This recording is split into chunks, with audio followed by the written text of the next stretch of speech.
All right, good morning, chat.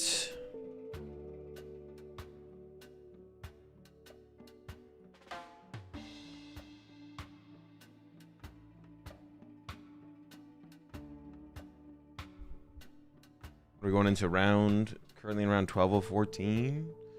I assume they're going to show round 12. See? But good morning.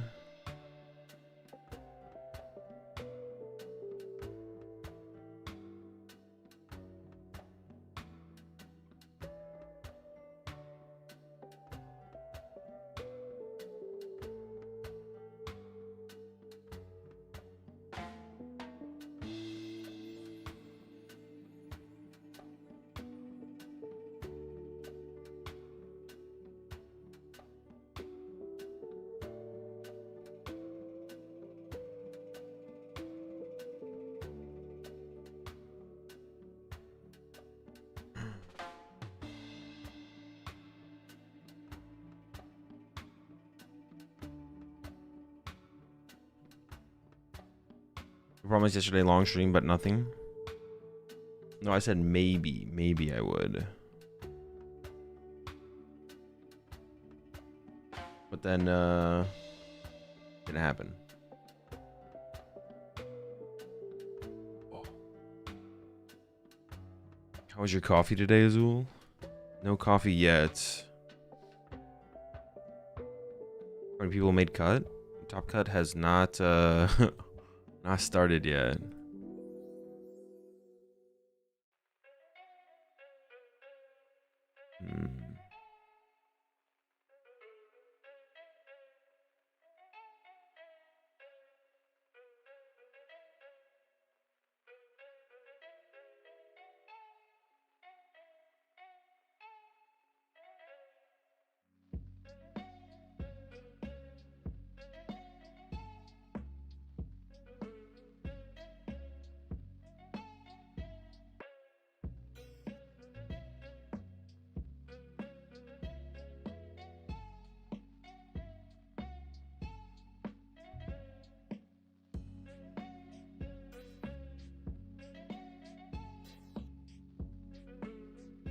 Day 2 is just top cut? No, day 2 is not just top cut, it's day 2 is, what is it? 4 or 5 Swiss rounds into, or six Swiss rounds into top cut.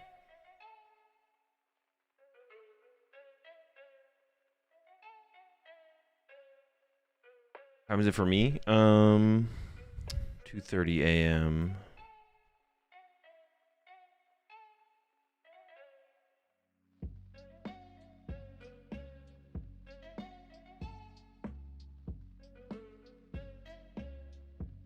Machine before coffee? I couldn't. That's pure dedication here.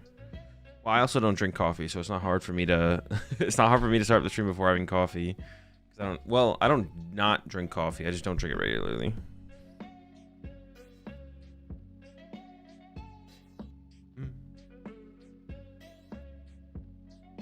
I think everything is good. Where's the energy drink? It's right next to me.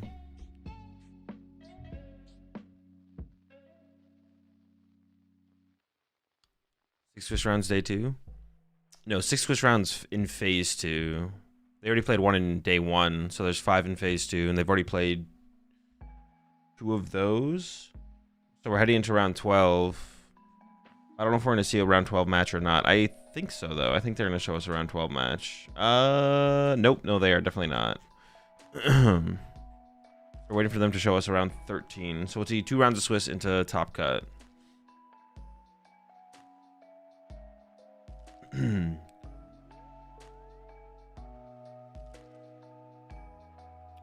energy drinks with sugar, without?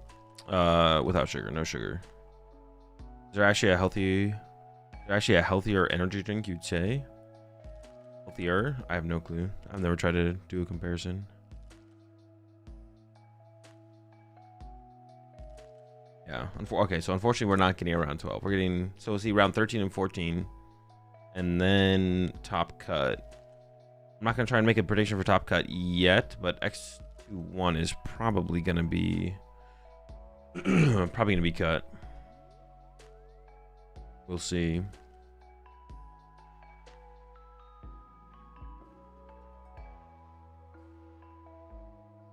Are we playing Megazard Lopunny? I did see that. I did see his tweet with the Zard and the Oricorio and the Lopunny.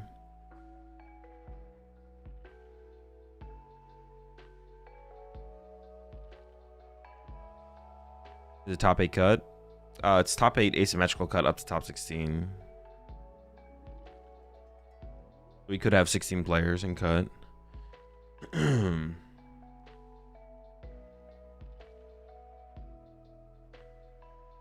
If you're 9-3, do you still have a chance? No. Well, probably not. I mean, I don't know for sure, but no. Do your own research, though. Or research at your own... Yeah. That's my word, at your own risk.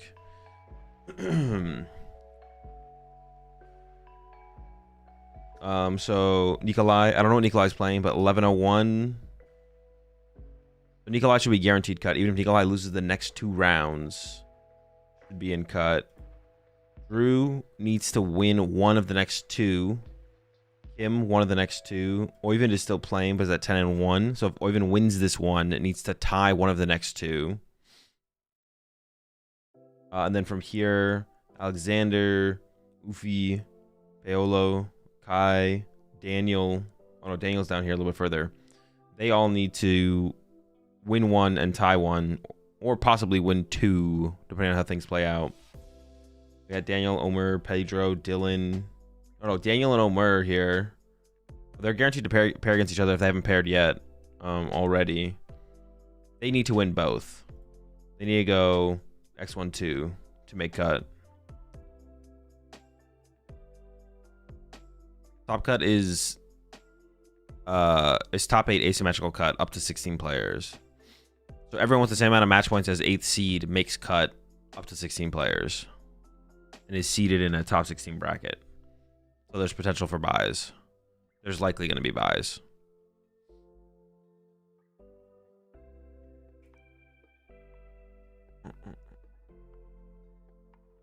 Top cut is today, yes. When they get back to work.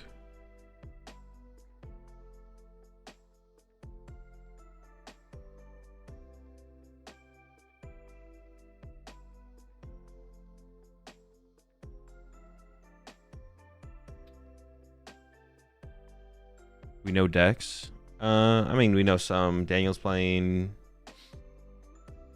Golden Go. Drew's playing Golden Go.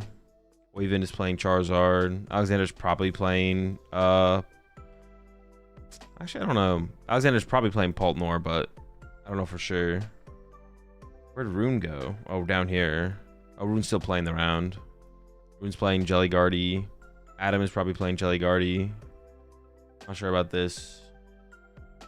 Brent is hopefully not playing Pult. Henry Brand is playing Pult. No idea about Mateus. But has been a Zoroark enjoyer recently. Might be on Zoroark. Everyone at this record and up can still make cut. But 9-2-1s, they all need to go 2-0 for the next 2 rounds. Then under that, can't make cut anymore.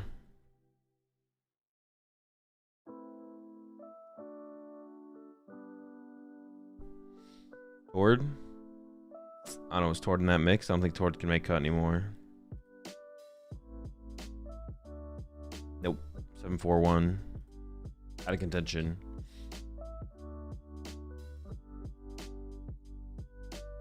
Oyvind always makes it with Zard. What do you think of that? I think whatever you mean by make it, Oyvind always gets there with Zard. We should 2 months there, Peric.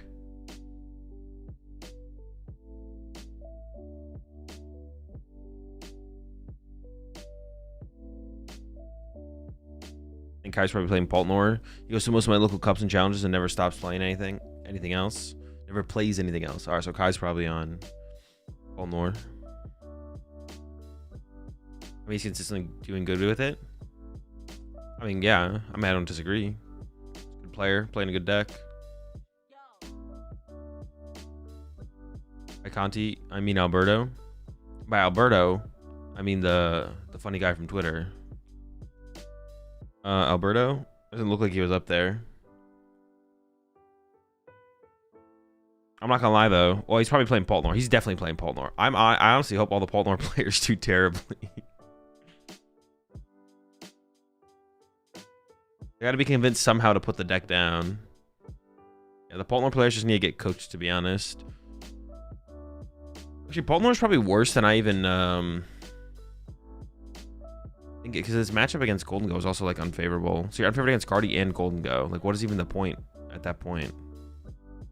Good deck though, still. I think it's better to play one deck on locals or play up to 3 and master them all. As a competitive player, I've been lost on that one. You mean just like not being able to find the one? Is that what you mean? I think there's a lot of I mean, it just depends how much time you have to put into the game, but you should probably just be playing one deck if you're one deck if you're trying to maximize your like potential. Should probably just play one. You guys playing Dawnzard? By Dawnzard, do you mean 4 Dawn? Or you only play it in the morning? Alright, we got the meta breakdown.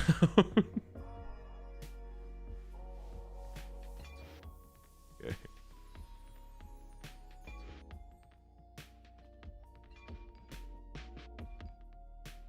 Golden Go 21%. Ooh, my. And then from there, Guardy 17% total. Charizard 12% total.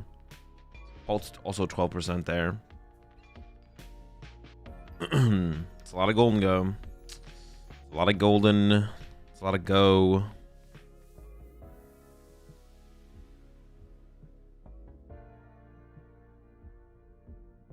If a deck works consistently at locals, is it worth playing at regional if it's not meta?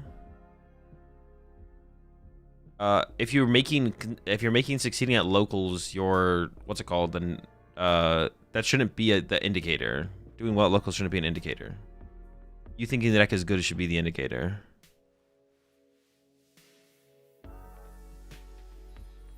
What's the win percentage for urgency this tournament? High. Very high.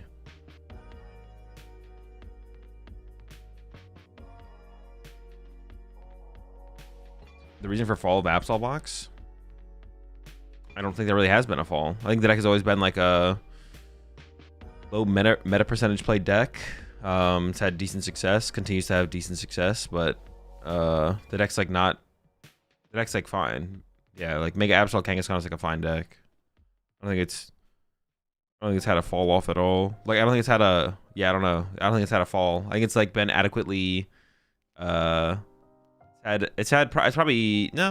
exceeded as much as it should. Like yeah. I don't think there's any kind of fall off. It's still being played at a decent rate, or about the rate it should be being played at. Like it shouldn't be like a I mean, Paul being played at 12% is an overplay rate. But Absol being played at like 6% is like whatever.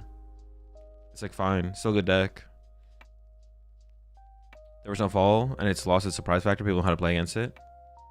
Yeah, definitely. It's not like, yeah, Milwaukee had like a big advantage. But even then, we still seen it have pretty decent success after that. Still good deck. Yeah. I think there's no fall. Your expectations for the deck are just too high. Can I hate on Golden Go in this chat? I mean, sure.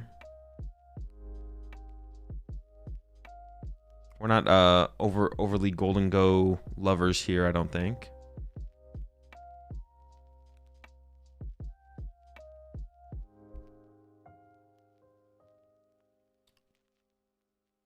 Conversion rates, nothing crazy, right? It's whatever. 20s to 25s for the big decks.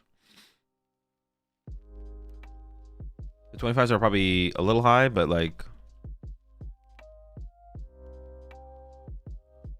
I mean, just like above average.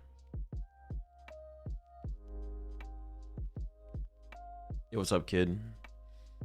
Reason Azard is doing good again before it's farewell. One last run. One last ride.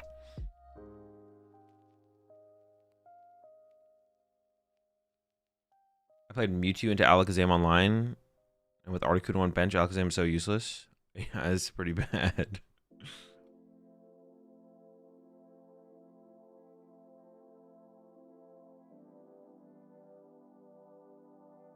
Is Terra Box playable in this and upcoming metas? Been absolutely loving it. Yeah, it's like a fine deck. I don't think it's great. I think it's just like okay.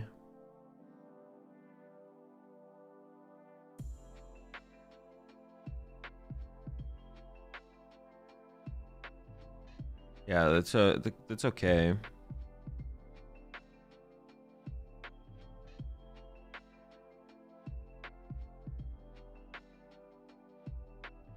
Are they better with Dusknoir or not? I don't know. Both builds are like fine. With and without. I assume the Dawn build that Nikolai playing has Dusknoir. So Dusknoir is by far being by far exceeding more in this tournament.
Do you think that Zorak and Mega Gengar will see any play?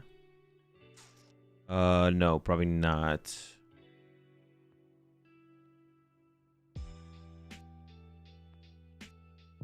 At least not until rotation. I don't think switch up so much after rotation. Who knows what happens after that? To be honest, things definitely change though.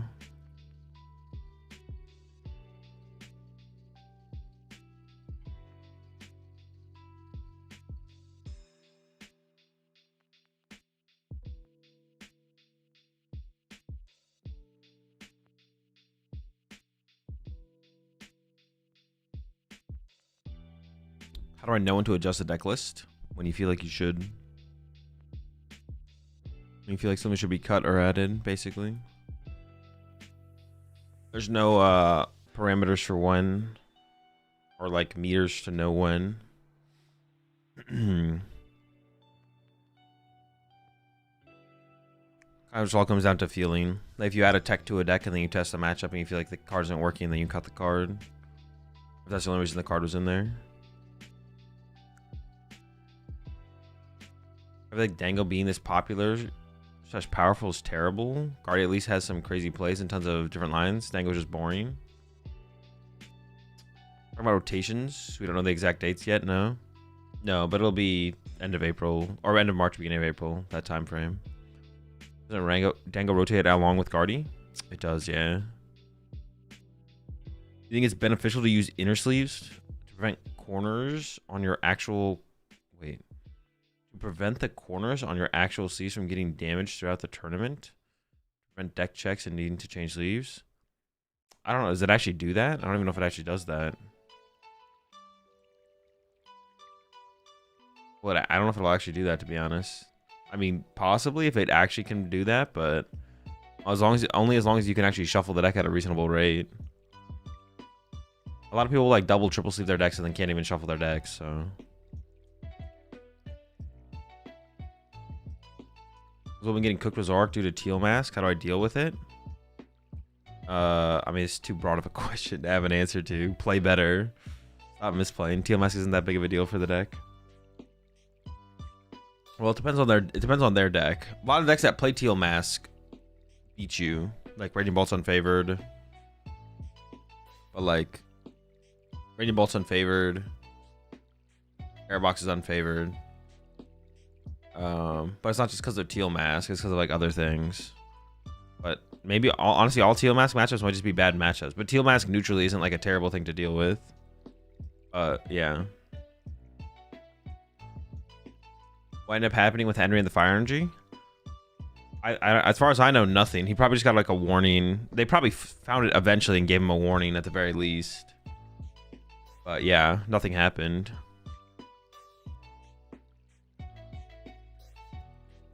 I didn't even know anyone. I guess I could have tried to message. Well, I should have tried to message someone, to be honest, but.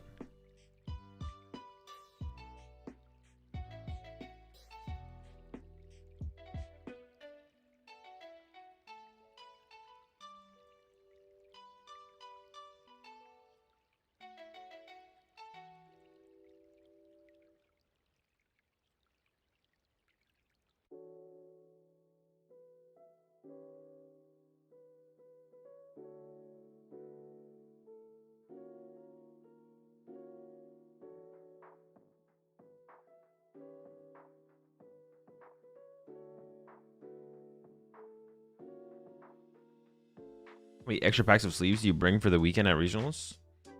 I usually bring at least 3 packs.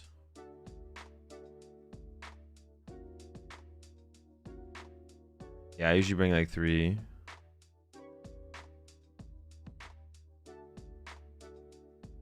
Juniors metagame? Hang on, I'll shut the. Close this.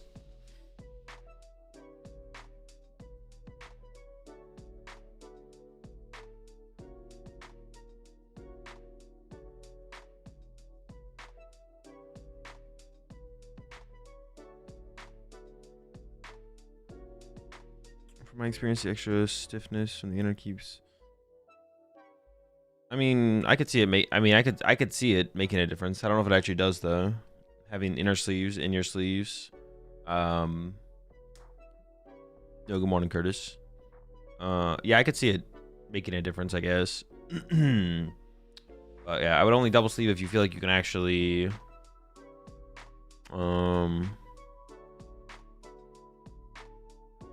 only inner sleeve if you feel like you can actually shuffle the deck properly. Wait, why do they even have a phase 2? They have 59 players. You even have a phase 2 at 59 players?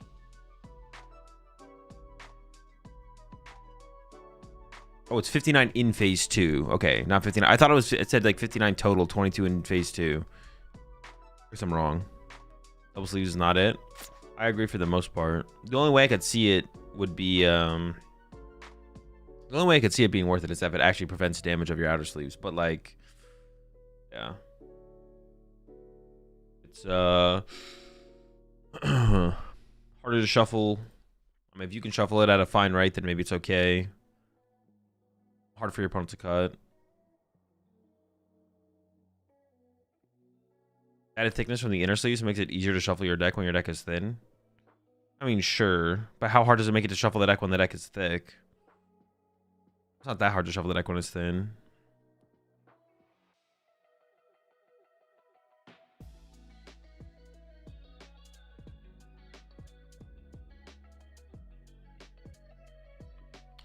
I hear Tortoise on something spicy. Yeah, he's playing something with Mega Charizard X and Lopunny. So is Lopunny meta and Frost Last Monkey? I don't know. I don't know what people are playing right now in that. We're gonna send a link to a tweet for you. I mean, you could just tell me the Twitter handle to look at if you want.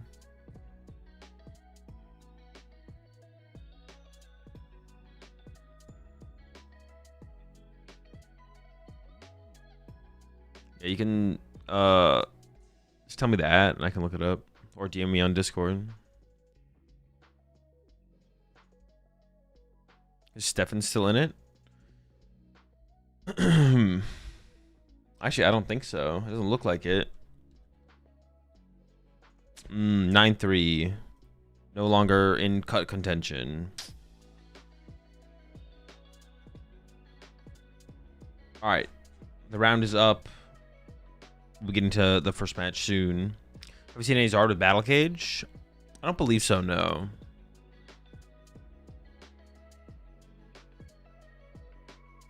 We've not seen any Battle Cages.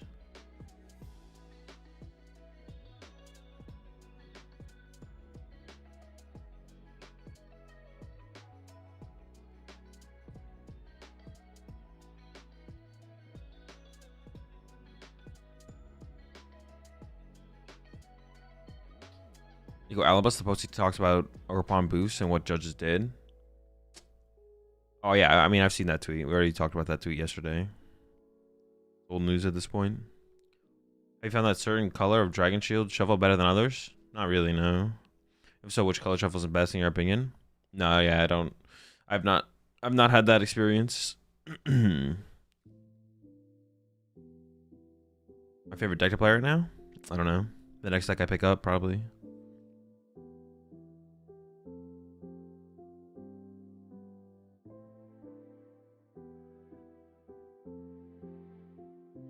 Appreciate the 3 months still.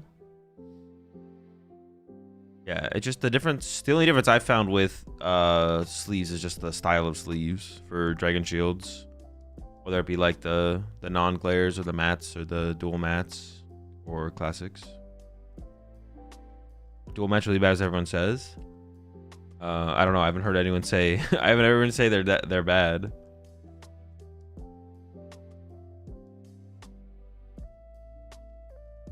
You switch colors or use the same colors? I switch from time to time.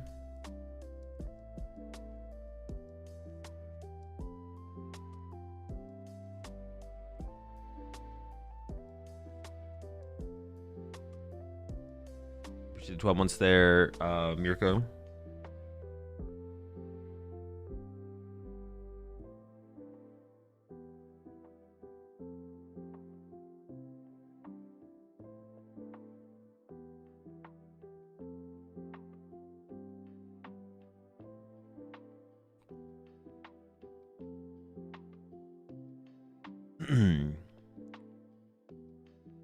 Am I up late? Are you up early? I am up early in this case.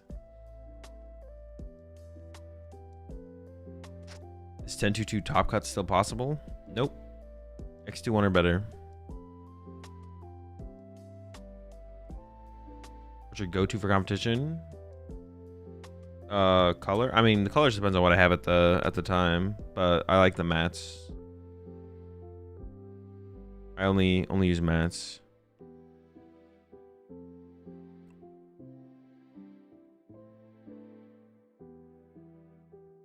Why is that two rounds already passed and they're not showing the game itself?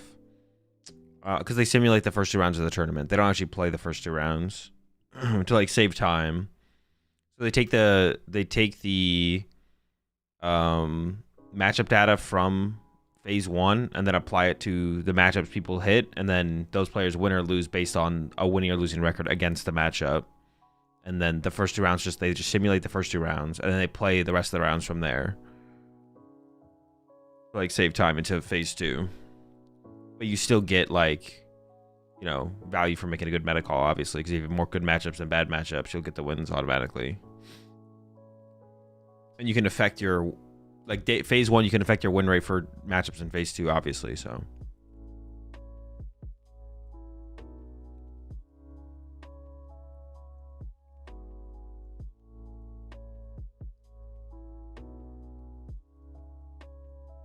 do you know why they don't actually stream the first 2 rounds? I mean, it just has to be a budget thing, right? Because like at ICs they stream all the rounds, right? So it's just got to be a budget thing. They only want to invest so much per regional, you know? And the more rounds you do, the more you have to potentially pay people, right?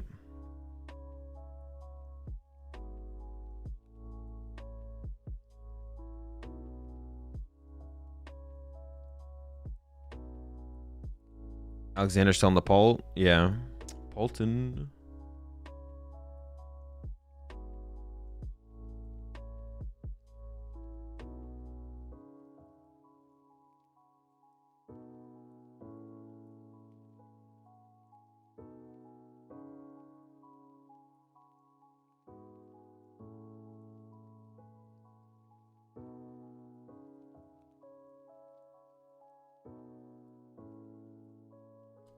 Is Reagan Retzloff playing anymore? I don't know. I haven't seen him at a tournament at all recently. I think he showed up to a couple things last season, but I haven't seen him at anything this season so far, as like on the standings goes. What's my favorite Pokemon? Shuppet.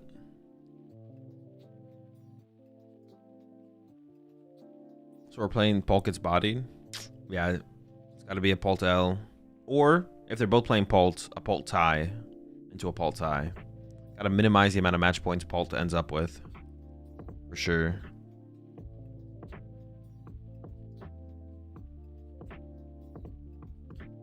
Are having to break as a competitive player, focusing more on casting instead of streaming? I haven't thought about it that hard. Oh, sick. The Ursaluna. Nice. The hand is literally just dead for Alexander. What's the Halucha? I mean, depending on the matchup, I guess I could see opening Ursaluna being better. Ooh, all right, Golden Go. All right, what's your kind of type? Kind of start. Oh, is that the Genesect price for Ufi?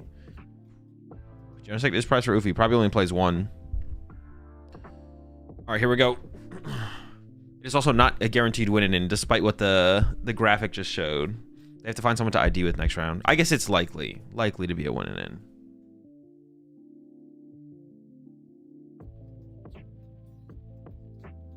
All right, so Alexander's hand isn't completely dead.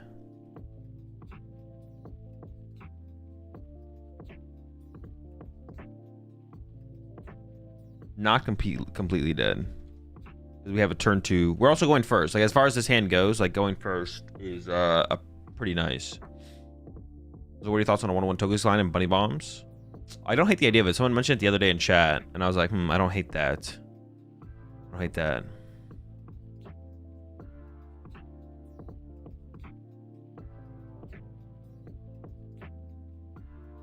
Play a lot of candy. And you can obviously make bench space for that for sure. Prediction? Oh, I got you.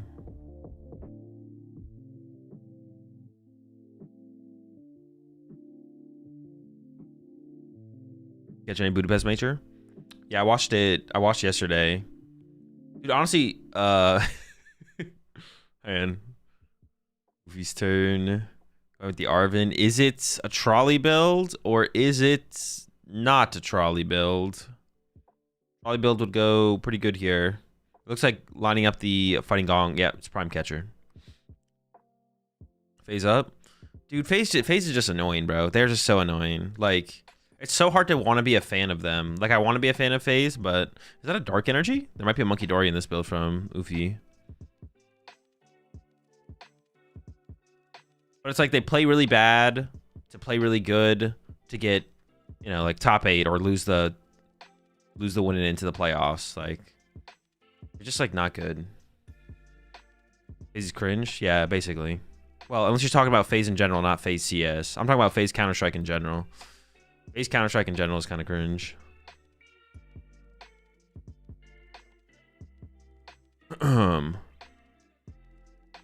They hella underperform for how good they should be, how good of players they have to like barely squeak into, you know, the next phase, into the next phase, and they either lose the win and into playoffs or they make the playoffs and then they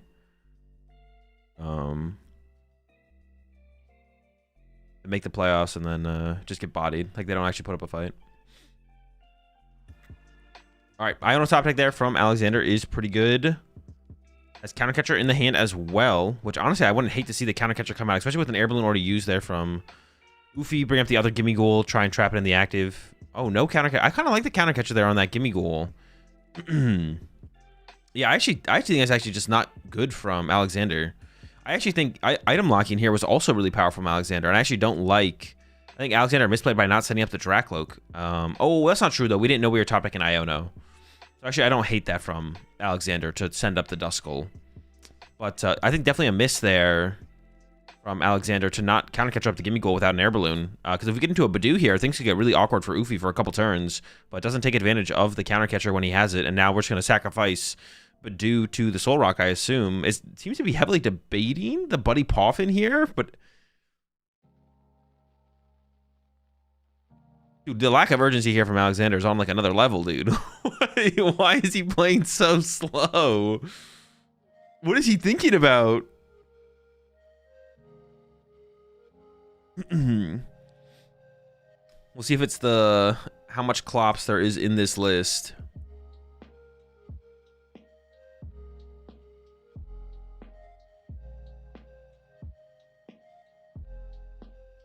Urgency mention? He's still sleeping like this? Bro, we're in round 3, bro. He's already played 2 rounds, bro. Round 1, round 1 I could understand it a little bit. Round 1 I could understand it a little bit. But we're into round 3. The lack of urgency is real here from Alexander. And this is a match. Well, actually, no, this is a match you could tie, actually. I take it back. Dude, the no kid not playing the counter catcher, though, I think is like a huge mistake from Alexander. A huge mistake from Alexander to not play the counter catcher on the Gimme Goal without the air balloon. It does maybe come down a little bit to how many countercatcher Alexander plays. I'm just kind of assuming it's 3, but it might not be. All right, cycle on the Lunatone. Down to Golden Go. Looks like Ufi would have been safe.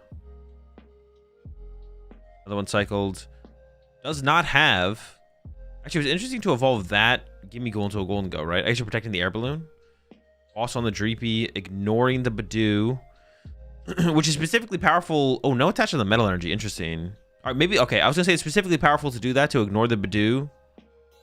Now I don't know if I like the. You probably still ignore the Badoo here as Ufi actually. But I thought I saw a dark energy in Ufi's deck, which means there is a Monkey Dory, but maybe there wasn't actually. We'll see. All right, Badoo up here from Alexander. Thinking about just Badooing again and attaching the Neo Upper to the Dreepy, maybe. You could just go into Dragapult here. The problem with going with Badoo again here is you lose access to your Dusknoir, potentially. But with the Hawlucha getting KO'd, we could see a really big turn here from Alexander, where Alexander goes knockout Golden Go plus knockout a Gimme Ghoul. But with the Neo Upper commit to the Dreepy, aggressive lines here from Alexander are going to be limited. But we could have seen like Night Stretcher, Hawlucha Ping, Golden Go plus Gimme Ghoul, pop Klops on Golden Go. Evolve Drakloak to Dragapult, attach basic energy, counter catcher up Golden Go, KO Gimme Ghoul, leave Ufi with a single Gimme Ghoul going to the next turn. This line's not bad either, but it means we're sacrificing the Badoo for the turn. You see Nest Ball there. That could find Fez, and I think you're probably always grabbing Fez here, so may as well start with that. I kind of like leaving that line open there as Alexander, to be honest. So I'm not a huge fan of the Neo before Iona or before Lily. Oh, is Fez prized? A Dreepy would be okay here, I guess. If Fez is prized. It's thinking about another Duskull though instead, which I guess does work for sacrificing Badoo this turn. To be honest, you sacrifice Badoo and then you can go pop Nor, pop Klops, or something like that. This also works. I don't hate this.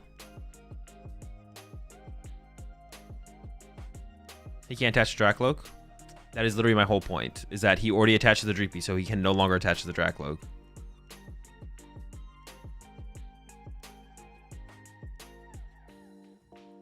What was that? Took Nitrotra over Jamming Tower. No Loke here.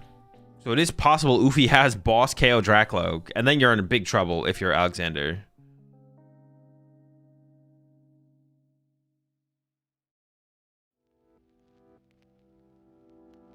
All right, there we go. Itchy Pollen. Over to Oofy. Only one energy in hand. So I don't think going to be able to KO the Dracloak this turn.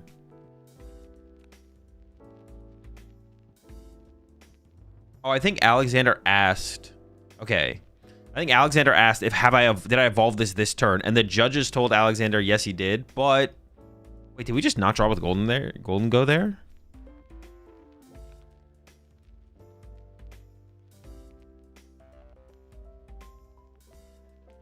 Yeah, Oofy just didn't draw with Golden go there.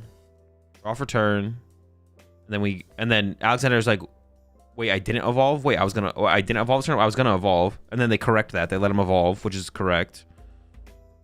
But the judges told him he had evolved this turn. So that's why I didn't evolve. And then Oofy commits metal and then attacks. So forgets to draw with Golden Go there. That's a pretty big miss from Oofy, especially because you could evolve one of these Gimme Ghouls to Golden Go. Because Alexander could actually...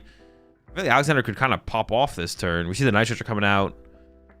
Goes for the Hawlucha. There's the double ping. And now is committing to the play that I mentioned on the last turn. Commits the Clops without even trying to find the Nor. It's probably because we're going to Iono this turn. Oh, we had the counter catcher. Oh, I guess we could always pop the counter catcher here. And the board here from Oofy is a little bit underdeveloped as well. Could have benched Fez last turn, chose not to bench the Fez. This might have been one of those times to bench the Fez ahead of time. Usually as Golden Go, you don't want to bench Fez ahead of time because it just gets gusted up and then punched. But this might have been one of those times to commit it. We still need a little bit here from Alexander though. Needs to find an energy. Doesn't have one. Doesn't have it. Oh, just literally whiffed. Alexander literally just whiffed.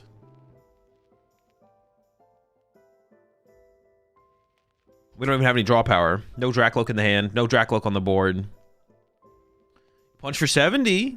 Has another counter catcher. It's going to bring up the Gimme Ghoul with nothing on it. Oh, and knock it out. Okay, I didn't think we were going to knock it out. Okay, I'm sure Oofy's not too mad about this situation. Only a 2-card hand, though. Commits to the Vessel immediately. Dude, that is a dark energy, right? Or is that just a metal? I just want to go back and check. No, that is a dark. Okay, so it does play the Monkey Dory. Oh, wait, interesting, though. Why did we Vessel away... Why did we Vessel away the Artisan, which can find us our Monkey Dory? I feel like you trap Gimme there. That's what I was kind of feeling, to be honest, episode. Just bring up the Gimme and trap it. How do we be better to KO the Rock? Oh, that's also good. That's a good point as well there. Yeah, KOing the Soul Rock there was also pretty good. Also, why didn't Oofy send up the Soul Rock to get the energy off the Soul Rock? Oh, because we want a Golden Go twice, sure. I don't know why Oofy didn't just draw 2 off the Golden Go first to keep the Artisan so the Artisan can find the Monkey Dory. Fighting Arvin. If we don't have the KO, we're close. Yeah, if we don't have the KO here, we're close. And if we get the KO here as Oofy... Oh, well, the game's over. I was going to say, I would concede as Alexander.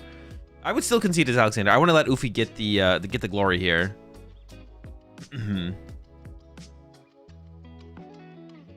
We need one more energy here from Oofy, but there is the Gong in hand. Oh, nope, that's just 7. All right, 1-0 start here for Oofy. Really just slow start for Alexander. I never really recovered as the game progressed. Yeah. Slow start. Game didn't progress well. Did not like draw better as the game progressed. But I think there were some mistakes there from Alexander, though. I think there was some mistakes. Because Oofy's start was like a little bit... Oofy, it wasn't like as far as the prize trade goes, you were drawing your prize cards here as Oofy. But this first turn, or this second turn here from Alexander, I think pushing up the Duskull here is fine after the Hawlucha goes down. Top deck Iono is fortunate. Has this counter catcher here in the hand, chooses not to counter catcher up this Gimme Ghoul with nothing on it, knowing there's a good chance you can get into Badoo here, right? Should he have not shown the dark energy? He probably should have tried to avoid showing the dark energy. That's a good point. Yeah, like Alexander here could have played the counter catcher, brought up this Gimme Ghoul, got into the Badoo. The Badoo could have bought you a turn, maybe even 2. I don't think it would have bought any time, but you never know. So you may as well play for it. So that was a mistake from Alexander, I feel like. And then I think not leaving himself the opportunity to get aggressive here. Like, you can potentially see so many cards after you play the Lily here. Instead of attaching the Neo Upper to the Dreepy here and then playing the Lily, he could just hold the Neo Upper, play the Lily, and if he draws into Night Stretch or Countercatcher, plus Dracloak probably, you go, and Basic Energy, and Dragapult. But, like, that's all possible to draw off a Lily here. Like, it's possible to draw that combo off a Lily here. He could go KO Golden Go, KO Gimme Ghoul. On this turn, the turn Ufi has 3, and then if Ufi responds with Golden Go Knockout, you can go Iono to 1 plus Dragapult with Neo, and then over 2 turns draw your next 3 prize cards. So I think 2 pretty big mistakes there from Alexander. And then I think the only thing for Ufi at the end was, yeah, that's a good point. If there was another Fighting Energy in the deck, Ufi should not have shown the Dark Energy, because now Alexander knows about the Monkey Dory.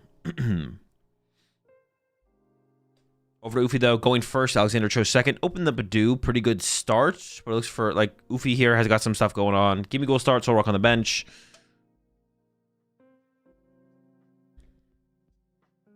What else you can find? Golden Go Genesect. Okay, the hand is, like, not great, though. It's not that good. I mean, I would like to see some more stuff get played here from Ufi, though, I feel like. Getting Iono'd here is, like, brutal, right? I would like to have seen, like, the Genesect get played. Attach return to Soul Rock, even. Just plays nothing. If you get Iono Badoo here, you could, the whole game could just fall apart.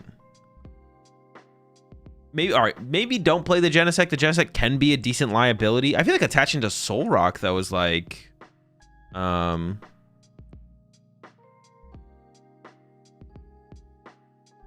feel like attaching to Soul Rock is pretty good here. He won't Iono if he didn't barely play, will he? I mean, yeah, if it's his only, often your only draw supporter in hand to play the game yourself is Iono, so you have to play it. It's not really yeah, it's not really how it works. Alexander could easily be drawn to a hand where he's forced to Iono. Also, a lack of urgency in this game as well from Alexander. Like I said, the tie in this matchup is fine. The tie in this game is fine for both players. But you still have to win this game as Alexander. I actually have 4 minutes. Yeah, I don't love that play there from Ufi to not play a little bit more aggressively to the board. Because Iono plus item lock could be brutal for sure. Well, you like never know when it's going to be brutal. That's like the thing. You don't know what those next 6 cards are. So holding the Air Balloon is probably not terrible. But I honestly, Air Balloon active, Fighting Energy, Soul Rock. Honestly, I kind of like benching Genesect. Benching Genesect when you're putting an Air Balloon in play is a little sus, I guess, but probably fine.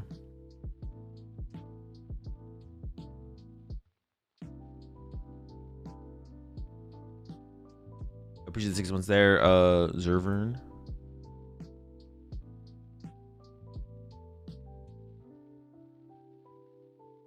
All right. Oh, the Iono's in. Perfect. I hope he dead draws. And actually, his hand is dead. And Genesect would have made it live. Wait, dude, if he just put the Air Balloon on the active, the Fighting Energy on the Soul Rock, he has Boss KO Dreepy in hand. Honestly, you love to see the punish here. Ufi went from... If he just attaches the Fighting to the Soul Rock, puts the Air Balloon on the active, benches the Genesect, he has Boss KO Dreepy in hand, but plays nothing and is like, and falls victim to the, oh wait, hold on. Do we have a Fighting Energy? Nope, just resetting the damage. And there's the draw pass, and the Badoo Iono takes over the game, and Alexander is now in a, a pretty commanding spot potentially, especially with that Lily top deck here. Has Ultra Ball for a Dracloak, and now Lily here, and start to take over this game. Gives up a Boss and the Dragapult to conserve the... I think the other choice there was an Iono, so conserving the Iono for the late game. Yeah, I mean, I think it's like that was just a pretty poor second turn there from Ufi, to be honest.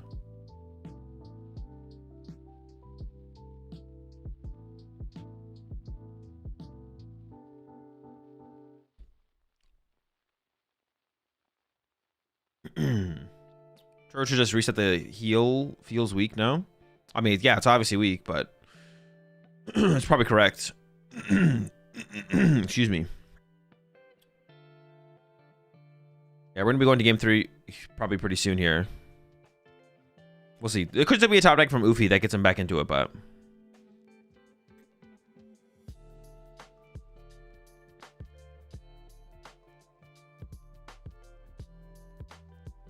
Alexander's got some choices, a choice to make here. A pretty big choice apparently.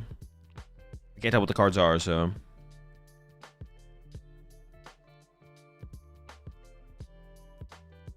Gaming Tower. I'm not sure what the other one was.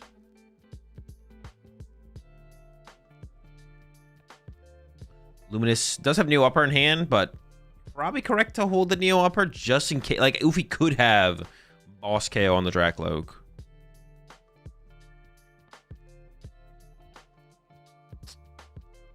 Boss in hand from Ufi, decides not to play it, just pass over to Alexander, and has Dragapult Neo Upper. Depending on what else is found here, you could get aggressive. You might need to wait like one more turn here from Alexander. You definitely don't want to be aggressive until you're board wiping the gimme ghouls, probably. So we'll see. There's a Poffin. Dreepy Duskull. I don't hate Ufi. It's fine for Ufi to wait here because sometimes the Dragapult player just can't find that last piece, and then you like pop off and you're good to go. So I don't hate Ufi sticking this one out, to be honest. Oh, it looks like Alexander has the play, though, to wipe the gimme ghouls off the board. Okay, I would concede here as Ufi once.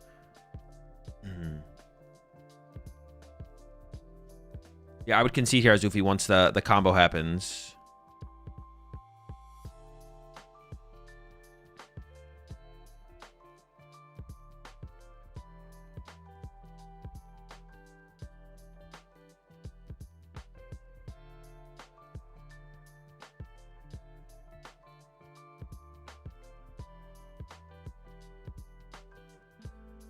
Giving some thoughts still. Does Alexander play Dawn and Moltres? No, does not play either of those. Cover on the Duskull. As soon as this counter catcher... Well, actually, hold on. As soon as everything gets played out here, Ufi should concede. Counter catcher on the gimme goal. Now he knows the Neo Upper's coming. Now you concede. Now you concede. Pack it up. Go next. Save time. 30 minutes is a lot in this matchup, but still. I don't know about the jamming tower play, but it's probably fine. All right, pick it up. Go next. Oh, hold up. All right, I do...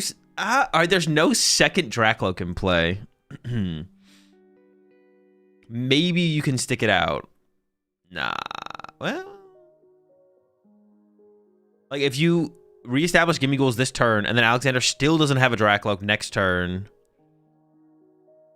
Maybe.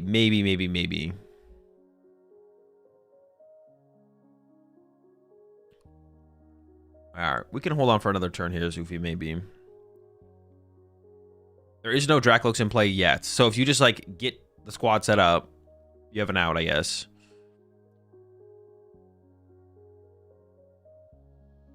Fez getting searched out. Fighting energy to hand. Yeah, we're not doing anything big this turn from Ufi. The most we can do is Soul Rock KO the Dreepy with the energy off the bench. Actually, maybe go after the Duskull, right? Duskull would probably be the chase. Now that we're putting Fez in play here as Ufi, it's like even that much less likely that we actually can win this one, to be honest. We have like an easier 2-prize knockout for Alexander to chase at some point, so... Actually, I think it kind of feels like it's just a mistake there for Ufi to not push up to Soul Rock, right? Like, we should probably push Soul Rock there to plan to attack with Soul Rock this turn, just get a prize card, I feel like, on that Duskull. Duskull's pretty scary. Isn't a tie good for both? A tie is fine, but you still want to give... Like, this is a favorable matchup for Ufi, so you still want to play for the win. Because, like, what if you had... Like, you in this matchup right now, Ufi is favored. You could argue for Alexander. Alexander should, like, be fully content with the tie, so if it ends up with the tie, it's fine. Like he should just, like, not concede any game and, like, let everything play out to completion. If he wins, he wins. If he doesn't, the tie's, like, fine. Because Gongo's, like, favored against Dragapult. But for Ufi here, this matchup is favored, so you want to get the win here. Because let's say you tie, but your next matchup is unfavored. It's like, oh, well, that kind of sucks that I didn't get the win in the last round, right? That's like I've been talking about that more recently during these watch parties in terms of, like, maximizing win percentage. You have to take advantage. It's the same thing as, like, when you draw well, if you misplay, if you lose a match where you draw really well because of misplays, you're not maximizing your potential that the game is giving you, right? So it's not important just to it's important to play well. But if you're not, it's like all about like if you're not maximizing when you do draw well, like you can't really have the high of expectations. Basically, it's the same thing for like when you hit certain matchups, right? When you hit a certain matchup, when you hit a favorable matchup, you have to make sure you take advantage of the favorable matchup to the fullest extent. And same thing with unfavorable matchups as well. Like if you hit an unfavorable matchup and you can like squeak out a win, like that's huge, right? In terms of like potential in the tournament. Ideally, you're playing a good deck, so against the more popular decks, you don't have a terrible time, but... Alright, let's see what Alexander has here. You could, as Alexander here, you could actually sacrifice Badu for a turn, though. So if Alexander feels like he needs time, you can sacrifice into the Artisan to begin with. Because Ufi's on odd prize cards right now, so if you sacrifice Badu, you can still go Dragapult to win the game from here.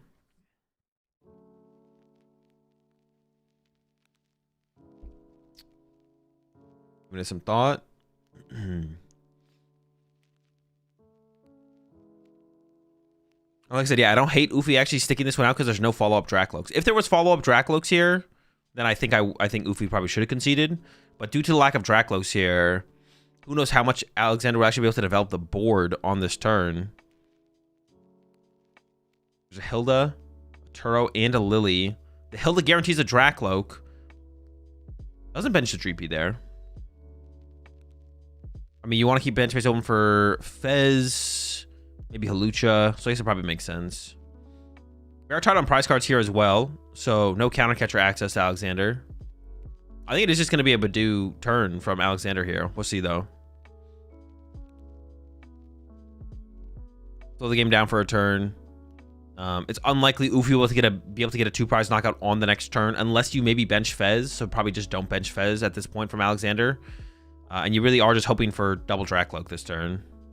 Double Dracloak plus attack with Badu for turn. There we go. Found an Ultra Ball.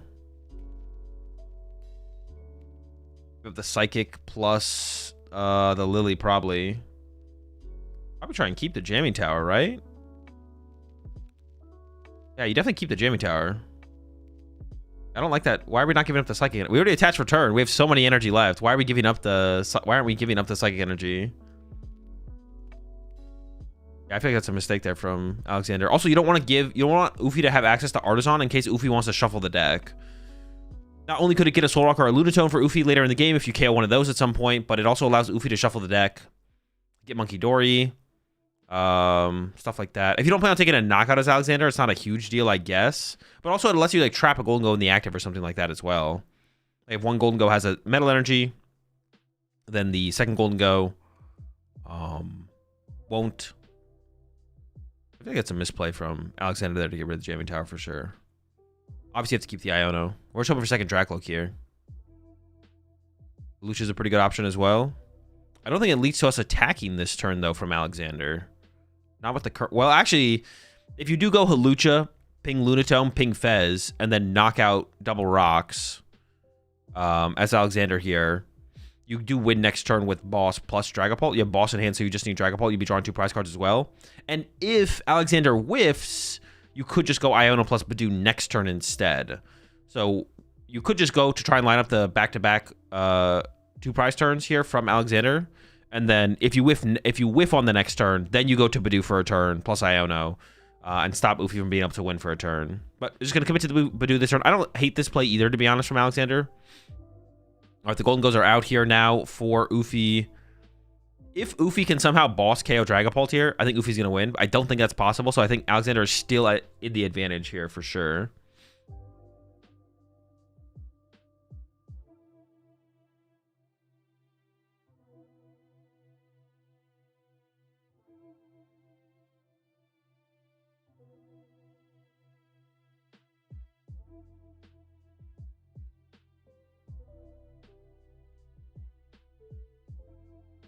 Goes for the boss on the Dreepy. Definitely higher value than the Badu for sure.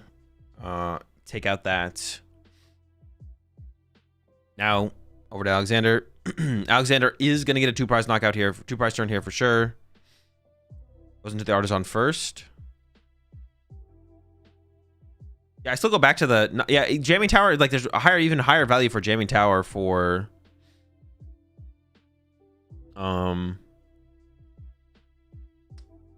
Another reason to keep the jamming tower is to stop Ufi from just going like push golden go, draw 2 with golden go, retreat to golden go, draw 2 with golden go. Like it's like -1 draw off an air balloon. So on a premium power pro boss Loke because Badoo Loke first here from Alexander. It is possible based on the hand that we actually don't, depending on what we get off this Loke, that we wouldn't Iono here. We'll see.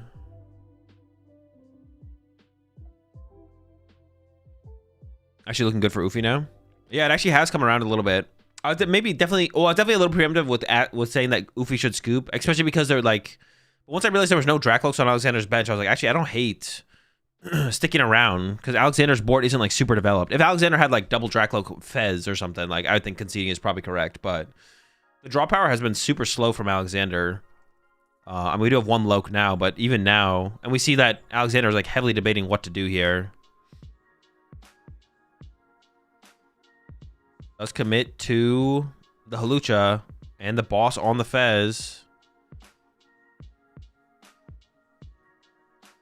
Here we go, Dragapult attack. We're gonna be able to KO the active, and probably put what 5 on the golden go with the metal, and 1 onto the Soul Rock or the Lunatone.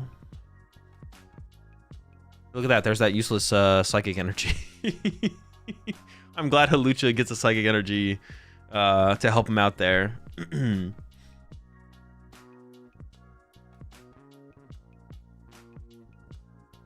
Ufi can use Dragapult to disrupt Monkey Dory to disrupt future chaos with the Bolt, right? Yeah, only for the golden go. Yeah, I mean, there's going to be 2 plays set up here from Alexander, but Ufi can go use the golden go. Ufi can go. Oh no, I guess this is fine. I forgot about Ursaluna. Wait, then why are we even putting 5?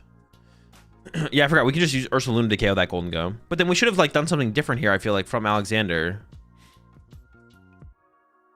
It should have been like 1-1-1-2-2 or something, right? All the golden goes should be in range of... I feel like we should have put all the golden goes in range of Ursaluna, just in case. Oh yeah, this was actually just a bad play from Alexander. Alexander's play should have been... Oh, Ufi can win this turn with Monkey Dory on the Badoo. You're right. Monkey Dory the Badoo plus... oh, maybe we needed to see Iono here from Alexander, actually. I didn't even think about that as a play, to be honest. 5 plays around Picnic Basket? I don't think you play around Picnic Basket once you saw the Dark Energy from Ufi, though. I don't think anyone's going to play Monkey Dory and Picnic Basket. Monkey's prized. No Monkey Dory, okay. Vessel Turo.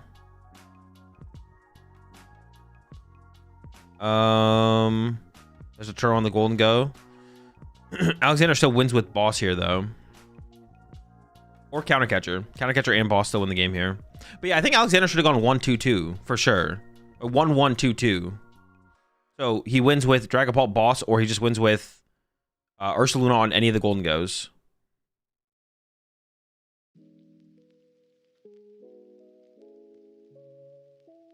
Okay, there's the vessel.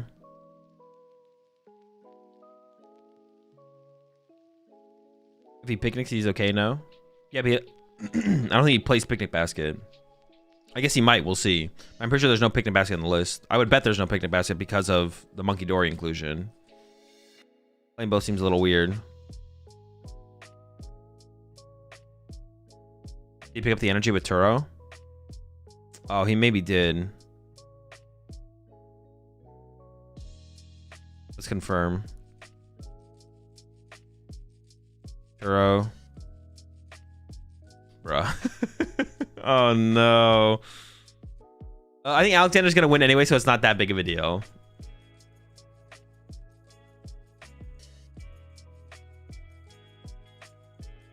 Did he put it in the discard pile afterwards, actually?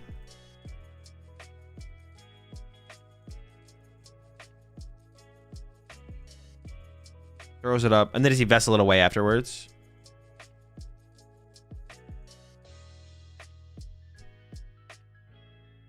Hopefully Alexander just beats him next turn, so it's not a big deal. Judges aren't even watching. No, they're watching. They just missed the Metal Energy pickup. All right, there we go. There's a 7 KO. All right. Hopefully Alexander just wins so we don't have to worry about some kind of... It only gets really weird here if Alexander does not win.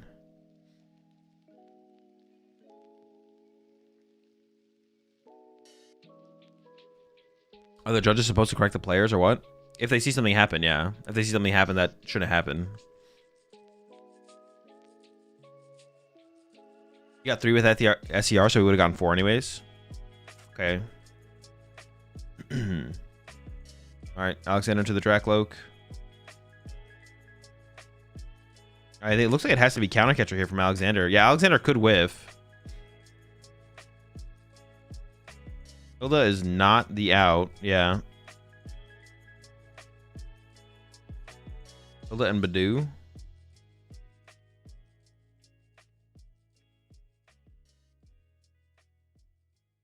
Goes for the Hilda. I mean, I don't think I ever playing the Hilda here, though. Into the Artisan, thin a card out of the deck. Actually, we probably should have seen that. I think it might have been a misplay there from Alexander. Maybe should have used Artisan first, right?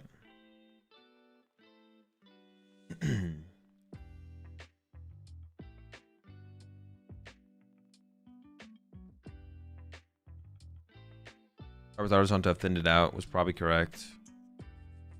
Latios getting benched. That would have increased the Drakloak odds. Dragapult gets searched out. And then we're into the Lily, hoping for countercatcher. Oh. Well, he's already made other actions. You can't get anything off Artisan now. Oh, you could have benched a Duskull, though. Oh, no, you have Fez. Fez is an option. You want to keep Fez around. That was correct from Alexander. I think he was just asking if he shuffled or not.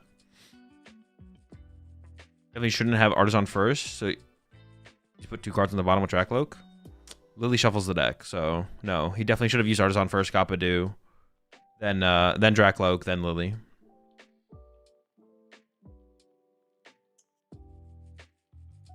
All right, here we go. Can we find counter catcher? We have Fez and Drakloaks available as well for the draw power. All right, there we go. We got it.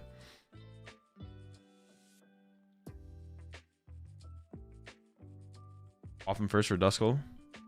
But he does realize that he can play counter catcher, right?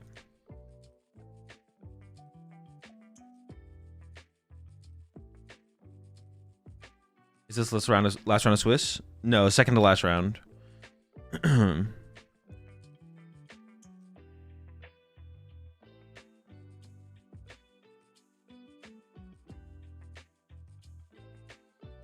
All right, there we go. Counter catcher, KO double rocks. 14 minutes left. It is still winnable for both players, to be honest. It is definitely winnable for both players.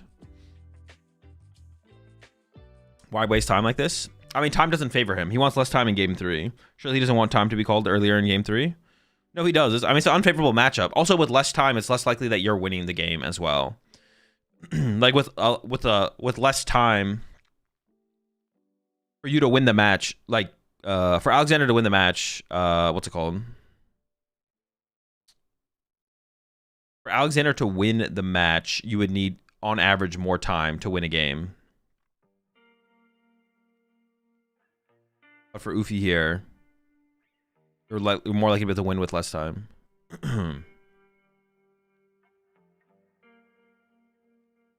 Also the factor of tilting your opponent. True. He hit it off the Loke. I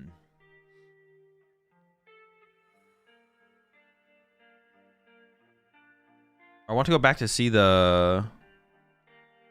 I actually don't know what I want to see. Oh no, yeah, this turn here, I feel like from... It was also a mistake from Alexander. The damage spread here, I think, was a mistake. Now, if you put 5 on this Golden Go, you can KO with Dragon Ball, but it's so unlikely. Oh, I guess, okay, by putting 5 on the Golden Go, by putting 5 on this Golden Go here from Alexander, I guess you keep 2 things in play that Dragon Ball can chase. No, but that does the same thing. Like, none of this is ever going to be in the active. Like, you give yourself the same chance with, like, an Ursaluna, right? Like, I feel like the damage split here from Alexander should have been 1 on Soul Rock, 1 on Golden Go, and then 2-2. So all the Golden Goes are in Ursaluna range, and Boss KO Double Rock is in Dragapult range, right? So it should have been, like, 1 on Soul Rock, 2/2/2 if he plays basket. But we know he doesn't play basket because we saw Dark Energy. Okay, with that, we saw Dark Energy in game 1. Ufi showed Dark Energy in game 1, so we know there's a Monkey Dory. If there's a Monkey Dory, there's not a basket. I feel like it's a mistake there from Alexander. Like, I think we know there's no basket for sure. All right, game 3. Alexander going first. The hand looks fine. Also has the turn 1 Buddy Poffin. Some Dreeps. I think Neo Uppers in hand. Playing an S-Ball as well to go with it.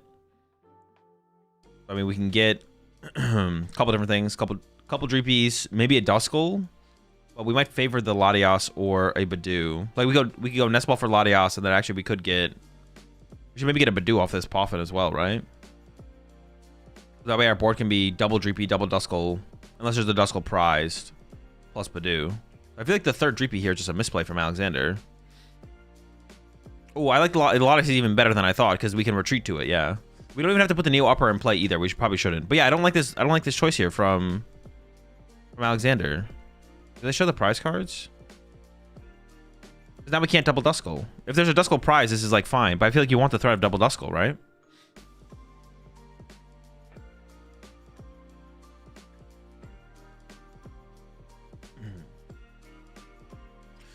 Even if he plays Monkey, keep this 20 damage on the Dango to KO with Ursa. Yeah, but it's super... the problem with that, like, or the thing about the situation, though, is, like, you didn't Iono. If you Iono Doofy, I would agree that play was probably correct.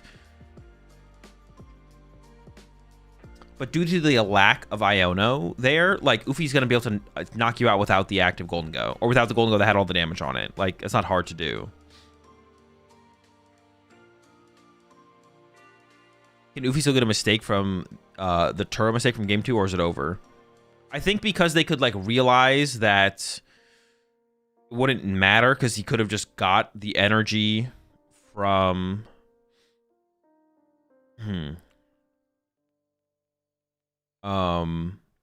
Realize he could have got the energies from the superior anyways. I think they would look back on that and be like, it's fine. Probably. They give him a warning, obviously. At least a warning. And if he does have a lot of priors, maybe it would still be a match or a game loss.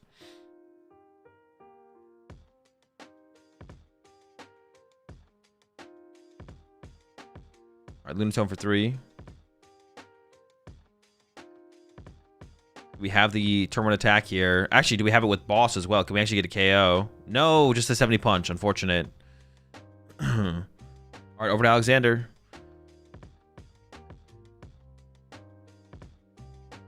No Neo attached there. I feel like we should just commit the Neo, right? Like, we're always drawing a... Yeah, I don't like that. We should just commit the Neo there, I feel like. We're always drawing a Dracloak here. If we're not drawing a Dracloak here, who cares? We can't win anyways. Or, I don't know about that's true. But, like, it's really bad. Once again, yeah, I don't love the third Dreepy there from Alexander. I feel like it should have been a Badoo off the Poffin. And then that way this turn we could get double Duskull. Or it should have been a Duskull so we could develop that into a Dusclops actually a turn sooner from Alexander. Either way, it just shouldn't have been third Dreepy, I feel like. And now we whiffed a Badoo actually off the draw. Actually, we whiffed a Dracloak. Dude, Alexander's just not been very good at drawing Dracloaks this set at all.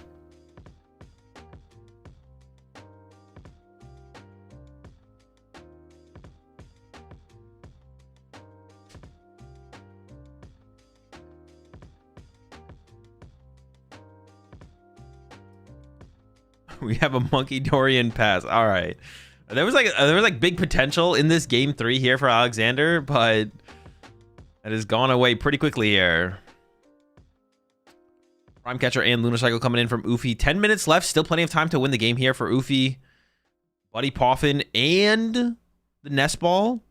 We don't have to commit to the Genesect yet, but the Gimme Ghoul find here is huge. Could commit to the Genesect though. And we have Prime Catcher in hand, so... I mean, if we have KO on Latias, we probably should go for that here as Ufi, but if not, Prime Catcher, Soul Rock... I mean, just getting a knockout this turn is the big deal.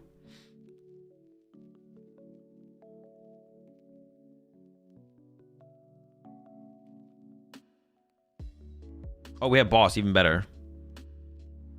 Knockout. All right. Latias up from Alexander. No Lokes. Another Lily, though, it looks like. Appreciate the 7 months there. Green Peppers.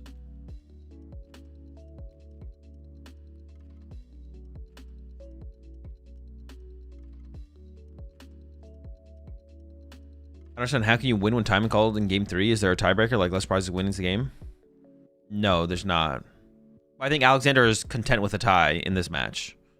Okay, we have Fez. But our bench is so scuffed at this point for Alexander. The Monkey Dory is there. We have no room for Badoo and Duskull this turn. So I don't even know if you go into Badoo here, to be honest. You maybe just retreat to Monkey Dory and bench a Duskull. Why is the game clock frozen? Honestly, good question. I didn't even realize that. Yeah, I don't know how much time is left, but it's not that much, right? Definitely not 10 minutes. So we actually might just see Alexander try and run to Badoo here, and just like Badoo chain to slow down Oofy. So like the best line here for Alexander just to play for the tie would be like counter catcher Gimme Ghoul plus Badoo. Double Dracloak finally found here.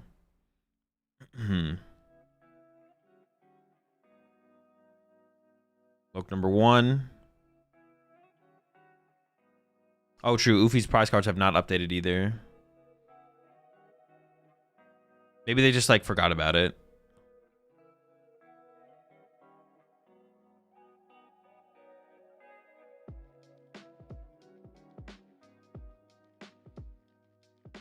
Counter catcher on the Lunatone.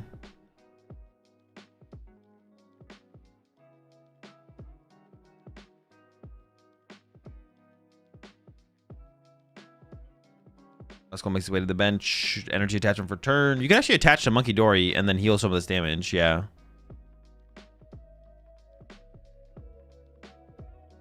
I assume we're retreating. We're gonna retreat to Monkey Dory as well here. And 30 should probably just go on to, I assume, Golden Go. We should just put it on the Golden Go here. Oh. Hey, Gimme Ghoul's fine as well.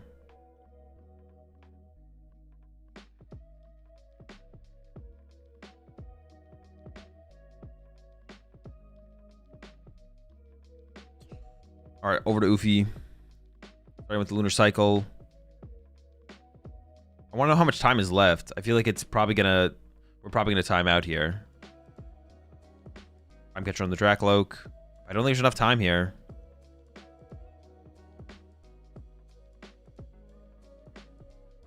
We'll go for 2. Artisan into play. Oh, we can actually Monkey Dory. Oh, actually, this is a pretty sick play. We can Monkey Dory to heal the 30 and KO the Dracloak with Soul Rock. That's actually a super sick play. Oh, we also have Premium Power Pro in hand. But I guess, well, we should setting up the Monkey Dory is good. But playing the Premium Power Pro, well, maybe we save the Premium. Honestly, the Premium Power Pro is like kind of a dead card for the rest of the game. I almost want to see the Premium Power Pro get played and heal the 30, probably, to be honest. Just like dump it all on the Premium Power Pro is a pretty dead card later in the game, especially with the Monkey Dory setup at this point. Probably just burn it all.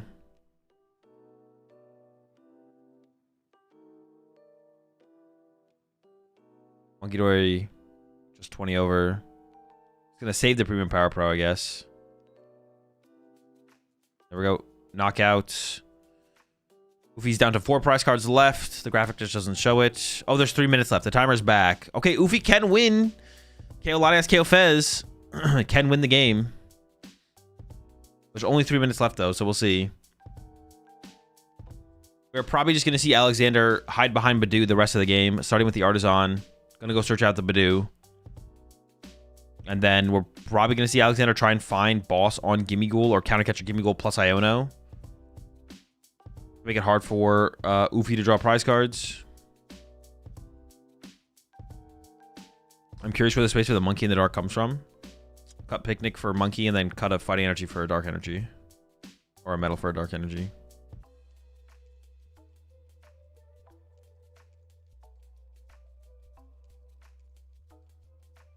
There's Fez for 3.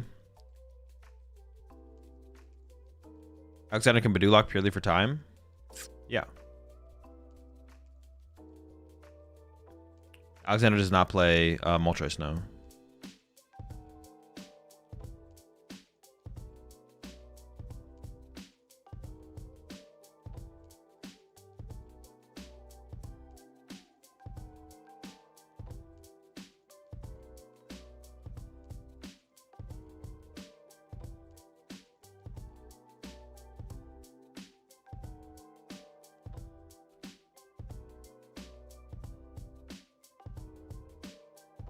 Low cycle, 2 minutes. It's just like almost impossible. It's like it's not gonna like I don't think Ufi's gonna win here because it's just impossible to. Oh, that's actually something else as well. Ufi actually I think misplayed. I didn't think about it in the moment, but I'm pretty sure Ufi misplayed by actually even using the Ufi should have left the damage on the golden go. Like Ufi should have been able to identify there that there's no win condition for Alexander. So Ufi should have left the damage on the golden go. So if Alexander goes into Badoo, you can use Monkey Dory to KO Badoo. What Ufi should have done was play the Premium Power Pro to knock out the Dracloak and save the 3 damage counters on the golden go. And then we would have been able to draw prize cards a little bit faster potentially, but it probably still won't matter with only a minute left. But it's definitely a mistake from Ufi. Because when you're KOing the only Dracloak in play, there's no damage getting spread to your side of the field anyway, so keeping your damage, keeping your field healthy doesn't really matter.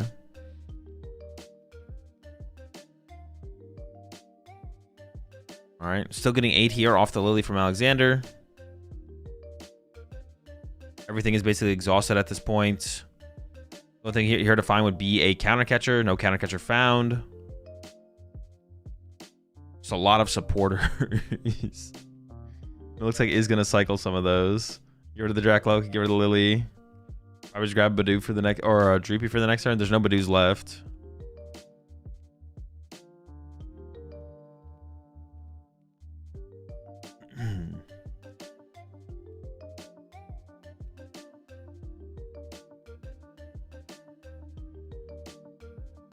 Marshall Ball number 2. Dragapult, 10 seconds left. So no matter what, next turn will be Ufi's last turn, and that's it. We end with a tie. The only thing we can go back and look at here, to be honest, we can go back to game 2. Should Ufi have conceded? There was a point where I said Ufi should have conceded, but then I was like, Alexander only has... Yeah, we don't have to watch a conclusion to this one, to be honest. Oh, this is still game 3. They packed it up, right? They did not pack it up. Wait, is there a win condition here for Ufi? No, they're in overtime. No shot. Okay. Let's go back to game 2. Like this turn...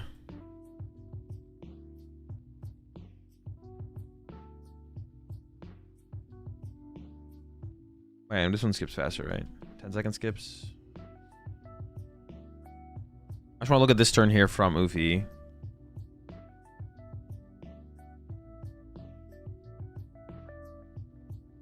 Like, yeah, after this Dragon Ball attacks and you wipe the Gimme Ghouls, there's a good argument just to concede as Ufi here. The only reason not to concede is there's no Dracloaks built up on Alexander's board yet, so the cycling of the deck is way less, which means Alexander is less likely to draw into good cards as the game progresses.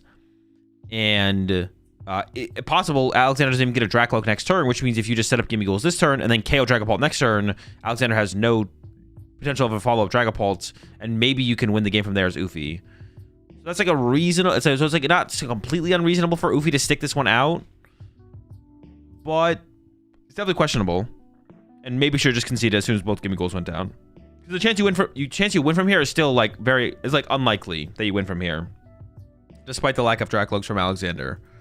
So I would not have hated to have seen Ufi pack it up there, to be honest, on that turn.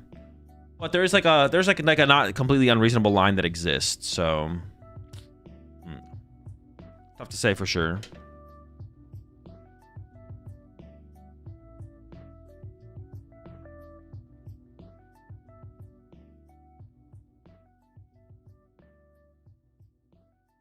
Do they freeze the stream timer for judge calls? Yeah.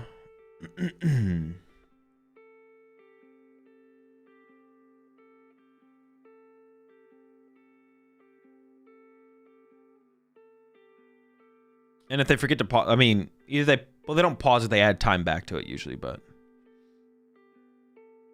there's one more round of Swiss, yeah, before cut.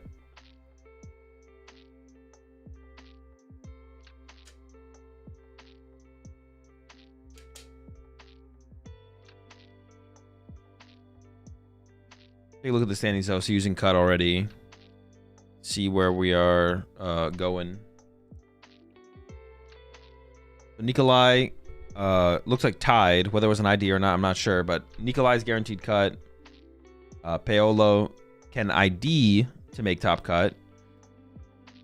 Kim needs to win. Rue needs to win. Daniel needs a win. Omer needs a win. Drew needs a win. Oyvind is still playing. Needs to win, needs to win, needs to win, needs to win. And then X3 there. We still have some matches unconcluded here. We saw Alexander and Ufi tie, so they both each need a win now to make cut. Kai is still playing against... I guess it's Kai against Oyvind here. If Oyvind wins, Oyvind's a cut. If Kai wins, Kai can ID to make cut. Whether or not Kai can actually find someone to ID with would be the question. And down here, the winner of this match, I assume Dylan is playing against Daniel. The winner of that match can win again to make cut. Same thing with this match here. Oh, there's a couple actually 9-2-1. There's a lot of 9-2-1s down here. We might have like a 16-person cut again here. Okay, all around submitted. Just one irrelevant round. Okay. All right, so assuming we maximize the amount of players in cut. So let's say they ID. That's 2 players in cut. Then let's say, okay, Paolo has to play it out, but it's fine with the tie. But let's say they play it out. So that's 3 people in cut, 4 people in cut, 5 people in cut. So yeah, 6 people in cut, 7 people in cut, 8 people in cut, 9 people in cut, 10 people in cut. So if every match plays out, there's 10 people in cut. I guess if there's enough weird ties... Nah. I guess X22 could make cut, possibly, here, if there's enough weird ties. There's enough weird ties. Like Kai lost. What does it mean for a player to ID? It just means both players agree to tie, basically. Instead of a tie naturally happening, they just agree to commit to the tie. We ever find out where Stefan is from? We did not. Okay, is that allowed? No, you get DQ'd and banned if you ID. The players do it, obviously, all the time on stream and stuff, but you'll get banned and DQ'd.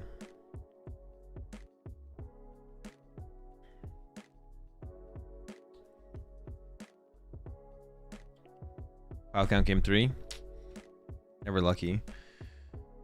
We need to shut down the pile counting between matches. It just needs to stop. Pile counting between matches just needs to end. Unless like you're unsure if you have 60 cards, but like I guess you could always argue that though and always just pile count anyways, right? But we have seen some judges shut down pile counting in between matches on stream. We've seen I think it's usually been Medi actually. When Medi's been judging, we've seen him shut down pile counting in between games in a match. But I don't know. I guess it'd be kind of weird because it'd be like one of those things where it's like, well, I'm counting to make sure I have 60. If you're unsure you have 60, I guess that is not unreasonable.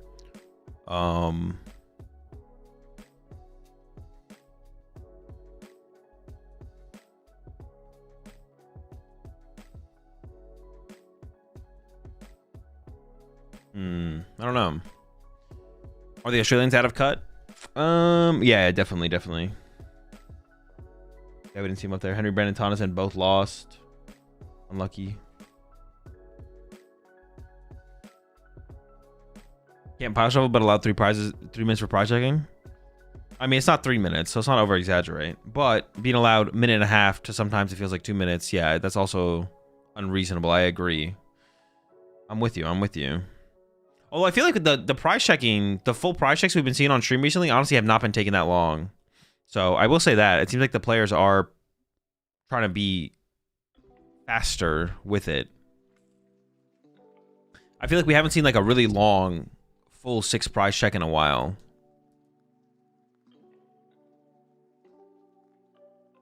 You can 1 pile count to avoid that. That is true. It is a lot faster.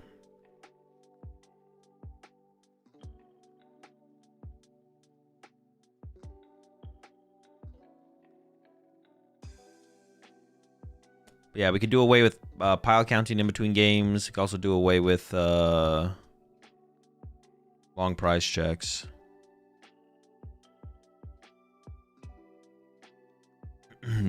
I witnessed somebody learn about pile counting for the first time at a challenge today. They apparently were told it was a superior way of shuffling and declumping his deck.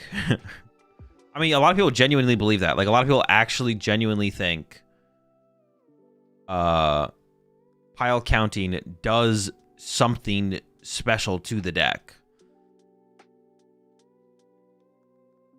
But they don't understand that it doesn't. Yeah, people genuinely believe that. It would be like one thing. Actually, it kind of goes like past that as well, because it's not even like for a lot of people, it's not even like a lack of knowledge thing. Like, they'll be told it's not and explained how it's not, but they'll still believe it. Like, it's like an ignorance thing at some point for a lot of people. Placebo? Part of it is placebo, is why people believe it to begin with. It's one thing to believe it to begin with, but when getting corrected, if you still believe it afterward, then at that point it's just like ignorance. Like, yeah. Yeah, it's one thing to believe something initially, and then it's another thing to ignore the facts and then still choose to believe it. That's where it gets dangerous.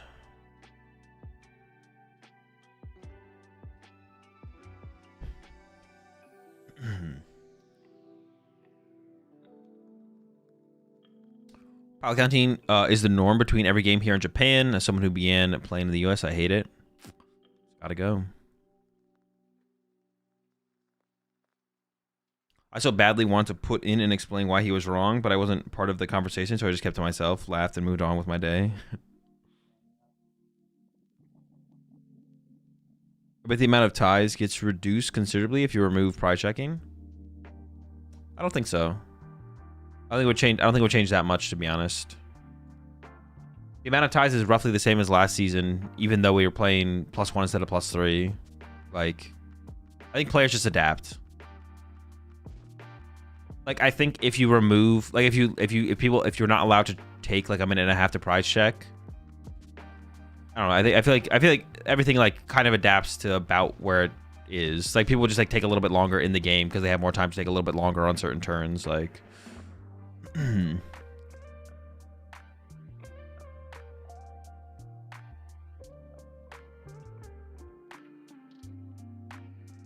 in China, it seems like it is default to pile count for each player before the round starts when you sit down, which makes players who do not pile count suspicious, and your opponent may ask you to pile count if you don't.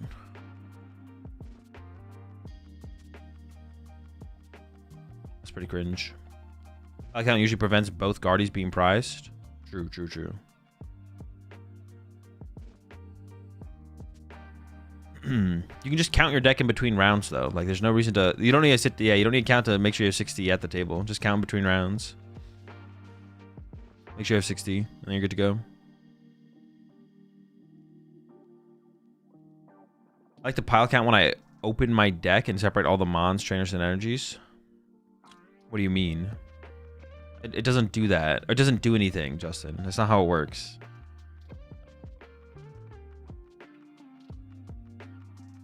You also have a really time understanding randomness. It is counterintuitive that clumps should be expected. It's not even the clump thing isn't even, but that's the thing though. It's like further than that, Willie, because it doesn't matter. If you take a 60 card deck that's fully sorted and you sufficiently randomize it, and then you take a fully sorted deck and then pile count and sufficiently randomize it, they both end up sufficiently randomized. It doesn't like.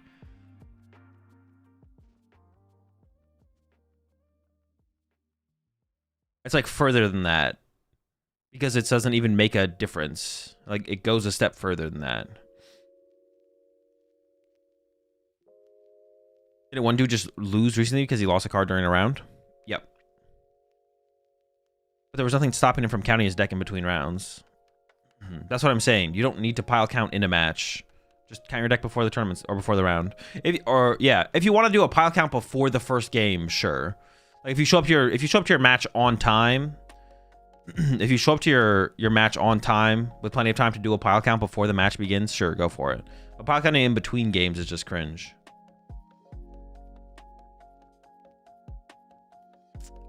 But yeah, you can always just count in between matches.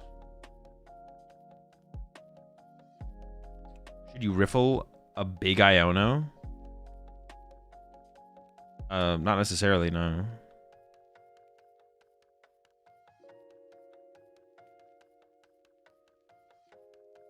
There's no shoulds in the Pokemon TCG. If you want to, you can go ahead though. I will say though, as a mid-table player, approximately 1 in 5 players in a regional does not have the ability to sufficiently randomize their deck. Yeah, but pile counting doesn't sufficiently randomize it for them. That's like not how the thing works. Fully pile counting your deck is like equal to like 1 mass shuffle. Like you're not doing anything.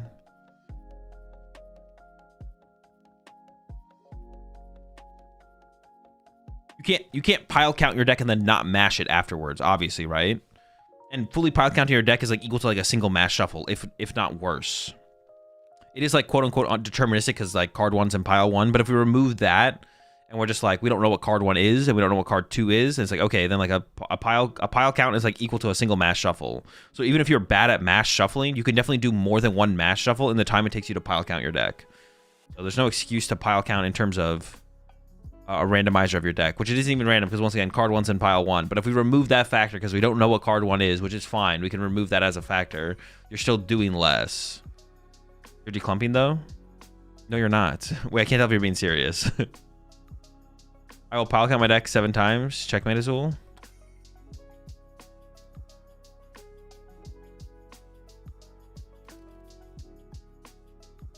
Random scenario for fun. Can you tell someone to not riffle shuffle your deck? Yes, of course. When presenting them to randomize. Even if they state that they can only riffle shuffle? I mean, no. You can, yeah. You can definitely ask your opponent to not riffle your deck. If they can only riffle shuffle, that's kind of on them, to be honest. I mean, if they're like really gentle with it and they do like a drop riffle, maybe it's like fine. Reading clumps, just shuffle more. Are people just rage baiting or being for real? Some people are for real. It's not rage baiting. Like some people are serious. Also, clumps are fine. Like it's fine to draw 4 research in your starting hand. That is not a bad thing. There is, if you don't sufficiently randomize your deck, like let's say you play Guardian, you stack all your Psychic and Dark Energy together, right? Because a lot of Guardian players do that. That's fine in your discard pile. If you don't sufficiently randomize your deck post doing that, post playing a match, it is possible that your Psychic Energy going to be more likely clumped together. But if you just sufficiently randomize your deck, you'll be fine.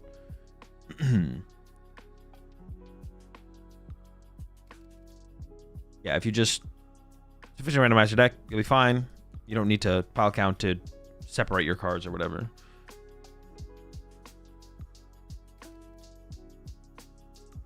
Won't be a big deal. Because you, after a pile count, you have to sufficiently randomize your deck anyways. And if you're not doing that, then you're cheating. So you're in the same spot you would have been in if you just didn't pile count. Will Poltmore still be viable in the Ascended Heroes format? After how many mash shuffles can you call someone out for slow play? I've been seeing a lot of people do 30 mashes when there's 5 minutes left on the clock. I'm going to call BS. I don't think you've actually counted someone doing 30 mash shuffles ever. Maybe like before a game. That'd be like the only time, maybe. If you're talking about your opponent uses Artisan and then mashes their deck 30 times, I'm going to call BS on that. But I don't know. If they're like doing it like, I don't know, if it feels excessive. Like you only need a mash shuffle like, I don't know, 7 to 10 times for it to be good enough. So if they're doing like excessive past that, but 30 times, I'm calling BS on that. I don't think you counted 30 times. I do 30 matches, but I do be quick with it. Yeah, I mean that's fine. It also like depends on your opponent as well. Like I will have like picked up my deck, like going from game 1 to game 2, I'll have picked up my deck and mashed it 21 times before my opponent has picked up their cards fully. Sometimes. But obviously that comes with like experience. So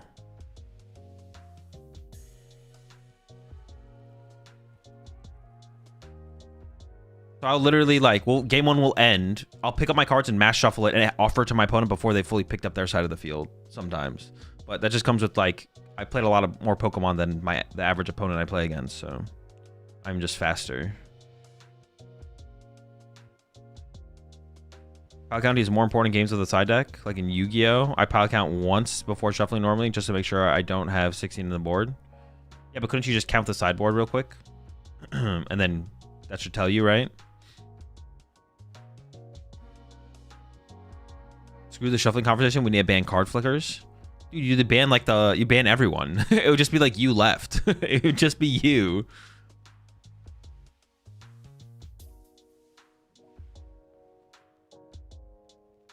Yeah, in empty in Magic, couldn't you just count? Couldn't you like just count your sideboard? And if you have the correct amount of sideboard cards, then you sideboarded correctly, right?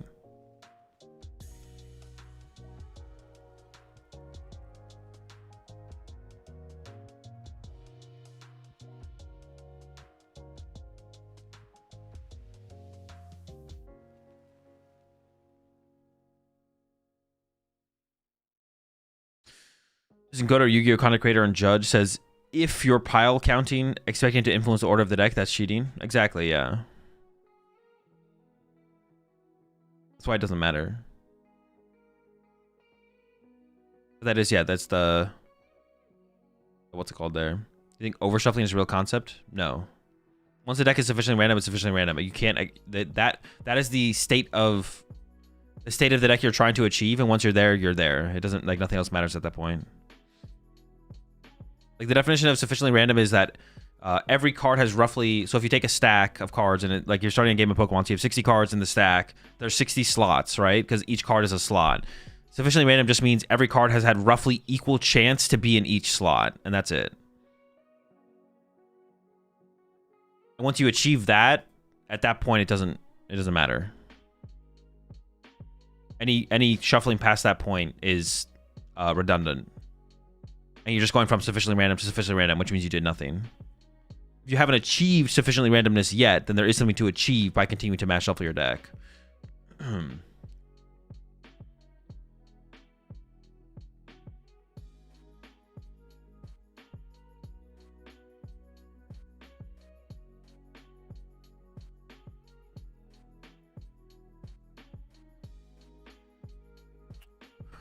In Pittsburgh, I had an opponent grab half my deck, shuffle the top cut 9 times, and then shuffle the bottom 9 times. So much wasted time. Yeah. If you believe a specific subtype gives you a higher percentage of giving you a better hand, it's admitting to cheating. Possibly, but it also could be it could also be due to your inability to randomize your deck in a sufficient amount of time in using the other method as well, right? So there is like some validity to that to an extent. Like, let's say you're really bad at riffle shuffling. And like using a sufficient amount of time to riffle versus mash, you end up without a fully randomized deck. Like, that would be possible, right? Theoretically. If you're really bad at riffling, the riffles are super inefficient.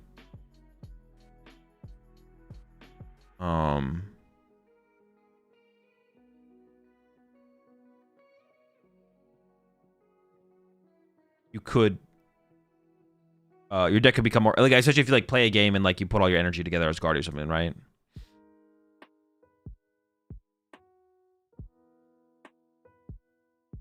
What do all my opponents on live stack 2 Buddy Poppins in their opening hand? Because why not? Who's gonna stop them? The devs? I don't think so. May as well do it, right? I mean, I do it. You should be doing it too. You're putting yourself at a disadvantage if you don't. If it's sufficiently random, does this mean Grim players must be marking their Poffins? Well, yeah, obviously Grim players are like a different breed. Like, they're definitely cheating. All of them.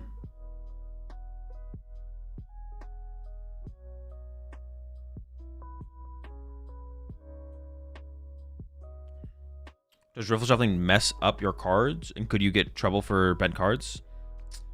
Riffle shuffling is more likely to damage your cards, and yes, you can receive penalties for having damaged cards. Well, it's not even damaged cards. It's like cards that like are noticeably different than the rest of your cards. That's like the thing. That's why I recommend people just don't riffle shuffle. I think riffle shuffling is actually just not even worth learning. You should just mash shuffle. Not even worth learning how to riffle shuffle. Don't worry about it. Just mash.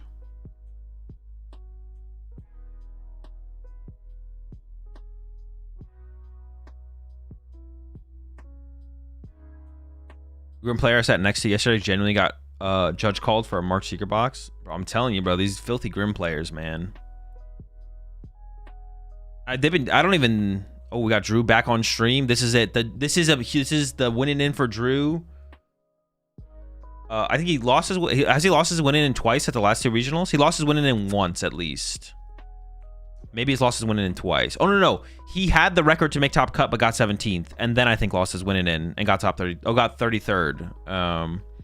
Yeah, he bubbled cut. He's the only player to ever bubble cut since we've had asymmetrical cut, I'm pretty sure. No, I'm pretty sure that's true, yeah. You IDF on stream? Yeah, you can if you want. I did it once. My opponent beat me in game 1, and then I offered them the ID. If you're gonna ID, they won't put you on stream. Like, if you and your opponent are gonna ID, then they won't put you on stream. But if they put you on stream, and throughout the match you decide you want to ID, then you can ID during the stream. Did they make you play it out for stream? No. Packed it up. Prediction? Oh wait, did I even play out the last prediction? Oh shoot, I didn't pay out the last prediction. Was the last prediction the last round or the round before the last? No, it had to be the last round because we've only played one round. The last round was a tie, right? 2 people have bubbled, I think. Have they? I only know Drew. All right, we got Lucas versus Drew. Maximilian Grease. Oh, is this a Golden Go mirror? No, it's Charizard. Okay, it's gonna be more interesting for sure. The Charizard versus Golden Go matchup has actually become like an interesting. Oh, nice. Drew's hand is dead. The Golden Go versus Charizard matchup has actually gotten interesting, or I should say, become an interesting matchup. Whereas like previously, the matchup has always felt pretty one-sided for Charizard, but now it's like a lot closer. It's a lot. I think it's still Charizard favored, especially depending on if it has, like the Dustin or Briar build. I feel like is definitely favored, but. Alright, Dustin, I feel like is maybe even heavily favored. I don't even know. It's definitely favored. It's more favored than non-build. The other builders might be slightly favored, but become a way more interesting matchup than times have passed.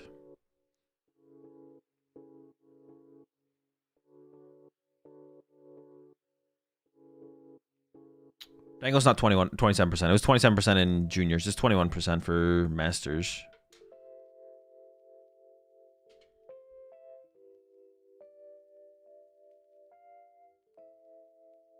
All right, Tasha Fez pass. Oh, okay. Top deck Arvin here for Drew. It's still not great, though. It's still pretty weak. I actually don't even know. What is this? I'm going to get Poffin, right? It's got to be a Poffin play. Drew's not playing the trolley build. He's playing the Secret Box. Oh, wait, no. We have Secret Box. That's our out, actually. Oh, but the hand sucks. All right, we'll make it work. We'll make it work. But we can Secret Box here, for Artisan plus Nest Ball to become Soul Rock and Lunatone. That is honestly maybe just one of the powers. We've actually seen the Secret Box be pretty impactful multiple times in this tournament already in terms of just playing the game. Like we've seen hands go from unplayable to playable through Secret Box multiple times now. That might just be the power of... I mean, we've seen the power of Secret Box, and maybe it's just like the power of it in the mirror match. Because like, I don't think Drew or Daniel, I don't think are teching for mirror. They don't have Premium Power Pro. They don't have whatever the other card is called, Cramorant. Like they don't play any of that. And the mirror match is like a matchup to beat, I would say for sure. I sure was giving this some thought. Could cycle the Vessel here, which I don't hate, to just build up energy in the discard pile. Honestly, don't even know how effective that is, though. Yeah, and it looks like thinking about that, just building up energy in the discard pile. I don't know how effective that is with current builds of Golden Go, to be honest. But, like, you don't have to want to KO with Charizard. It's easier when there's, a lot of energy in your discard pile. Ooh, is he actually going to opt to just save the Vessel instead? Okay.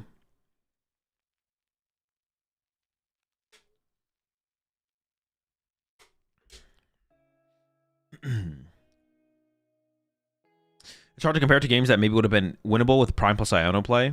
I mean, nobody plays Iono, though, with the Prime. Iono is such a bad card in Golden Go. Like, that play percentage to win a match is, like, so low. Because first you have to play the Iono, and then you have to pull off the Iono Prime Catcher combo, which almost never happens anyways. Ooh, actually interesting. Going for the Poffin, instead of committing to Soul Rock Lunatone here, going for Poffin. And then I guess you're just hoping Artisan sticks in play. Oh, no, we have Call for Family. So that even helps us further. Okay. I forgot about the Call for Family gimme here. Okay, okay. So we can use Artisan, get Soul Rock, Call for Family, get Lunatone, I assume. And then Artisan will probably stick and play for a turn as well. So we can use it again next turn. If there's like a Candy Charge or KO Gimme Goal, we can Artisan for another Gimme Goal. We don't have a boss for next turn to KO with Soul Rock. That's like the only thing we miss here by discarding the boss from Drew there. I wonder if we could we have avoided discarding the boss? I was still thinking about cycling the vessel, actually. So I guess we end up cycling it anyways.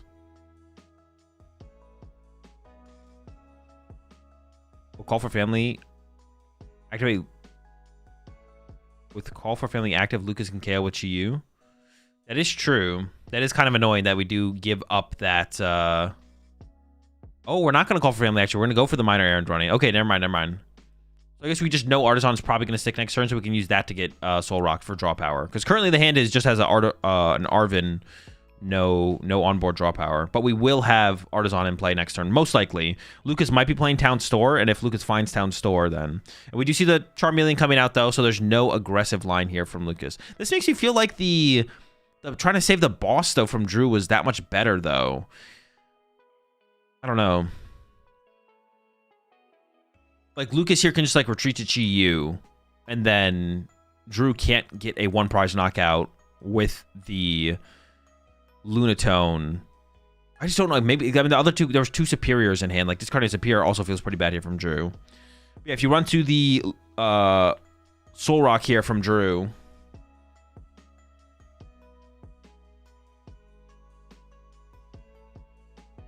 Or if you run to the Chi-Yu here from Lucas, then Drew's Soul Rock can't get a two-prize or a one-prize knockout with a one-prizer, unless there's a boss involved. But we just discarded a boss last turn, so we have to draw into a boss off the draw from the Soul Rock. We'll see how it goes. All right, here comes 8 from Lucas. Has already committed the Charmeleon to play, so like I said, there's no aggressive play here. We just want to get this Fez out of the active. We do not want that in the active, but we would like to TM Evo, and it looks like that is possible here, but it is going to involve leaving a Pidgey in the active here from Lucas. Because this is going to get a Charmander here, and then we're going to evolve Charmeleon and Odo. So we definitely need to double up on the Manders. Yeah. It does cost us an energy here as well. It's kind of unfortunate. Lucas is like one card away, actually, from being able to like run to Chi-Yu here. Unless it was prize. I don't really look at the... Wait, did they even show us the prize cards? Am I tripping? They did. Chi-Yu was not prized. So there's a Team Evo from Lucas. Alright, Drew confirming. Drew was like, wait, what? The Charmeleon? Alright, sure, go for it.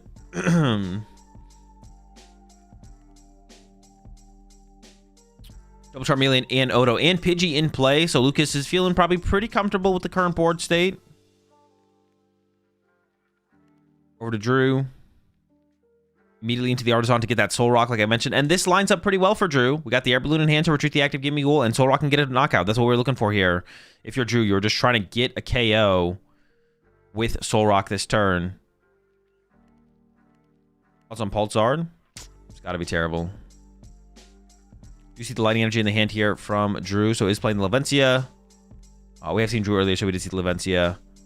And then there's a Soul Rock knockout, leaving the board clean of 2 prize Pokemon. This is the play you make here in this matchup. But Lucas is playing Dusknoir, which means Lucas can set up for the... There's a KO. And Drew's playing quickly here, playing with pace. Doesn't want a tie here. Of course, a tie for both players is effectively a loss. You will not be making top cut with a tie, so... But yeah, Lucas here can play for the... I mean, you could Chi-Yu this turn, right? Chi-Yu for a 1 prize knockout. But yeah, the Briar here is Briar and Dusknoir from Lucas is gonna even losing this first prize card with a full 1 prize board from Drew. Oh, plays the Hero's Cape, actually. I see the Hero's Cape in the deck. I guess that's not too crazy, right? Well, I guess I would have expected... Wait, was there a Chi-Yu in there? Does Lucas not play Chi-Yu? But honestly, if you're playing Dusknoir, I don't think there is a Chi-Yu in there. If you're playing Dusknoir Briar, I guess you kind of don't need it, to be honest. I wonder what the Dusknoir was. It only a 1/1/1 Dusknoir line here as well? Yeah, I guess you don't. If you have Briar and Dusknoir, you don't actually need the thing. I don't even like this Iono play though from Lucas. Lucas's hand was pretty good. It had rare candy, super rods. I don't even know if that was a good Iono. Oh, I guess Lucas can win in 2 attacks. Maybe it's fine. I guess you don't need candy. Well, no, you kind of want the candy, but I see Iono does disrupt Drew. Drew was like, what's that after? I guess it's fine, to be honest, because we actually probably won't need the super rods. The super rods was what I was thinking we want to hold on to, but oh wait, maybe that is a Chi-Yu. Oh no, plays the Moltres. Okay. I don't even like the Moltres bench here from Lucas. Shouldn't we bench second Duskull? Okay, into the quick search. We'll just grab Charizard here. And then Charizard loads up the energy. Why do we bench the Moltres? So plays Moltres Defiance Band instead. I'm so confused why the Moltres is on the bench. I just don't. Why is it here? Why did we bench it? Bench the other Duskull. Because now Drew can go... Wait, why are we setting up the Moltres? Isn't the play... I guess if we have 2 fires in the deck, we have back-to-back Charizards. But what isn't the play just to... Isn't the play to go Charizard knockout? Oh, wait, no. I'm miscounting prize cards here. This is fine here from Lucas. This is fine. I thought Lucas could win in 2 turns. Lucas cannot win in 2 turns. This play is fine from Lucas. Yeah, in my head, I thought Lucas could win by going... Wait... Knockout, no. Lucas needs to take 2 more knockouts. Lucas needs to attack twice. Actually, that's not true. Lucas could have gone Candy Dusknoir, actually.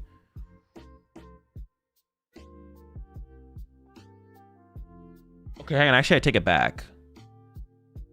Lucas, actually, if Lucas had held the last hand with Super Rod and Candy, it's possible Lucas actually could have won in 2 KOs. Lucas could have gone... knockout, and then Candy Nor pop, play Briar, Candy Nor pop, attack with Charizard, win. So actually it was possible. I didn't fully think through the line. Now it's not possible anymore, but yeah, Moltres next turn with Defiance Band is still pretty good here for Lucas. And then we have the potential of, well, no, but see, now Drew is actually in like a fine spot though. Drew's gonna go KO active, and then Drew is gonna go boss KO 2 prizer, play around Briar, and then Lucas is just gonna lose. Actually, I mean, we're going to play Iono here from Lucas. Like, the play from Lucas next turn is Iono plus Defiance Band, Moltres KO. Oh. Hopefully we're good. Okay, I think we're good. Things were pretty separate there. But then if Drew does find boss KO Fez, or even boss KO Lone Duskull, unless another Duskull gets benched, which I guess another Duskull would probably get benched there. No Golden Goes yet here from Drew also is worth noting. And no bench space for Genesect as well. Oh, we're not done yet, though. Dude, Drew is cooking out here. Damn, he palmed 13 cards. And no! Just no Golden Go. He just fully whiffed. Has Turo, but no out to Genesect. Oh, no. This whiff is huge from Drew. This is, I mean, this might just be game ending. Lucas can just go boss KO Fez next turn with Quick Search. Do you ever just concede here as Drew? There's 37 minutes left, but... honestly, if I'm Drew here, I'm packing it up. I think I just packed this one up. Oh, okay. We have... no, I think I still pack it up, though. No. We did have the Turo on the Fez, so it's not as bad. Oh, that's true. Genesect was prized. We do have the Turo on the Fez, so it's not as bad. Lucas can only get 1 prize card, but Lucas is definitely just, like, set up to win the game here. Like, Ultra Ball here... get the Dusclops, Iono again, because Drew has just built this hand up huge, and you know Drew is just missing a Golden Go, but the rest of the... maybe you don't Iono here. You could Iono here.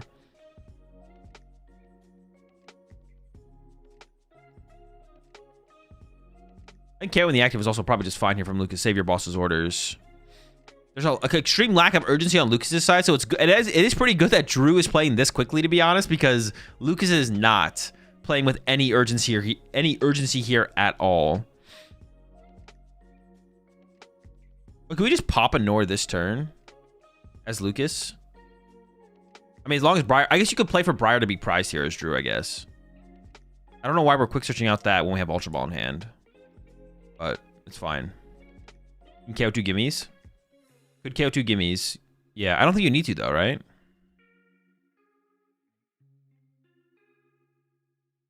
Why are you talking urgency 24/7? Because it matters if your goal is to win. It's not that Lucas can't win this game, but Lucas increases his odds of winning this game if he plays faster. Because you need time to be able to play the games of Pokemon. Oh, we have Dusclops can pop and KO a Gimme Ghoul. Okay. Okay, yeah, KO double Gimme Ghoul here seems fine. Oh, we're just gonna swing. This is also...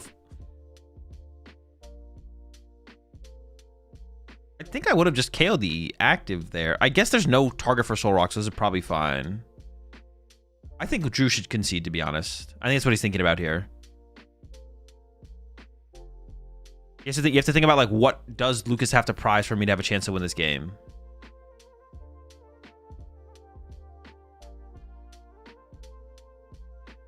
The answer is just too much, right? Too much has to be prized here. Yeah, nice. All right, I like the concede. I think he maybe actually whiffed... well, he could have cycled with Lunatone right there, right? But yeah, I like the concede here for sure. Time the concession there from Drew. You like the urgency. What is the average time a game of Pokemon should take? 10 minutes? I know you're trolling.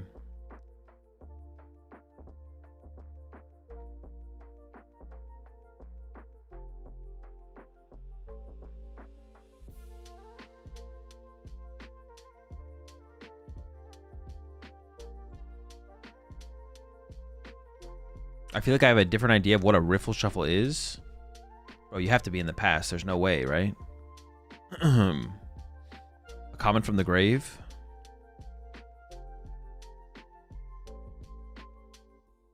How can you have a different idea of what a Riffle Shuffle is?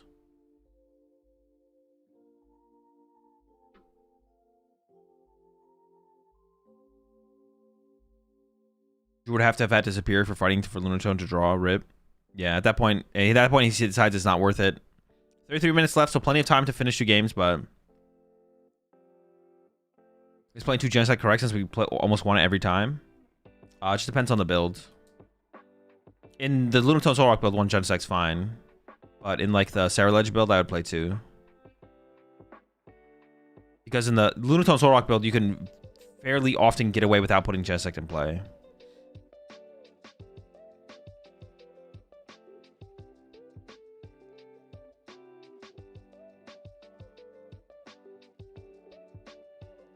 Looks like a mulligan there from Lucas to start off. And we will see Drew going second here. So we could see a more aggressive start here. Turn 1 KO with a potential Soul Rock, of course.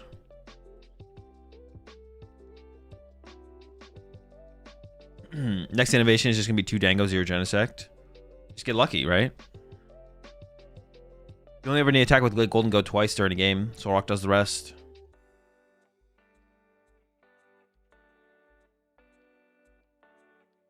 Ooh, Klefki start. No! Oh, wait, no, we're going first. Okay. I was like, wait, what? But I'm assuming Drew chose second here. 2 Fires prize. That could be a little bit annoying.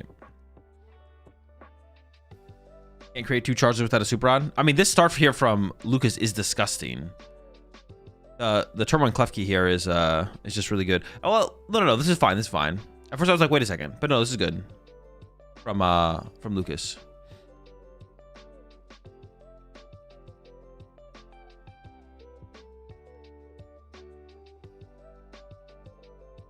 What was that clap? That was a congratulations. You found Buddy Poff in turn 1 clap.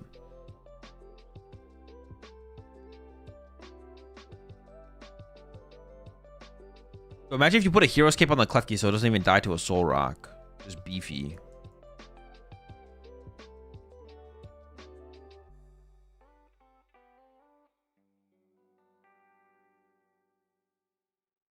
Pidgey the Charmander. Once again, I mean, Lucas isn't playing slow by any means, but lack of, what's it called? Last game, who played the Artisan? Oh, no. Drew. Drew played the Artisan. Why? Who got the Artisan?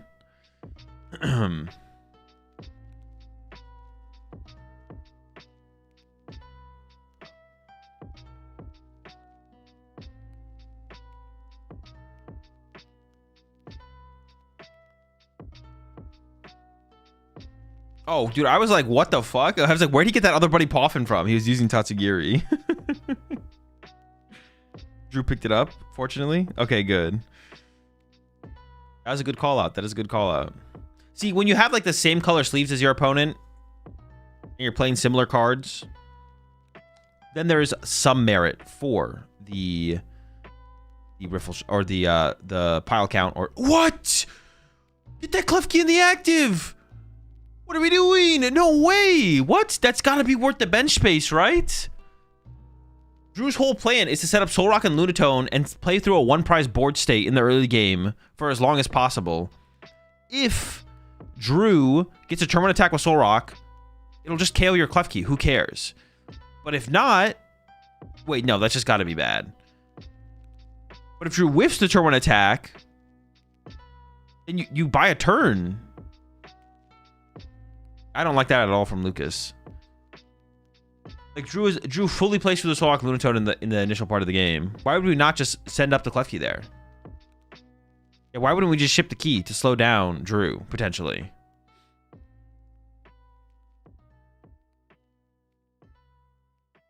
It's not even like a bench space thing, because if Drew doesn't get a knockout for the turn because you put the Klefki in the active, who cares if you lose the bench space to the Klefki? Drew does have the play here though. Air Balloon, Poffin on the way. Maybe the Secret Box? Although, I don't know. It seems like a little overkill here. We'll see what Drew goes for. Could be the Secret Box. He's going to go for the Poffin. Look how much urgency Drew is playing with. I guess the only thing to consider here is the Secret Box here from Drew. If you do Secret Box as well, it does tend to get those energy into the discard pile aggressively. Oh, whoa, whoa.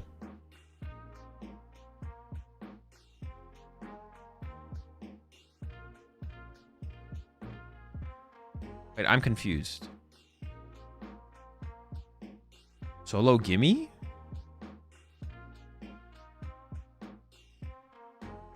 Oh, we have 2. Okay, sure. Okay, that's not that bad. I didn't see the other gimme goal in hand, so I was super confused. But I guess 2 it's okay, I guess. I mean, a 3rd gimme is pretty nice, but... Opting for the Vessel instead to start to build up the energy in the hand in the disc. Well, it puts up like 1 energy in the discard pile. At that point, shouldn't we just like go for the Secret Box maybe? I don't know. It also would put a boss in our hand for Solrock for the next turn. All right, over to Lucas. We have Ultra Ball. We have Arvin. The Klefki wouldn't have stopped the turn 1 attack here from Drew, but... Okay, now, I mean, we can Arvin for Poffin plus TM Evo here and then jet the... Nope. I'm gonna say jet the Klefki into the active, but also, well, actually, I don't even know what we're doing here is from Lucas then. Is this gonna be Ultra Ball for Fez?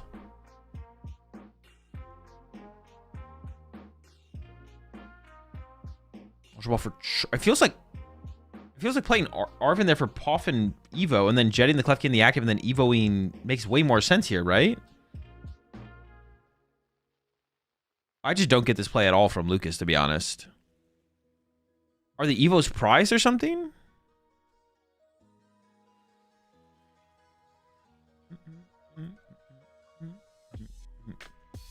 I'm like so confused. Did we see the prize cards? They had to have shown us the prize cards at some point, right? Or what was the search on the deck? Well, now I'm just like all over the place.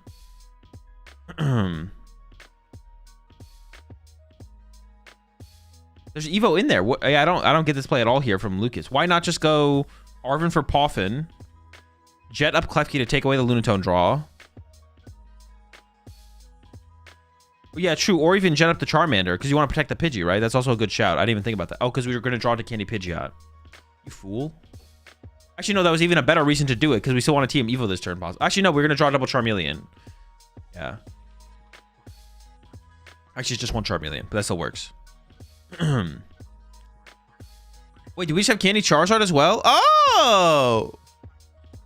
Oh my gosh! Chill!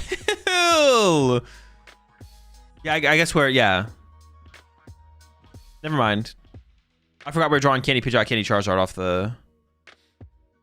As Drew here, I don't think you're mad at this lot. There's no Duskulls in play at all. Like, I don't think you're mad here as Drew that this is the way the game is going, to be honest. Like, as Drew here, I think you're kind of happy this is what is happening. Or you're content with this happening. Oh, okay, I don't know. That's a Hero's Cape, though. Hold up. That's a beefy lad. But boss KO Pidgeot would also be fine here if Drew can find that. You got the Hero's Cape too, bro? Like, what the fuck? Lucas out here hit him with the Lily. And then Drew Candy, Charizard, Candy, Pidgeot, Hero's Cape. All right, let's see if Drew can respond to this.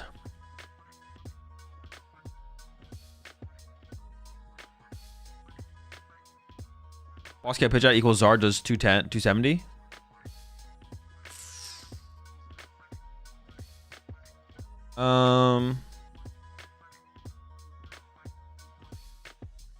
Yeah, but that's fine if you're Drew here, right? I think you're okay with that.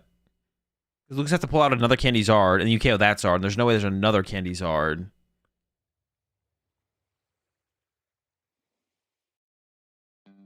You draw 2, Lucas draws 2, you draw 2. Oh, but then Lucas will go like Defiance, Moltres. No, but you still win the...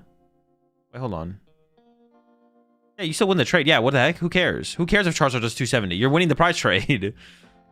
The game's over at that point. You said something, and it made me stop and think, like, wait a second. Are you cooking? You were not cooking at all, though. You're not cooking with that. Yeah, we've won the game at that point. Or if we just take a 2-prize knockout into a 2-prize knockout here, Drew, you just win. Who cares if your Golden Go gets KO'd?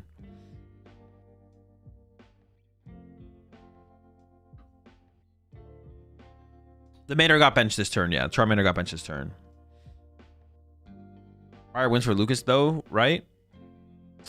No, not if Drew goes 2-prize, 2-prize. Which I'm sure is what Drew is looking for here, is 2-prize, 2-prize.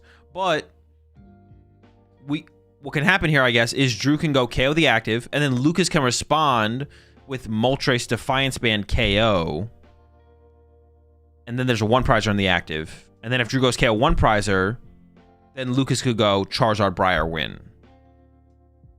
Energy Boss found off the first Golden Go here. A lot of energy in hand, but I don't think there's enough here to... We've played our supporter, we've played our secret box. I think we're coming up a little bit short currently. There is a superior? Okay, we might have just enough here for Drew to get the KO. And with 2 Fire Energy prized, Lucas actually can't just go Candy Charizard attack with a Charizard. Because there's 2 fires prized. I assume Lucas plays the 5 fire like everyone else, so... It's not available. There's got to be enough energy here for Drew, right? There's no way. Did we whiff? Oh, no, it's got a Hero's Cape. We did whiff. Yeah, we definitely whiffed. Wait, actually, it's playing the Superior, so I assume we don't whiff actually here. Unless Drew forgot about the Hero's Cape. Wait, no, there's no way we have enough here.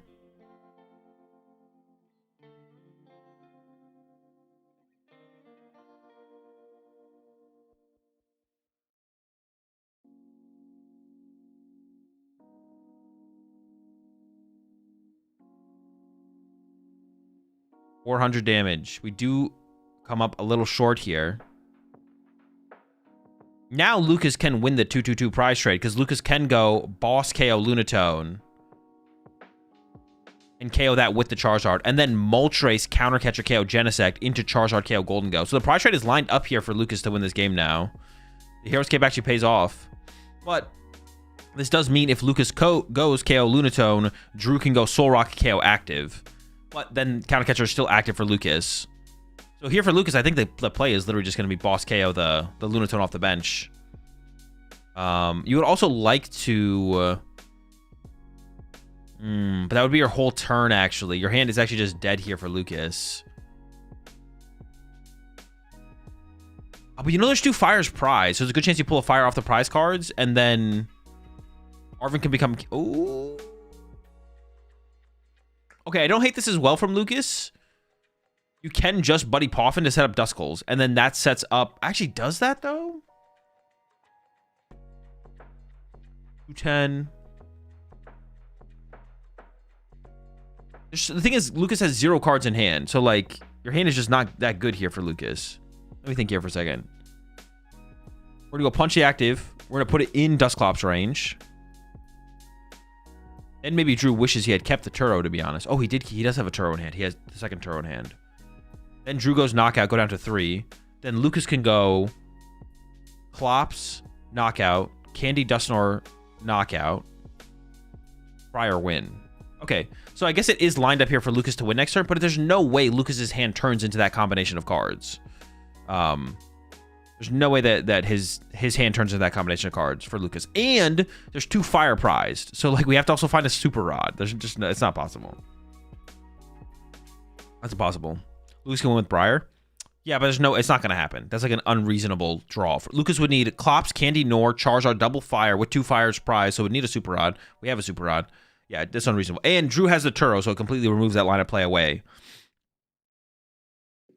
So Drew is now back in the lead for sure. Yeah, technically Lucas can win next turn if Drew doesn't play Turo, but Drew's going to play Turo, so. We'll go for 2. Definitely looking for a Soul Rock here so we can draw more. Goes for the going for 1. Doesn't want to commit to the Turo yet. Vessel, no Soul Rock. Now it's a little scary to KO the active actually here from... Oh, but you have to. You don't even have a choice. You have to Turo here as well. Full prized. Oh, is it prized? That's really unfortunate here for Drew. Only has 1 energy in deck, it looks like. Yeah, 1 energy left in the deck. Grabs it. He's going to Arven instead of... I guess he's just going to get more Gimme Ghouls set up. Okay, that works. That works. You do need some Gimme Ghouls here. You do need Gimme Ghouls here. Oh, also Picnic Basket. But Picnic Basket doesn't get you out of a range of Candy Dusknoir. Because, like, on this next turn here from Lucas, Lucas can go... Lucas can go Klops, KO active, plus Countercatcher, KO Golden Go with the Charizard.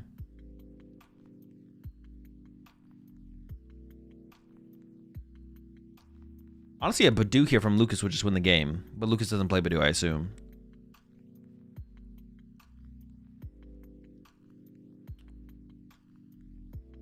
Fez gets put down.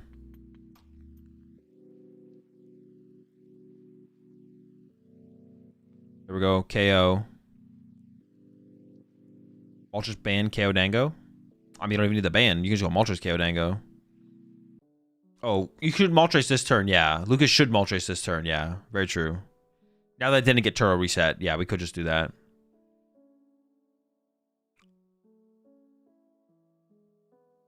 Why can't ignore, not just Dusclops? Well, now you can Dusclops because it didn't get Turoed. But you don't want to Dusclops this turn because you don't win the game. There's a Super Rod, Charizard 2 Fire to the deck. And then I think maybe he's just going to play the Iono. As Defiance Band. I guess you just keep that just in case for Moltres, I think. I think you should probably save the Defiance Band here.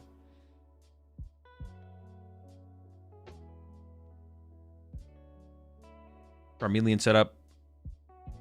So we're going to go... We can go Moltres KO. I mean, you can't win this turn as Lucas. We don't have the play in hand. We don't have the Briar combo. It was technically possible. Technically possible, but it was not going to happen. There's the Iono. So the play here from Lucas is Moltres KO active into Dusknoir Briar. You also need to get like a Charmander down on the bench this turn as well, I feel like. Well, no, you do need to get a Charmander. So this turn from Lucas, you need Fire Energy, Moltres, Charizard.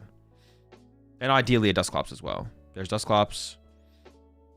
Has Fez.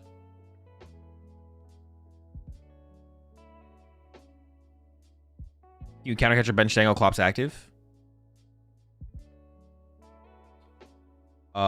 You can, but you don't win. Then you lose to Drew having Boss KO Fez, which I don't think you want to give that to Drew. That's why the last Gimme Ghoul is so important. You could evolve the benched Charmeleon to a Charizard here from Lucas. And then also bench Moltres as well. We have Charizard. Or actually, you could... Oh, you can KO with the Charmeleon here, right? So you could, like, quick search for... Hold on. We could have actually... So the problem with attacking with Moltres this turn from Lucas... If you attack with Moltres, then Drew can go Boss KO Charizard. But actually, Lucas could have attacked with the Charmeleon and benched a Charmander instead. And that gives Lucas the line of getting the KO with a 1-prizer while still having potential of Charizard next turn. Drew the 3 perfect cards. I mean, not for the situation yet. For next turn, yeah.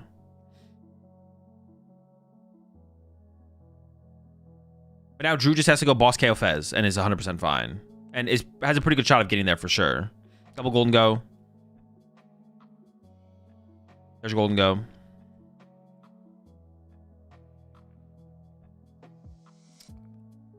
Lucas played Iono to start the turn.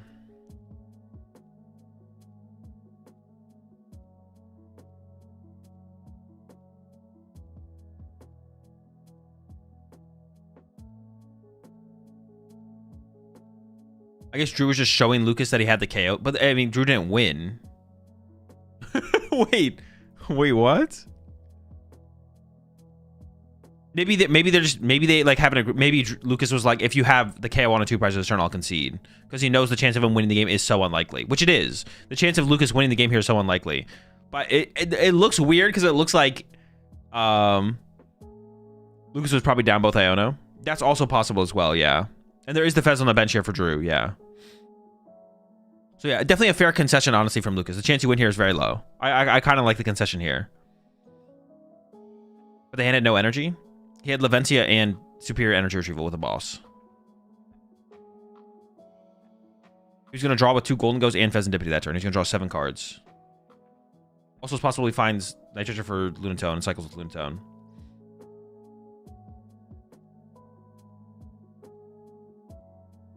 Chat, he had drawn 0 cards with he could draw 7 cards that turn.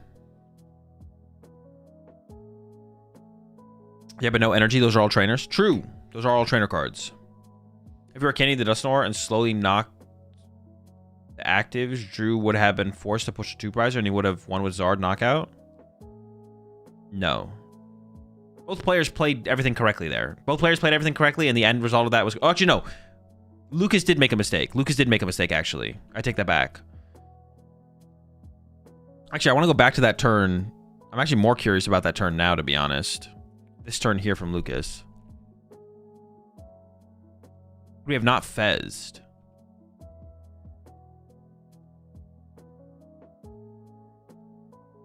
I mean, it's hard to not fez here. Lucas did make a mistake, though. Lucas should have... putting down fez is probably fine here from Lucas. Like, that's probably fine. But what Lucas should have done was bench Charmander and attack with Charmeleon for the KO. So that way...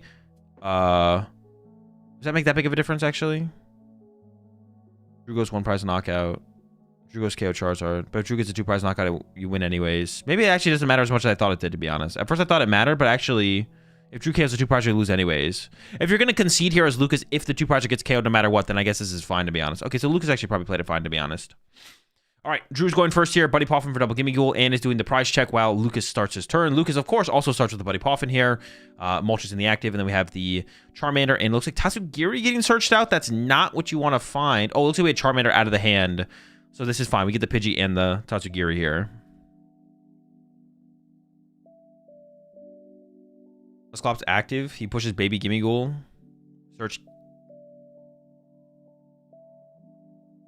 Search Rare Candy. He then Dusknoir's in hand. Dusknoir the active Gimme. Retreat into Zard. Knock out the 2 prizes or 5 prizes. He has Dusknoir in hand. Didn't he? Oh, you might be right there, actually.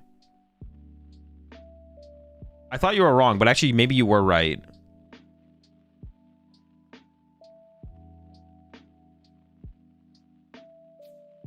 Oh, no, but you just pushed the Lunatone, right?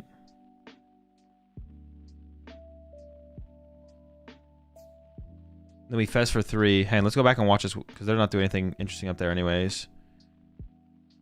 You go pop on active. Lunatone gets pushed.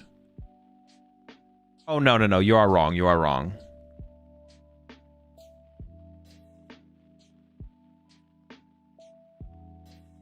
He doesn't have counter catcher, right? He would need counter catcher as well. He doesn't have counter catcher, though. So even if he goes quick search Candy, Ultra Ball for Zard, he's short counter catcher from... Klops knockout, Dusknoir knockout, counter catcher KO Genesect. So he was 1 card short. He was 1 card short.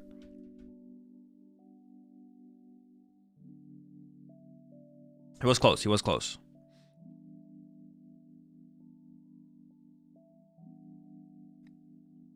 into the Artisan here from Lucas.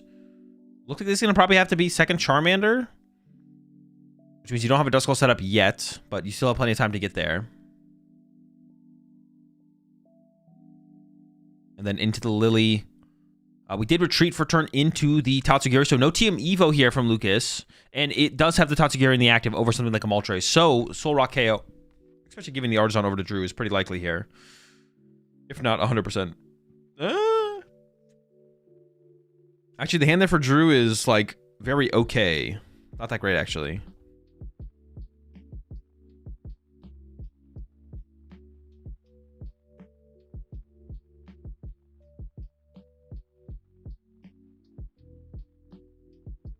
Pretty sure the rare candy was prized, so Lucas may have been out of rare candies for Dusknoir. That is also possible. Actually, no, he used like no rare candies that game. No, he should have had a rare candy left in the deck for sure. And this hand actually here for Lucas does have 2 rare candies. So no TM Evo turn 1, but I don't think he cares. Should be doing okay. Should be all right. Okay, over to Drew into the Artisan. Lunatone, Soul Rock in hand. Looks like Secret Box is going to have to be the play here from Drew. Once again, you don't want to put any 2-prize Pokemon in play here. Does have Golden Go plus Air Balloon, but that's not going to be hitting the bench this turn, I don't think.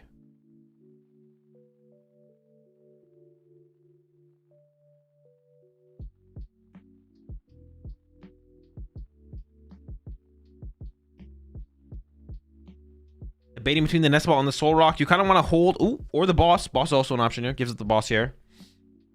I think we have to discard one more card here, right? Off of a Earthen Vessel. Oh, no, we can discard the Artisan off the Earthen Vessel. That works. And then we have to hope the... is the other Air Balloon in the deck? Okay, thank goodness. I was about to be scared for Drew. We haven't even played a supporter for turn yet. We could still play the Arven. But we're probably going to start with the Lunar Cycle here first. 8 minutes left. Not that much time. Once again, lots of urgency from Drew, the whole set. Love to see that. Lucas. Oh! All right, we're good. He does have the Soul Rock, so it wouldn't be that big of a deal, even if he saw the cards. And that Fighting Energy should be in the hand, obviously, but... We're chilling. We're chilling. He's going fast. Things are going to get a little sloppy when you're trying to go fast. And there we go. Got the KO. Can just hold the Arvid if he wants. He could play it to try and, like, cycle ahead by a turn, but... There's a knockout. But Lucas has quite the hand on the other side of this. Has Candy, Pidgeot, Candy, Charizard. Yeah, a pretty disgusting hand here from Lucas coming up into the Artisan to begin with. And then here come the Duskulls as well. I don't love this. Oh, it looks like maybe one Duskull is prize, so I actually don't hate this from Lucas. I was gonna say, I don't love it because I feel like we'd want... Oh my gosh, you said the... Dude, what the fuck? It's in the hand?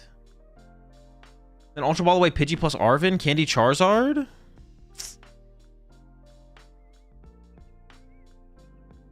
I'm trying to stop the Pidgey, a waste of Gust there. Honestly, it wouldn't have been terrible. Yeah, it wouldn't have been terrible to go for the Boss on the Pidgey. But as Drew here, one of the things is like you don't really want to play around. I don't know. The double candy here isn't like that unlikely. I think you just grab a Lily here as Lucas, to be honest. Searching out the Charizard instead of playing the Ultra Ball. Interesting. Maybe we're going to play the Arven for turn here. But I like playing a Lily here, to be honest, to set up for the big Dusknoir plays.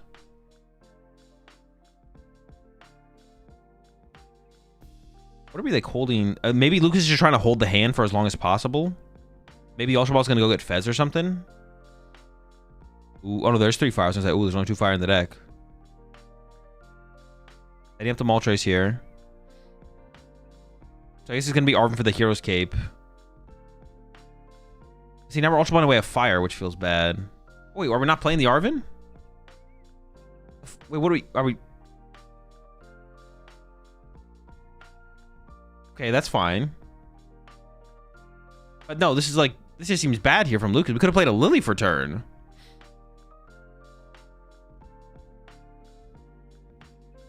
This can't be worth. What? We're so far away from, like, the big combo play, I feel like. Our hand is a Fire Energy and a Briar. Like, our Quick Search is designated to finding everything on the net. Like, if Drew gets the KO on the Charizard here, our hand is so weak to, like, chain attackers, I feel like. Yeah, I don't like that play there from Lucas at all. I think KOing the active there from Lucas is more than fine. Like, KO active plus play Iono, or Lily, excuse me. It's more than fine. All right, next ball coming in here from Drew. Goes for the Genesect, double golden goal on the way. Will Drew get the 1-hit KO here? No way this game will conclude? You'd be surprised. Fez out as well for Drew. The haste is in. Yeah, honestly, if Drew could have gone with the boss KO on the Pidgey, we probably should have seen that happen. But...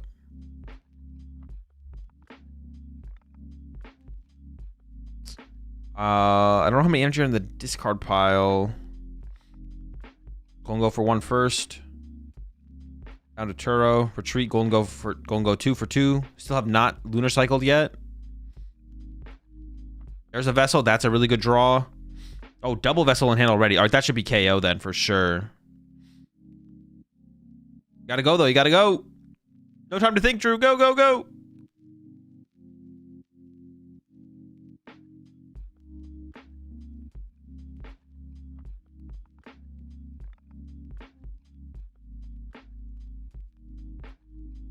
Hustle, hustle, hustle.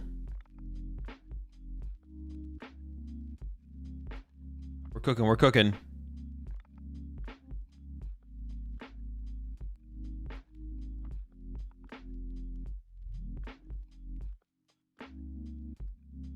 I think he has to shuffle his deck here still, right? He's not shuffled. He also has not played... he's not used Lunar Cycle yet, I don't think. But I mean, it's fine if he misses the Lunar Cycle. He's maybe going to shuffle going into his opponent. Oh, he's thinking about playing the Arven. Okay, so he is going back in here. I don't even know what you're grabbing here. Superior for next turn. Sure. Now we're shuffled. 4 minutes left. Boom, boom, boom. Here comes the 7 discard for the KO on the Charizard. Yeah, we could have had a Hero's Cape on this thing as well here from Lucas. Dude, I do not like the way Lucas played this last turn at all. I don't like the way Lucas played this last turn at all. Now the turn is like... Oh, the Iono top deck is actually pretty big here because now Lucas can go play Iono plus find Defiance Band, KO the active. So the Iono... Yeah, that top deck is actually pretty huge here from Lucas because now you get to actually have a reasonable turn. But if we had just like played that differently... If Lucas had just like... Ultra Ball for Charizard, Candy Charizard, and then just played the IO, and then went Quick Search for Lily. Like, the potential for this turn was so much higher, but kind of got bailed out with that top deck, to be honest.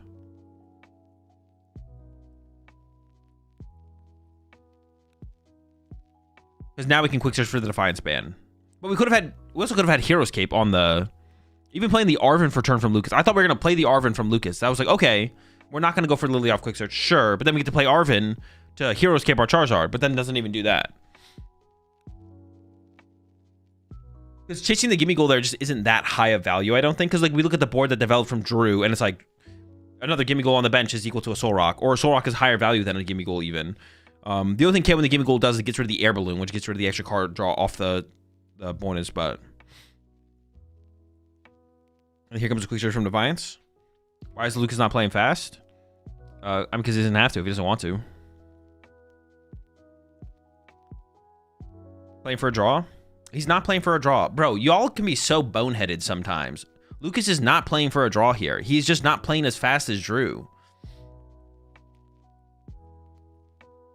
I feel like I'd be salty at AF as Drew if this match is in a tie. Yeah, I'd be a little bit annoyed. Like, I would feel for Drew a little bit. He played really fast in this game so far. But Lucas is not playing slowly. Yeah, Lucas is not playing slowly. He's not playing for a tie. Like, he's just not playing as quickly as Drew.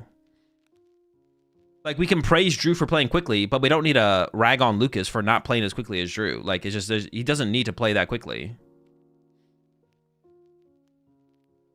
So the question here for Drew is, okay, hey, we only have 1 minute and 50 seconds left.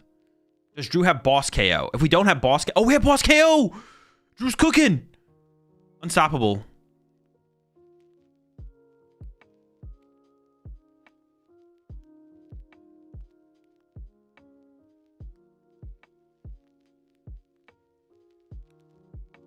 There's the knockout, 2 prize cards. He's like, draw for turn, please. Okay, he got there. He does the little cheer as well. Let's go. Drew on turbo mode here.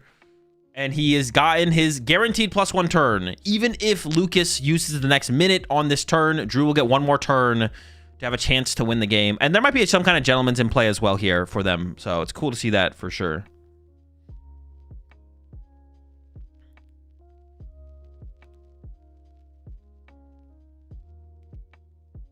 Everything is within the rules. People will be salty.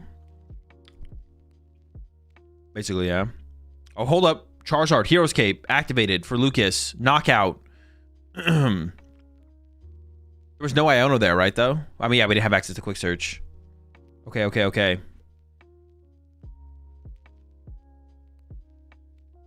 Also, last time we played around Briar as well. Won't go in hand. Drew's giving this some thoughts. Oh, because the Soul Rock can win the game here for Drew as well, but Drew has no mobility. I feel like it's got to be pushed Golden Go, though, right? It's got to be pushed for Golden Go. That's what Drew's debating here now. Do I play for the boss, or do I play for the boss and the potential of the KO on the active? I feel like it's got to be the push. This has got to be the correct push. And there's Superior already drawn. That's a good start. All right, now, I mean, now you're 100% safe. Now if you draw a boss, you're 100% good. Thinking about playing the Poffin. Gonna start with the Genesect here to thin out the deck. There's a boss on the bottom. You need so little here as Drew. Actually, I don't actually know if Drew can actually KO the active here. So maybe it has to be a boss here from Drew. How much energy do you need to KO this thing? 8, 9, 10? Oh no, we can get there. We can get there. Drew can get 10. Actually, I think Drew has it guaranteed. I'm pretty sure Drew has game. Because we have Superior in hand, plus Superior, plus Lavencia, plus Energy. So I'm pretty sure it's game here. But he's going to go through it, cycle it. And honestly, if I'm Drew here and I draw a boss, I'm 100% playing the boss over KO in the active. Because I know that thing on the bench is going to die. Yeah, Drew has game here. He's just going to cycle through it now. And there's the boss plus Superior. So just going to play it that way.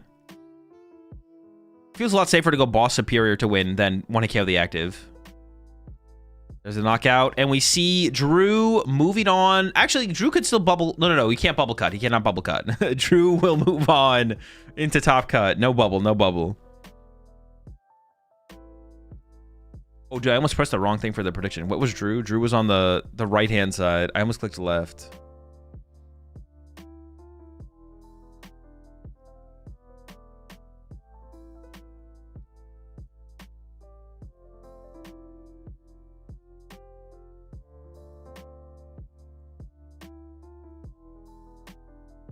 Is the Moltres better than the Chi-Yu in the Zard deck? No, there's no such thing as... Alright. There's right now, I don't know what's better. But there's no such thing as better. Both are good in the deck. The question is, what is the metagame? I don't know which one's best, though. I assume you're just asking which one do I think is best right now. The answer is I'm not sure. I would lean towards Chi-Yu, though. I think Chi-Yu is actually better against Golden Go. The thing that the Chi-Yu does that the Moltres doesn't is when they do the one prize board state Soul Rock KO, you can go Chi-Yu knockout and leave a one prize on your active. The Moltres is actually, I think, worse against Golden Go than the Chi-Yu. The Moltres is better against a Grass Ogerpon, but Chi-Yu is better against Golden Go. Because you want to be able to go Chi-Yu knockout Soul Rock after they go one prize board Soul Rock KO. I would lean towards Chi-Yu being the better one right now because Golden Go's good right now. So actually, you know what? The answer is Chi-Yu.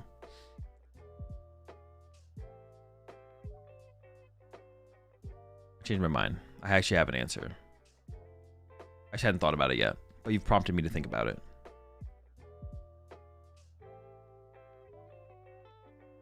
Would you consider that a top 5 pace game of all time by Drew? It's up there for sure. It's a good one. Maybe not top 5, though. Possibly it's not top 5.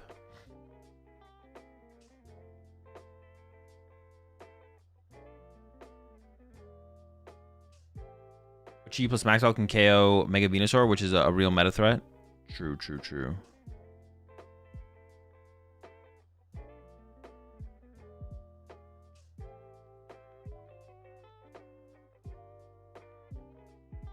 Yeah, the Chi-Yu's not that hard to set up, for sure. I mean, the question is which one's better against Golden Go. The answer is Chi-Yu, so you should definitely be playing Chi-Yu.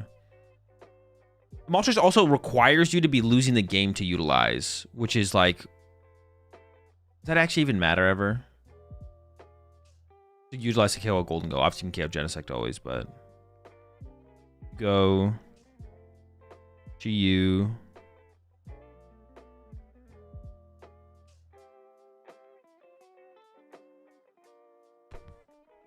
It could matter, right? Actually, it could matter, actually, yeah. I feel like it could matter.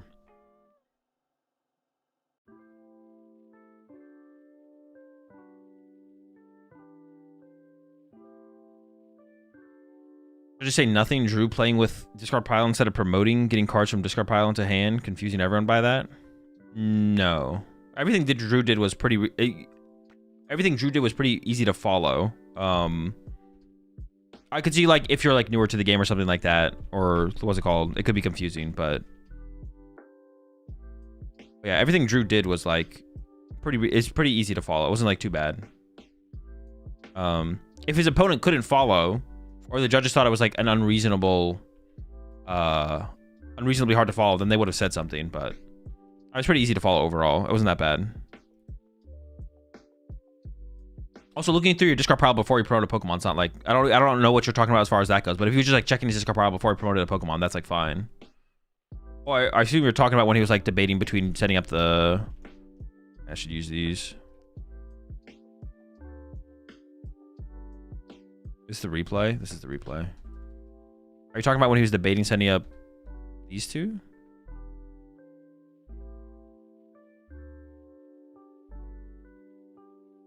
Yeah, if you're talking about when he's debating, he's like checking his discard pile to decide which one to send up, like based on what's remaining for resources.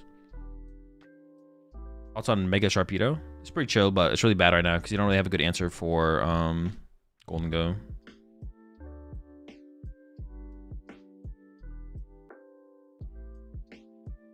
I'm fine given the situation. Yeah, no, it was 100% fine for sure. Also seemed he was playing really fast because he was stressing yesterday. Oiven played way faster while being chill. Are you saying Oiven played faster than Drew? You did not watch both games if you think Oiven played faster than Drew. What the heck? I am here with Drew. That was a nail-biting game right down to the last minute. It's a win and in for asymmetrical top cut. At a regional, you're playing at that pace with those, you know, roll that on the line. How did that feel playing that game? I thought my heart was gonna like implode after like going into that final turn after I finished and got the KO on the pitcher. I was, oh, that was crazy. You had one less turn, it wouldn't have worked, but you had that turn, it did win. Game one, you conceded that fairly quickly. Can you talk us through that decision, especially with the stakes on the line for the top cut? Yeah, well, after starting off very slow and having to use my secret box instantly, I was struggling a lot in the game, and I knew I was losing the prize trade. So I was like, it's wraps. It was like, that was 20 minutes in the first game. That was only like 4 turns. I really had to think about that. And it worked perfectly. Yeah. That is what gave you, that decision in game 1 is what gave you the time in game 3 to go and finish it off. Now, you've had a bunch of fairly big finishes, bunch of top 8s at regionals, and then in seniors and internationals as well. What's the pinnacle of what you've done so far, and what's your next big goal? Well, I have to say I think the best experience I've had playing Pokemon was when I won an SP, although that wasn't seniors. That still counts. That's still it still counts. Still a great achievement. I would say definitely after the run I'm having this season, I need to win one. I can't keep whiffing. I can't. So regional or higher, you need to win one this season. Yeah, something. Yeah, you've been good enough, consistent enough. Get over that final drill. Okay, now, it's an awkward situation of asymmetrical top cut. Oh. Because no one knows exactly where the cutoff's going to be, and even when if you make it, you don't know whether you're straight into top 8 or playing in that asymmetrical. How stressful is that to deal with as a player? Yeah, I mean, it's really stressful. I mean, sometimes you can even bubble out with asymmetrical top cut. That's crazy. But yeah, it always feels bad after playing 14 rounds. You win almost all your games, and you're not even guaranteed that place in the single elimination. You have to play the asym. Yeah, I agree entirely. I did some super quick maths with not all the results in, and it looked like we could be looking at 9 players, assuming no ties. We could be looking at 9 players in asymmetrical, 2 in, and then 7, where 2 of them are going to play, and 5 of them are going to be in, and it's all done on resistance. And yeah, it sounds horrible. Yeah. Hopefully my resistance is good though. I started 9-1-1, so that's a good start. Hopefully it's all good. Okay, so you come in with Golden Go. Yeah. That is the most played deck. That is a deck with a target on its back. You know it's going to be a hugely played deck. You know everyone is teching for it. So why would you still bring it? Because it's the best deck in format. It's not. Guardy is if it draws perfectly every game, but with having so much draw and having the secret box just means you always have what you need to do. Like, you look at my supporter lineup, it's Arven, which helps you just find cards, and then Boss and Turo. So every turn I'm basically either killing the active, bossing, or picking up one of my Pokemon. That's all I do, and it's so effective because I do it every time. Every time. And it absolutely seems to work. And I suppose, you know, we've seen you over the past kind of couple of years. We've seen the level of player you are. It probably is just a case of you are one of the best players in the room, so you have an advantage over other people playing that same deck. Do you feel that way? I mean, for sure, the experience definitely helps. But it also depends on your list. If I'm playing a mirror with the exact same list, it's obviously skill comes into it, but it doesn't matter very much. But a lot of Dengo players are teching in their like Vitality Band, Power Pro, Hops Cramorant. These cards make it very, very tough for me to win. And that's not a very good matchup for me, I would say. Fair enough. I'm going to ask you one last question. I like to ask people this when I get a minute. Do you have a local league that you play at, or maybe you started at? Do you have any good experience of playing in your local leagues? I've been playing at my local store for 4 years now, right since I started. And it's an amazing community. I personally have only been able to play the game because of someone called Ross Warren, a great friend of mine. He's taken me when I was a senior all over the place, being able to play at regionals. And without the local store, I wouldn't be where I am. Us Rosses do tend to be a kind folk. And I do know Ross, he is a lovely chap as well. Yeah. Well, thank you for sharing that. And hey, that's a great, What? Ice Cream good in the Golden Mirror, because all you do is attack with Soul Rocks, and eventually after your opponent draws 2 prize cards, your Cram 1 KOs their Soul Rock. What if player 1 is playing this fast and player 2 says he cannot catch up, so he asks the opponent to slow down? There's like a gray area where on one side the player 1, let's say. Yeah, if you're playing to a point where your opponent can't see or doesn't fully understand what you're doing, you do have to slow down. So whatever BR said is wrong. No, you don't have to play slower for your opponent. No, you do. If your opponent can't understand what you're doing, even if you're not breaking any rules, you do have to slow down so your opponent can understand what actions you are making. But if it's unreasonable that your opponent's asking you to slow down, like if you're not playing too fast for your opponent to understand what you're doing, then they can't ask you to play, like they can only ask you to play so slow, right? It's just all about like what makes sense. If you're playing so fast that your opponent can't keep up, or you're playing actions in such a sloppy way that your opponent can't tell what's happening, even if you're not breaking any rules, your opponent can ask you, or a judge will ask you to be more clear about your actions. Your opponent can ask you to be more clear about your actions, or a judge will tell you to be more clear about your actions. Then you have to be more clear about your actions. But they can't continually turn down how slow you can play. But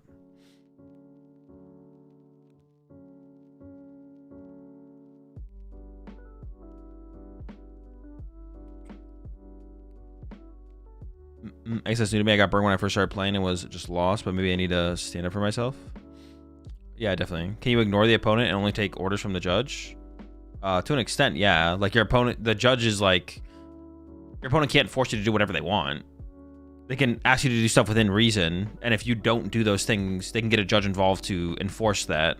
And if you refuse to do it, then you're gonna get like DQ'd from the event or whatever, obviously. But what about the reverse? Opponents over-explain their actions. I mean, if it's being done maliciously, then they can get a penalty for slow playing. But it is possible, yeah. I think you would be the person to ask, can MewEX copy Shred on Cornerstone? Yeah.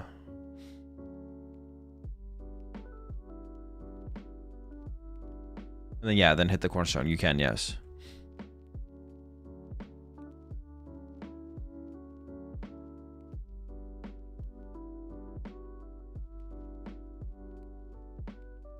$10-2 is an asymmetrical cut. Well, currently, but it might not end that way, right? Or is it guaranteed?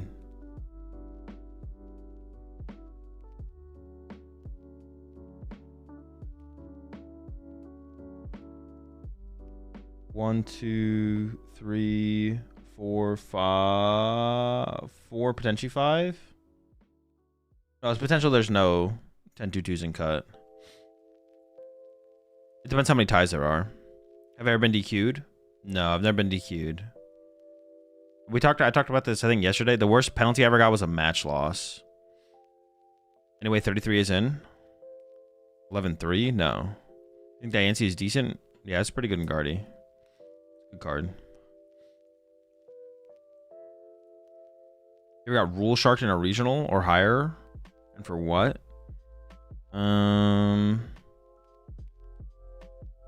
Yeah, I did a couple times.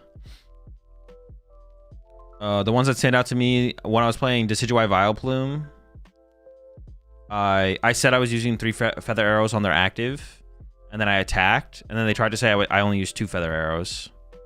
But there was literally a judge sitting right there, and they were like, nope. Well, I don't even know if I call that rule sharking. I'd maybe just call that cheating. I don't even know what I call that.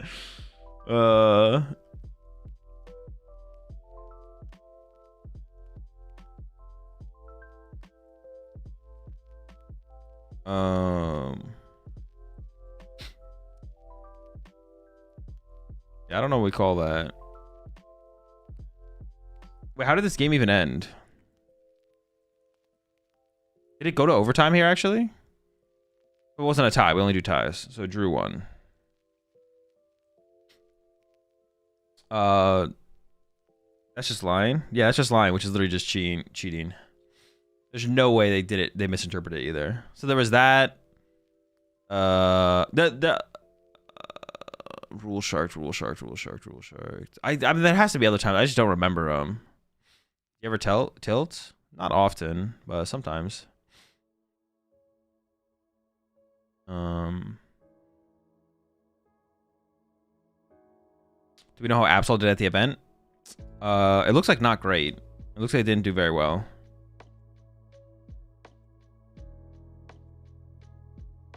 Should Drew get a game loss in his next game for playing 2 supporters the turn before he won that game? Did he play 2? Am I going to go back? All right. I'm going to go back, Zero Hero, and we're going to watch it. And then if you're wrong... You said he played 2 supporters the turn before he won. So that's this turn, right?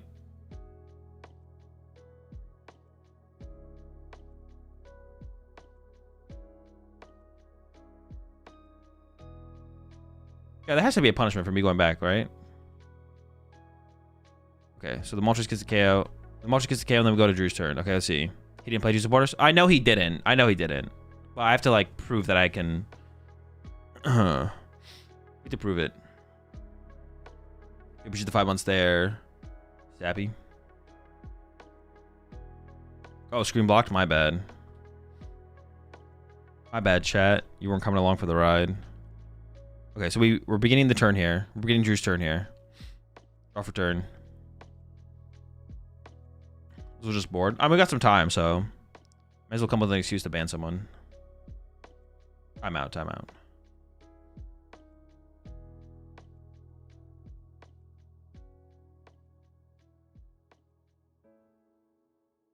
Hang Boof a competitive deck.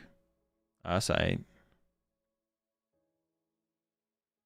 We'll see. Maybe he does play 2 supporters. Maybe he does, right? So we should go check. It'd be good to know. I'm not gonna lie, chat. Y'all have like a... I feel like a 20%...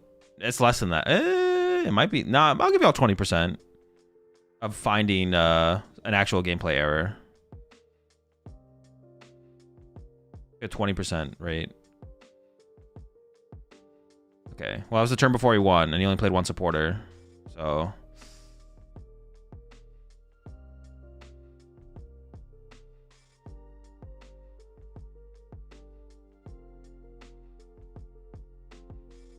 26% is super generous. Yeah, it could be less. It could be less. It's definitely not higher. If anything, it is less.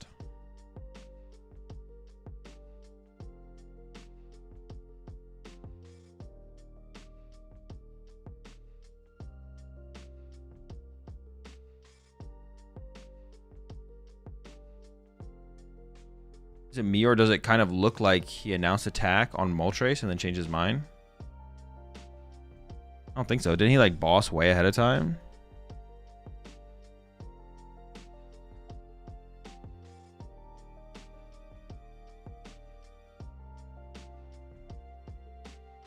Let's see. Got time to.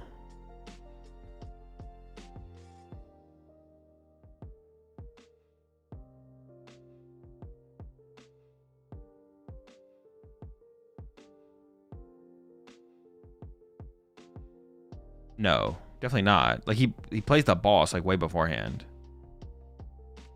The boss is played here. Or are you saying like right here?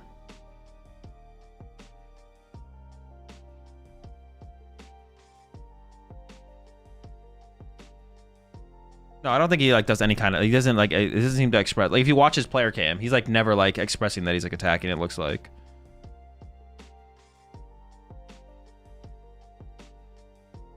I don't think so. It was clean.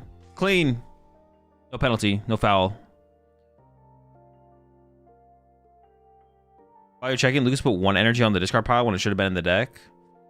What if he got a penalty, assuming there was a line where he could have won the match? I mean, breaking game state is just against the rules. Doesn't matter if you could have won or not won. Breaking the game state is just against the rules. I mean, what situation was it, though? Lucas put 1 energy. What turn was it? Or timestamp? Lucas put 1 energy in the discard pile when it should have been in the deck? Yeah, I need a timestamp or something to go back and look at. He rotted last turn when he had 1 minute left? Oh.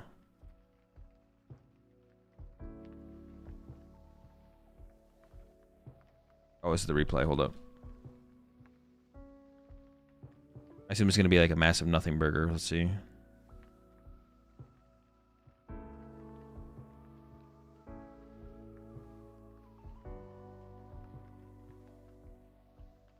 It was this turn.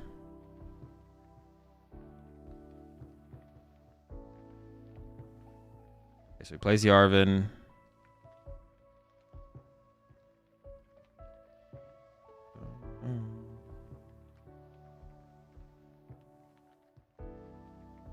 Broad Hero's Cape. Plays Super Rod. Grabs 2 energy.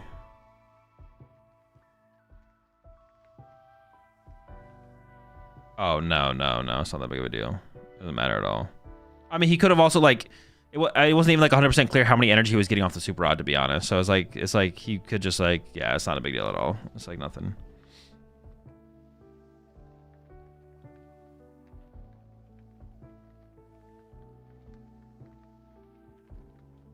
I see what you're saying, but, yeah. I guess I would maybe force him to take the energy, but it also just like doesn't matter. It's just a little sloppy. Yeah, it's just a little sloppy. Also, like time was expired at that point, so it wasn't like they were stressing either. So, yeah, not a big deal. No, Lucas Rod, Infernal Rain, 3 energy, 2 to Charizard, 1 to Moltres for retreat, so 1 back to get his card. Oh, true. He just got the extra energy and retreated Moltres. Yeah, true. It was like verbally. It was probably verbally talked about, but he didn't like indicate it. That makes way more sense, to be honest.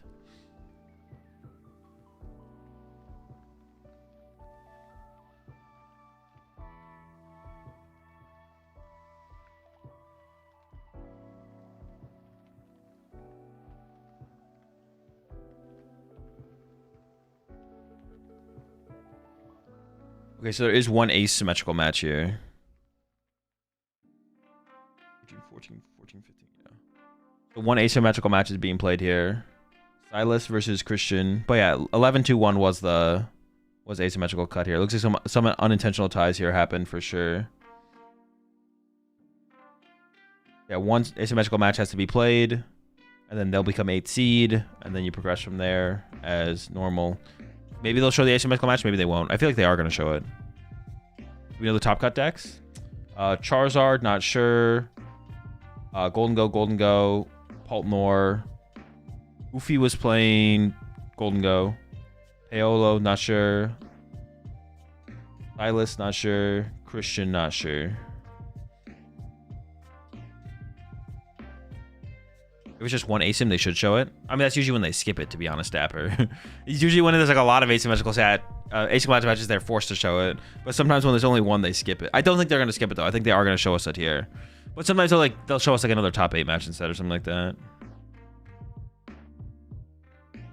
That's when they usually skip it, though. Is when it's only one. Because they can technically like still have match after match after match without like missing a match to build up to the finals, whatever. Yeah, that'd be tragic. I agree. I'm with you. I mean, if they show us like 2 top 8 matches instead, I'm not like that mad about it, but I would like to see the asymmetrical match for sure. The ASIM where it's a normal bracket tournament.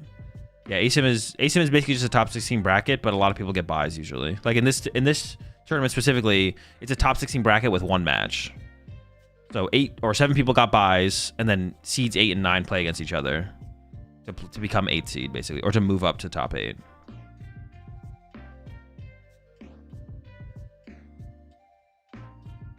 Is Zango easier to play than most decks, Azul? I don't know. I don't know about than most decks. It's easier than Gardevoir, I guess. I'll be right back.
Alrighty. Do both players need to agree on using dice for coin flips? No. Everyone, like, the default is, I mean, you can use whatever you want. Basically, either player can use whatever they want. You can request your opponent uses a different randomizer. I think that's like the only thing you can do. But if it doesn't have to be a die or a coin, I don't think. You can request your opponent uses a different randomizer. But, like, if they're using a coin, you can, if they want to use a different coin, I'm pretty sure they can use a different coin. You can't force them to use dice.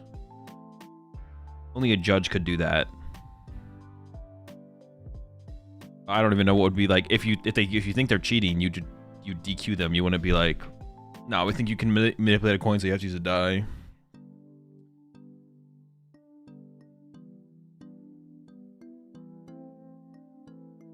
If it's a dice, both players should agree whether odds or evens is heads beforehand, just to make sure. No, evens is heads, odds is tails. That's in the rules. Wait, is that even in the rules? I'm pretty sure that's in the rules. But that is just how it is. I'm pretty sure that just is it. That just is.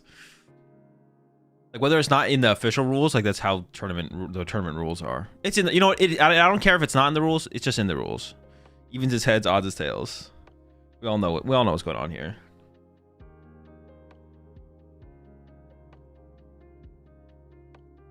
Have you seen Gabriel's Charizard list from LAIC? I have, yeah. What was it last week and try to get someone to roll a die a specific way? It was Ryuki. Even if the decks are listed as unclassified? No, that's the point. That they're unclassified.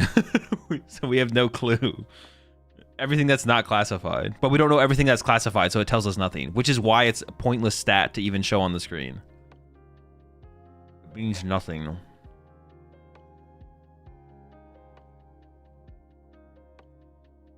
If they showed us every single deck that was classified, then we could from then determine which decks are unclassified. But because they don't show us every deck that is classified, we don't know what's unclassified, so we don't know what makes up the 8%. But we could probably make an assumption that Lopunny Dusknoir is in that percentage.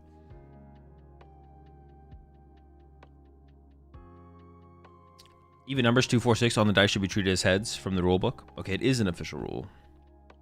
You stand up during a game to stretch your legs? Technically, I think it's fine, yeah. I think it's technically against the rules. You just gotta make sure you don't by accidentally, like, see your opponent's hand. Or, like, let your opponent know you're about to stand up and stretch, I guess.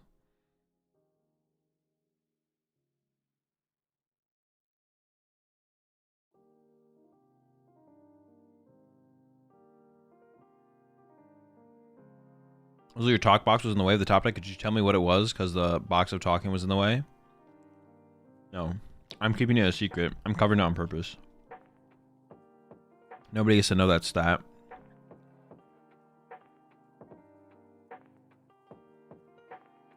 It's the advantage I have.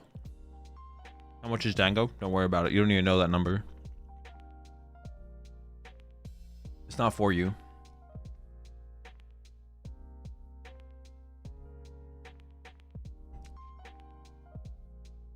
I appreciate 8 months there.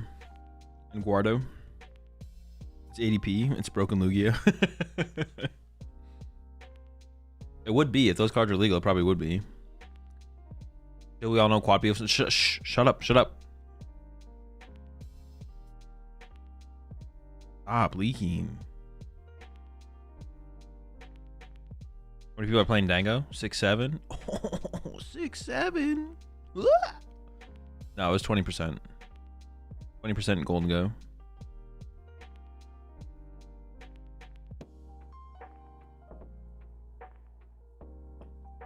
Do we know how long until next game? 35 minutes and 15 seconds. What happens if a misplay happens that can't? Like an opponent uses item with Badoo lock, no one catches it until later. Or for getting Frostlass sticks or something. You try and correct it if possible. If you can't correct it, then the player who made the mistake usually gets a game loss. If you find it after the match, then it just kind of depends. Yeah, if it's discovered after the match, then it's like, it just kind of depends on the situation. Is buy the highest or lowest tiebreaker? I don't remember. I don't know if it matters. I think it used to. I don't know if a buy matters for tiebreaker. Oh, for resistance? Actually don't remember.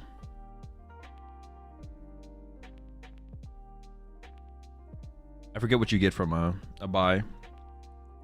So have you played Hades or Hades 2? I played both.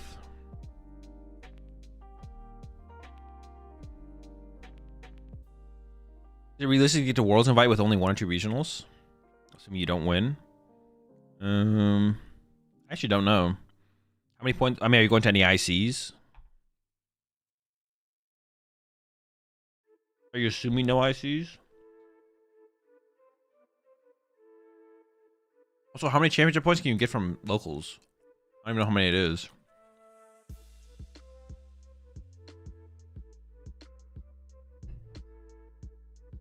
$260? That's it? I would say probably not then, no. I assume when you're asking 2 regionals, you're assuming no ICs. So the answer is no. Well, how much you get for top 8 of regional? How many points you get for top 8 in regional and top 16?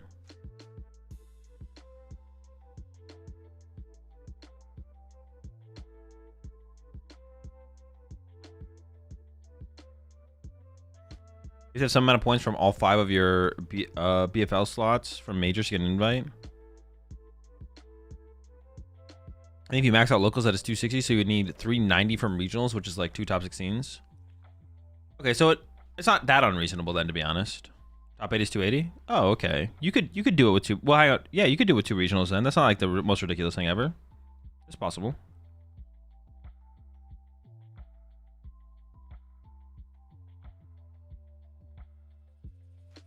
Obviously, that's like the high end of like results, but like,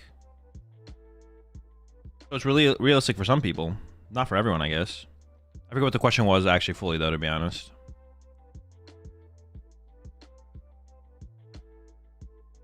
I guess the answer is probably no, right? It's not realistic to do it.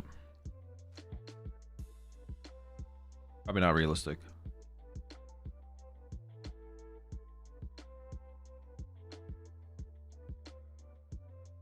We need the LCQs back. They already did that. Every tournament is an LCQ now. They did that fix. I actually had a friend who top 8'd nationals one year and then didn't get his Worlds invite. And literally, dude, it was such a funny situation because he had like an okay amount of championship points. And then he like conceded to someone at States because like them making top cut got their Worlds invite basically. And I was like, no, you should play it out. Like, what if you get like top 8 at nationals or something like that?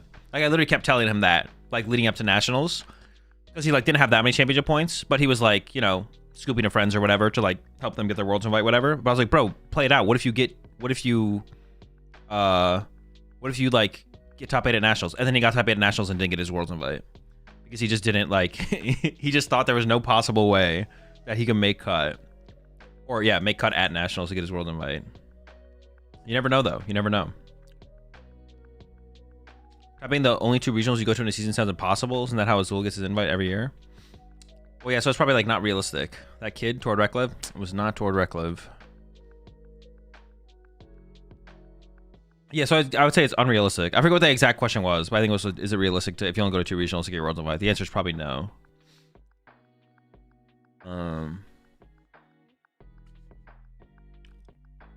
Probably not. Need a little bit more.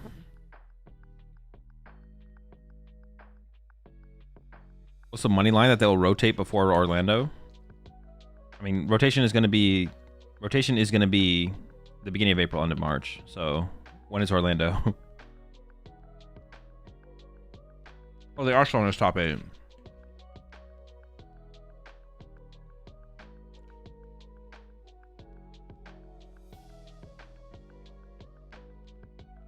Or Dango Polt. Very cool. Although top cut might be mostly Dango. I actually don't know.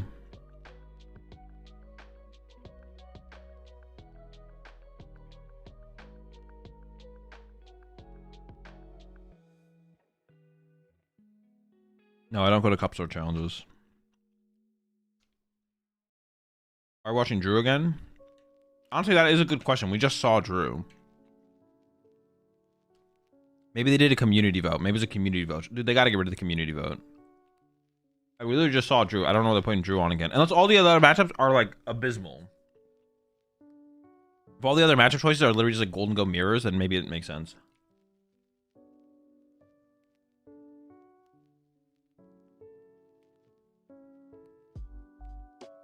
So this is probably a stupid question, but is the meta in seniors any different? Yeah, it's usually a little bit different. Double lightning prized. Double lightning, double fighting. Nothing too crazy. I mean, 4 energy is kind of a lot, but 2 of them are in the first 2 prize cards, so. Predictions? Sure. Alright, predictions up. Fighting and lightning, that means it's Bolt. Yeah, he switched decks in between rounds. He's playing Radio Bolt now.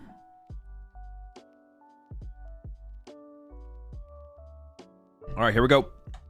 Alexander is going first, probably not by choice, and it's going to be attached to Fez and pass over to Drew. So Drew's not going to be able to get a turn 1 KO here. You're probably not mad at this at all, obviously. Does have Artisan. If you give Artisan, though, you give Alexander access to Artisan. He's just going to go with it, though. Preserve the Nest Ball. Grab the Soul Rock. Is there an Arven in hand? I think there was an Arven in hand, right? Maybe I'm trolling. I don't know. I thought there was.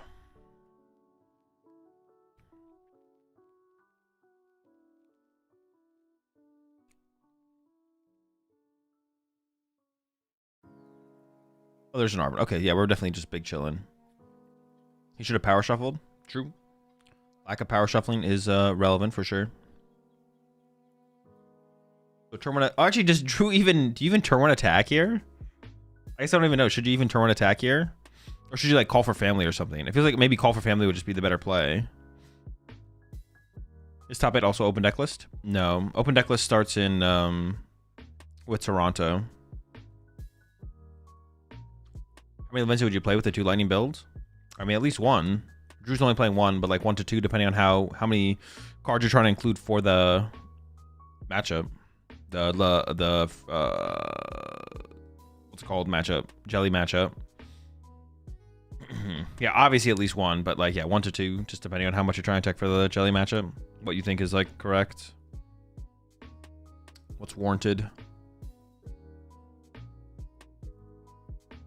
Main to Nest Ball as well, okay. I was going aggressive with the Genesect here. Okay.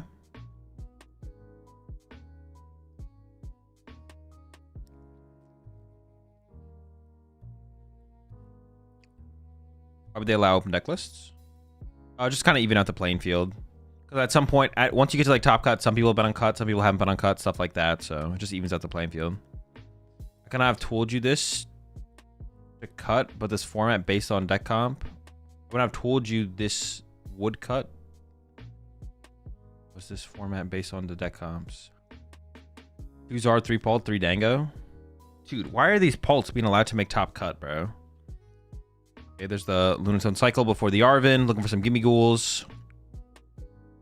No gimme, no gimme. Oh, actually there's gimme. Triple gimme. Drew's playing at normal pace now. Yeah, not as rushed this time. We have more time now as well. We have 75 minutes, so... I mean, he's still playing pretty quickly, though. He's not, like, you know, he's not playing slow. Gimme's getting search out. Of course, got to focus, target that 50 HP gimme first. You know if they're streaming all of top 4? I don't know yet. They might be.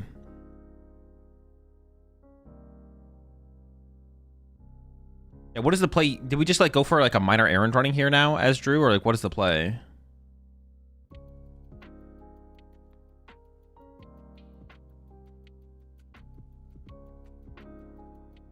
All right, Vessel away the boss. I don't even think we want to play a Super Rod here, though, right? Like, maybe you should attach to Gimme Ghoul and Pat. Well, it doesn't sound that good either. Actually, I don't... Oh, yeah, maybe it is just catch a Gimme Ghoul and Pass, though. I mean, nothing sounds like that good, but... Oh, it is going to be the minor errand run. I was like, an air balloon on the Lunatone just kind of seems bad, but I guess minor errand running is, like, kind of good, so...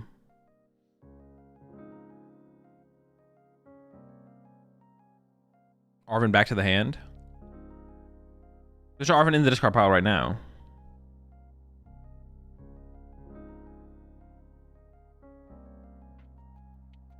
All right, immediately into the Artisan here from Alexander. And Alexander's hand might be actually full dead. So it might be just Droopy and pass here from Alexander.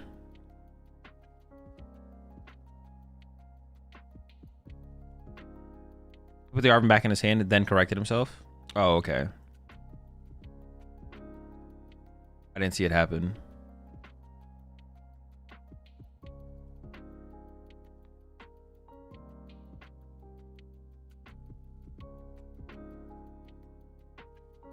Price check coming in from Alexander. And yeah, it's literally going to be kill to pass. And I'm pretty sure Drew has a boss in hand. So we could see boss. Honestly, boss KO Lone Dreepy is fine. We're actually loading the Fez. I think if I'm Drew here, I'm KOing the Fezandipity, to be honest. Even though I know there's a Dracloak in the hand. I think you KO Dreepy, or you KO the active here for sure, I'm pretty sure. If you can.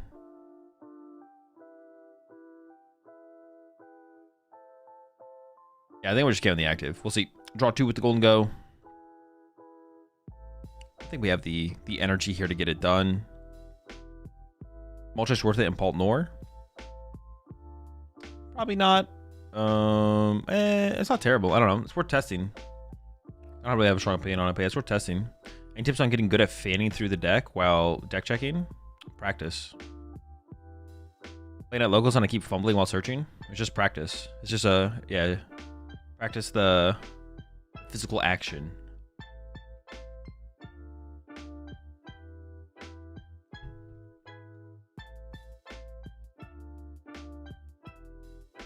If Drew KOs the Fez, did we scoop as Alexander? No, you have access to Artisan and Dracloak. There's no reason to concede. You got 75 minutes. Plenty of time to make a comeback. Does Drew have boss here? Or is concerned with running out of energy, maybe? Oh, gonna preemptively throw the Genesect out of play. I like this. This is good. Yeah, get the Genesect out of play. That thing sucks. That's like one of your lost conditions in this matchup is Genesect getting trapped in the active for a turn. Play the Fighting Gong, Obstinatu.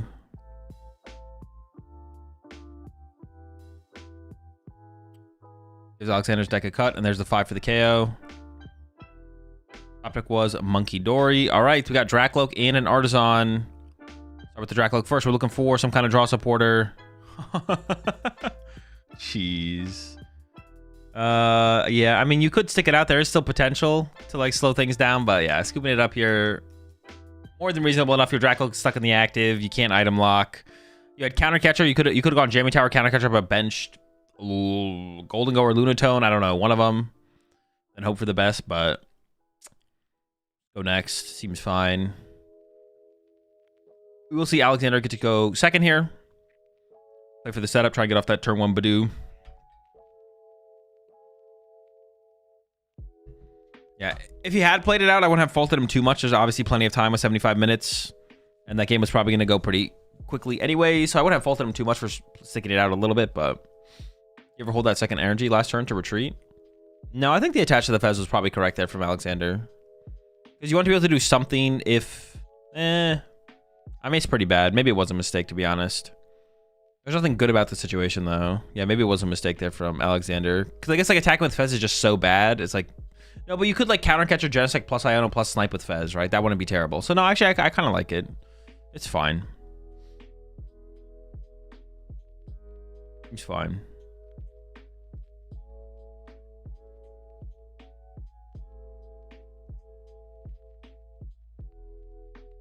Game number 2. Let's see if we see a better draw here for Alexander. If Alexander just gets donked, do they... Oh, no. Okay, we have a... It's... Oh, my gosh. All right, we'll see how this one goes. His hand is living off a Dracloak. Ooh, okay, 2 Gimme Goals and Secret Box prize, though. But Drew has Soul Rock start, Lunatone in hand. Fighting Gong is committed. Does have a fighting energy in hand, but it's trying to maximize the odds. I've seen some gimme goals here, I'm sure.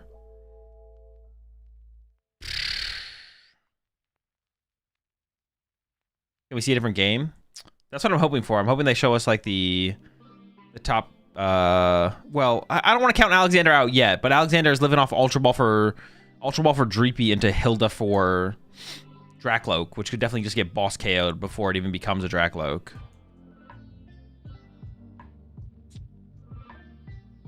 Daniel Magna versus Ufi. Daniel is up 1-0.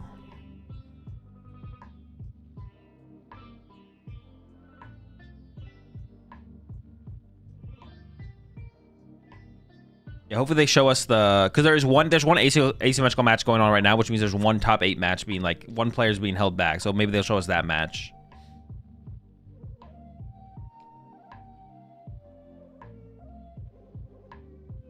Price check happening for Drew here. A little bit harder to find the gimme goals, I guess, because there's 2 of them prized, but I think it's what we're mostly looking for here off this lunar cycle. There's a couple gimmies.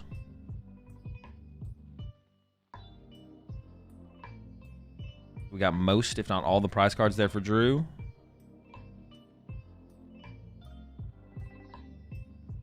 What do you predict to win this tournament? Tough. I mean, I want to root for the Charizards, but there's a lot of Pult Nor up there. Yeah, honestly, I don't. I'd have to like see the bracket. I'd have to see the bracket. If a Charizard can make it to the finals without hitting a Pult Nor, and then has the possibility of not hitting Pult Nor in the finals, I'd give it to Charizard. Like if the Charizard player can go like Charizard or Golden goes to the finals, and there's a Golden go on the other side that could make it there. Oh, what the heck?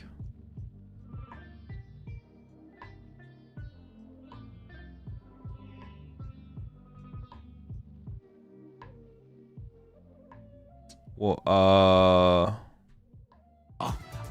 I mean, it's tough to say because I think they're kind of, it's a bit of a cop-out answer, but they're kind of on par. They've had a regional win each.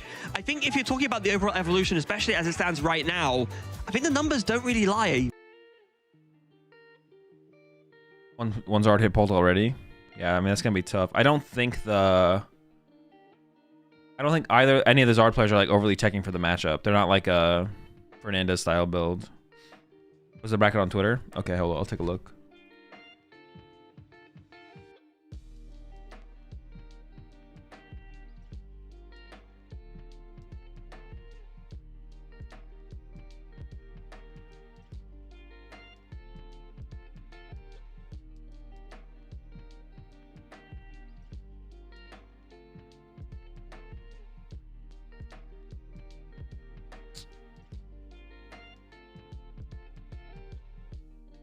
Wait, what happened? Wait, why is there a Night Stretcher in... Oh, Drew just used it? No gimme goals? Okay. Oh, there was a Lily top deck here from Alexander. Okay. Okay, well, it looks like the sleeve issue. Oh, is that why they cut?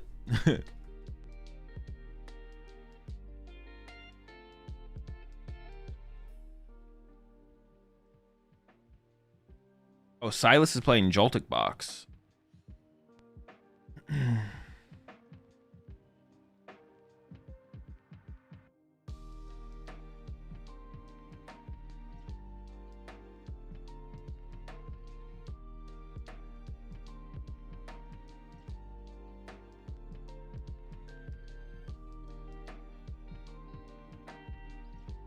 Yeah, we could see Zard versus Golden go. I'm gonna predict. I think finals will be Oyvind versus Daniel will be the finals. That's my prediction. Or yeah, Oyvind versus Daniel is my prediction for the finals.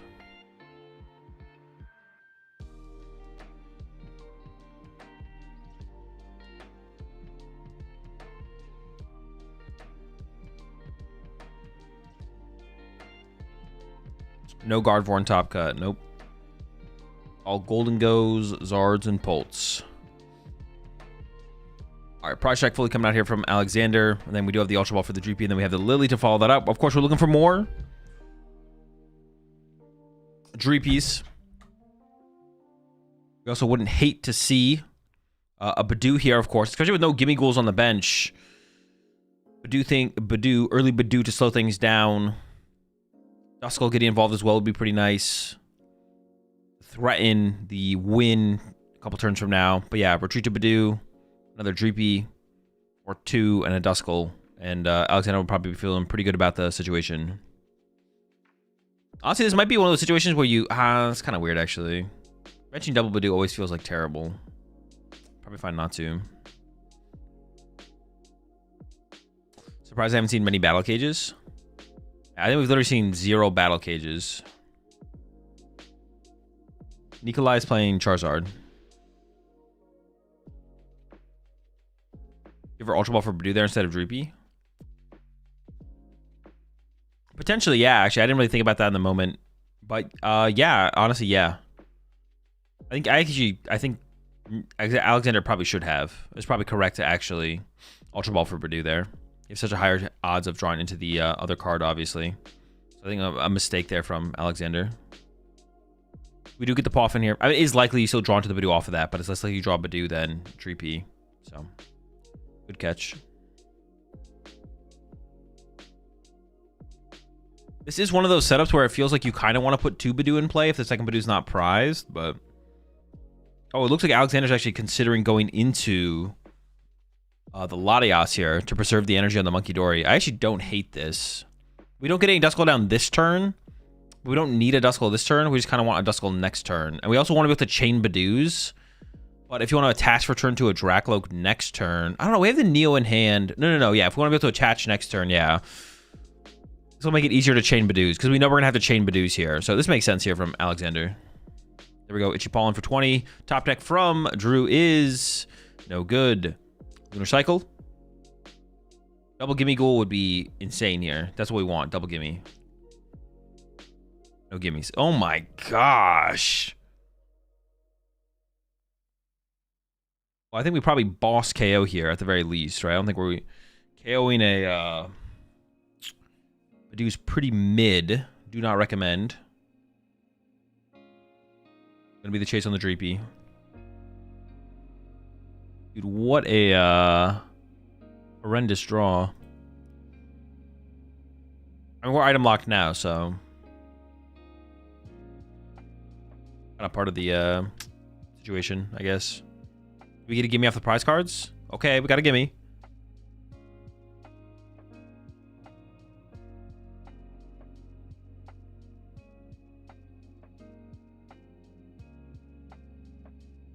Attach energy to Lunatone in case of Iono Countercatcher? It's probably not necessary, I don't think. You have such a high odds of drawing into an Arvin for an Air Balloon, Turo, and Energy. Probably not necessary, to be honest. I'm okay with not attaching there. Alright, we cycle with our Loke. We got the Neo upper attachment for turn, of course. We would still like another Dreepy and a Duskull here. That's what you want here as Alexander, is Dreepy Duskull. But you only have an Iono in hand. So you don't really want to give Drew more to work with. And it's just going to be the Itchy Pollen. Alright, over to Drew. Draw for turn is a Metal Energy. We do have 1 Gimme Ghoul to the bench now. That's not super safe. Alexander is just a Pult and a Hawlucha away from getting the KO. The Hawlucha is in the discard pile, though, so it does have to come from a Night Stretcher specifically. There's the KO. Another prize card is going to be Superior Energy Retrieval off the prize cards here. Draw for turn. The Fire Energy, nothing crazy. Starts with the Dracloak. Honestly, even Boss KO, the Gimme Ghoul off the bench is probably better for Alexander here. Oh, I think we do have Boss and Dragon Bolt in hand, but we want some draw power too, though. Oh, it is a really big hand from Drew here, so maybe you don't. Well, you don't want to leave the. You don't want to leave the. Oh no, wait, we got the Night Stretcher. We have Hawlucha. Never mind, we're chilling.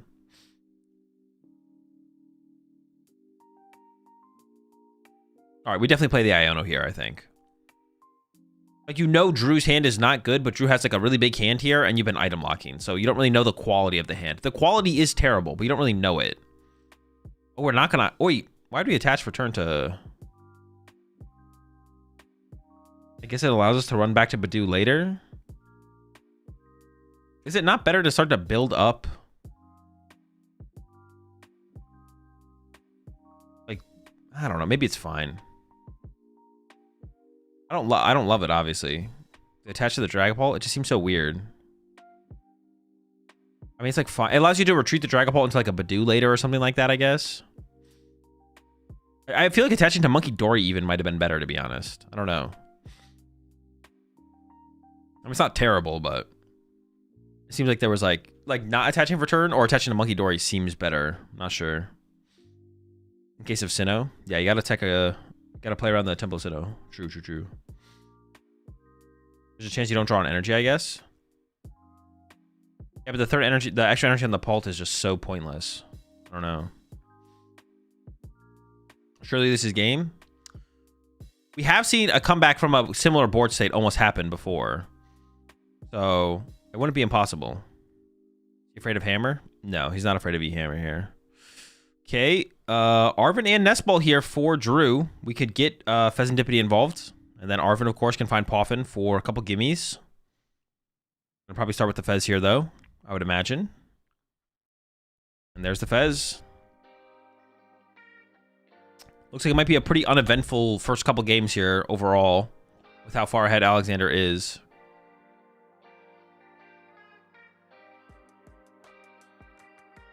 He's eyeing up the gimmies. Oh, maybe he's just going to commit to the... Oh, maybe not. I was going to say, are we just going to commit to the Arven off the rip here or not? It's the anti-Ruffian play? True.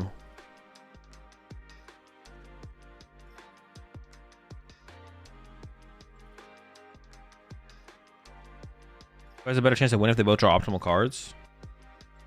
Golden Go. Golden Go always just wins if you draw perfectly.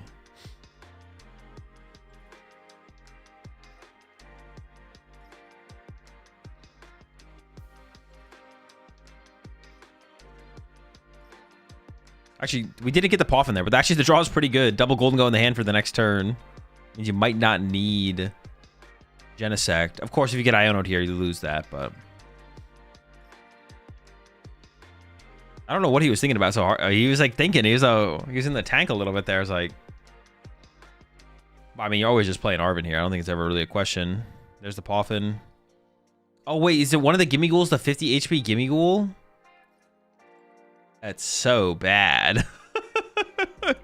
Oh my goodness. Maybe you're gonna retreat to it. I guess you do retreat to it, right? You have to retreat to the 50 HP Gimme Ghoul to call for family for a Lunatone. Dude, what the heck?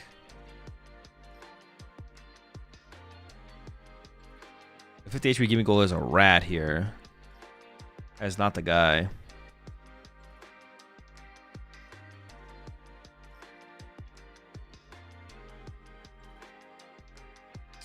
Yeah, not great start. And even once we've had like a chance to start to stabilize here from Drew, I mean, still not great, obviously. Oh, we're not going to call for family here? Oh, we're just giving Alexander 2 prize cards for free? I thought for sure we would retreat to the Gimme Ghoul and then call for family for a Lunatone, or a Soul Rock, excuse me. But there's just the boss, KO double Gimme Ghoul again, and a Dracloak, so has some draw power to back this up.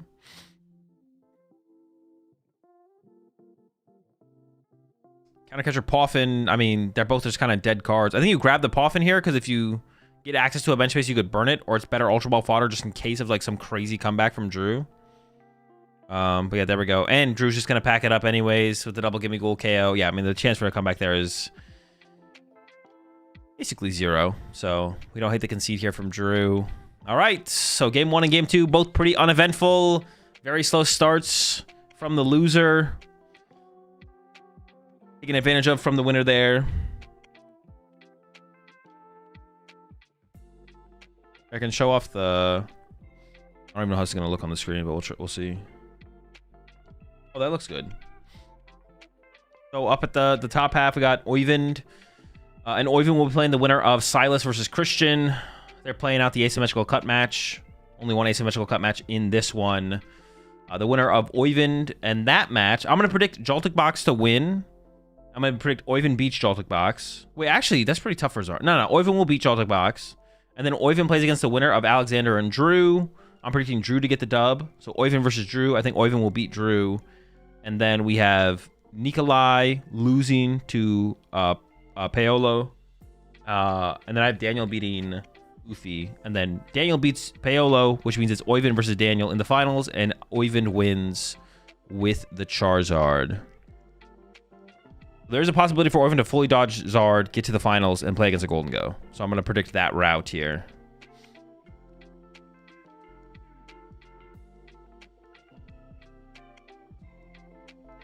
It's Paolo. Oh, it's not Paolo. Paolo. Oh, I mean, that's a real name, right? I've heard that name before. Are you factoring in DQs? Yes, I applied the DQ, the DQ variable, and it still has... My algorithm still has Oyvind winning the tournament overall over Daniel with the DQs factored in.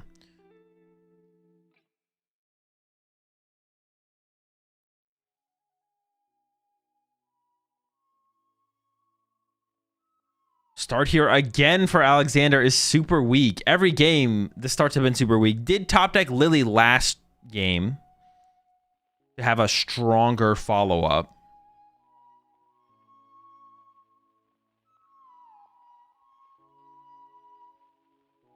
Prize cards here. Nothing crazy on either side. Another Gimme Gold prize, and thankfully for... Well, maybe thankfully for Drew, it is the 50 HP one. Oh, you are going first here as Alexander, though, so it's not as bad. Because we can... Oh, Monkey Dory start again here. The Monkey Dory start actually is pretty good here for Alexander because it does survive the hit from the Soul Rock and Lunatone. The hand here for Drew is not great. Definitely leaves something to be desired. We've seen a hand like this from Drew before, to be honest. The double superior plus Mawile start. Very good.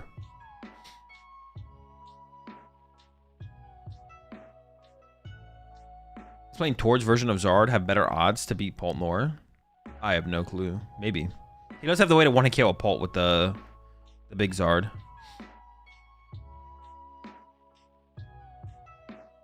It is a cool build. What's your opinion on Dusk Dango? Dusknor Golden Go is bad. Combo is too convoluted.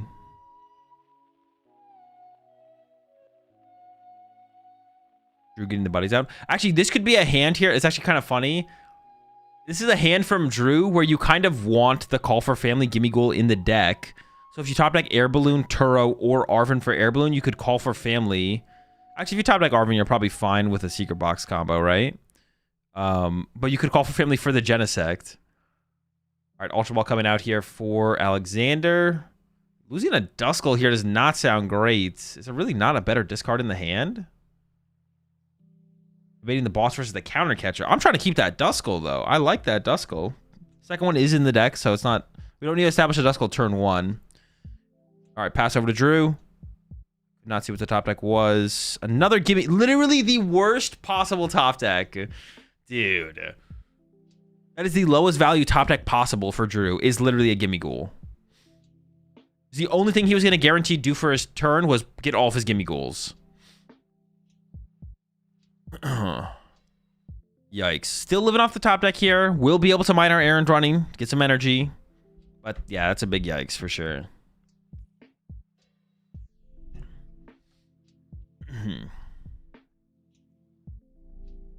If Polt is so slow to set up, why have players given up on Rare Candy?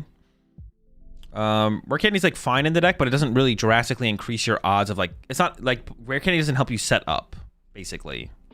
It helps you get to your stage 2 a turn sooner, but that doesn't mean you'll have the energy or other stuff support on board to actually be able to want to attack with the Polt or to even attack with the Polt. So yeah, it just gets you to your stage 2 sooner, but getting to your stage 2 sooner isn't the same thing as setting up, basically. All right, Nikolai and Paolo are tied 1-1. Zard Dusk versus Polt Dusk. What's towards average number of times on stream per event over under 1? It's got to be 1 point something, I'm sure.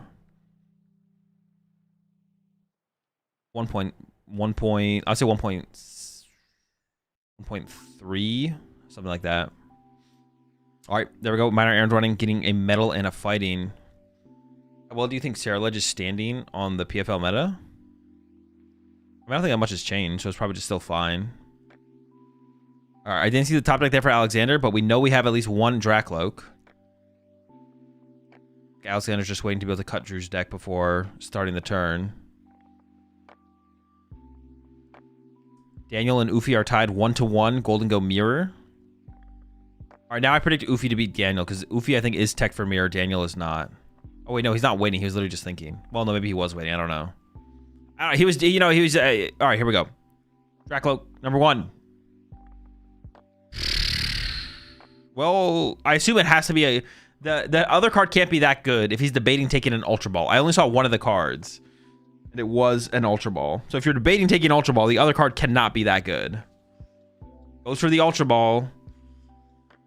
What are we going to sacrifice here? Is it 2? Did his hand have 3 Counter Catcher in it? Counter Catcher and a Boss card? Is the other card in his hand a Counter Catcher? The other card was Ursa? There's no way the other card in his hand is Ursa Luna. He would definitely discard Ursa Luna. Oh, the other card was Ursa Luna between the Ultra Ball and the Ursa Luna. Okay. I thought you meant in the hand. I was like, there's no way we're not Ultra Balling away Ursa Luna there. I see what you're saying. All right, Dracloak number 2. Found an Energy and a Boss, I believe. Oh, Jamming Tower, excuse me. Energy gets us closer to an attack. No item lock, though. Top deck for Drew is... not Cash Money. Metal to the Active. Minor Errand Running. Okay, big opportunity here for Alexander. Could KO 2 Gimme Ghouls this turn, possibly. Lily top deck from Alexander. I mean, there you go. Fresh 8. Energy plus Latias plus Halucha here. I feel like you're gonna go for it. Energy plus Latias. Wait, Energy plus Latias plus Halucha plus Dragapult plus Streepy plus Duskull. Ooh. Plus second Duskull. Feeling pretty good. That's what we're looking for here. Oh, wait. Yeah. Wait, no, we can't do all of that. Unless we have 6 bench spaces. Let's get Energy, Luminous Energy, Dragapult, Latias, Duskull, Dreepy. Or double Duskull, actually. We'll probably go Duskull Dreepy. That's fine. See what Alexander has here. I see Dragapult. I see Ultra Ball. I see Night Stretcher for Duskull. But hold on, we're not done yet. 2 Dracloaks to work with. We need to find a little bit more. Duskull plus Lily. I think there's a Lily in the hand, so it's always going to be the Duskull grab here. Save our Night Stretcher, I guess. Alexander might not have it here, actually. Nope. Not going to be a super big turn here from Alexander. And I don't even think we can Badoo. We can't even Badoo here from Alexander. This gives a huge opportunity for Drew to top deck. Goes with the Jamming Tower. It looks like maybe is going to play the Night Stretcher, though, to have double Duskull. Well, now that we're not doing anything else, double Duskull is pretty good. Attacking this turn would have been sick, but if we're not going to attack this turn, double Duskull is pretty chill. And actually, in this situation from Alexander, I wonder if we should evolve that Dracloak to a Dragapult to protect that energy, because Drew doesn't need that much to just remove your only energy from play here and force you to have to find Neo Upper if you want to attack next turn. I do like this Night Stretcher. I think double Duskull here makes a lot of sense. Get Headbutt? Nah, that's not worth it. For all you know, oh my gosh. For all you know, Drew has Fez in hand and or Nest Ball waiting for Fez. Oh no, if he had Nest Ball, he'd get Genesect. Well, Genesect could be prize, actually. Are we setting up the Mawile? Okay, Mawile's getting set up. Minor Errand Running. Here we go again. With the Hilda in hand here from Alexander, I think the gimmies are going down this turn.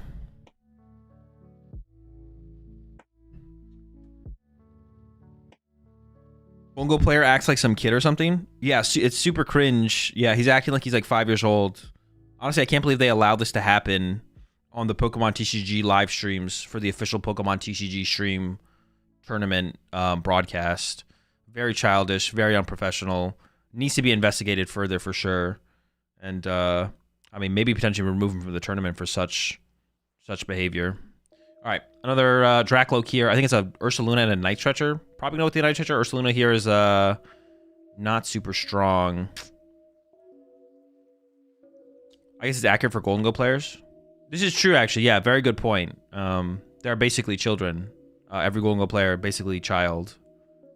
So very, very good take. Very in-depth analysis for sure.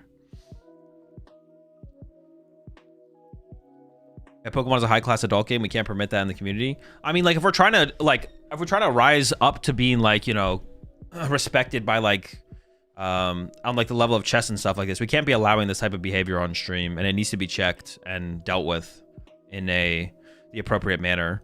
Like, we can't excel as a game to pit ourselves alongside like esports and chess and stuff if we don't rise above such childish behavior that Drew has showcased in the tournament so far today. So it's a big deal.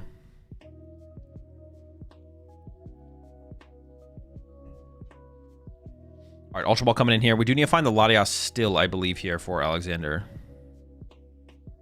What did Drew do? What do you mean? What has Drew not done so far? What are you talking about? Are you even like paying attention? Dude, Drew's been doing a lot Drew's been doing a lot this tournament. Drew stays doing stuff.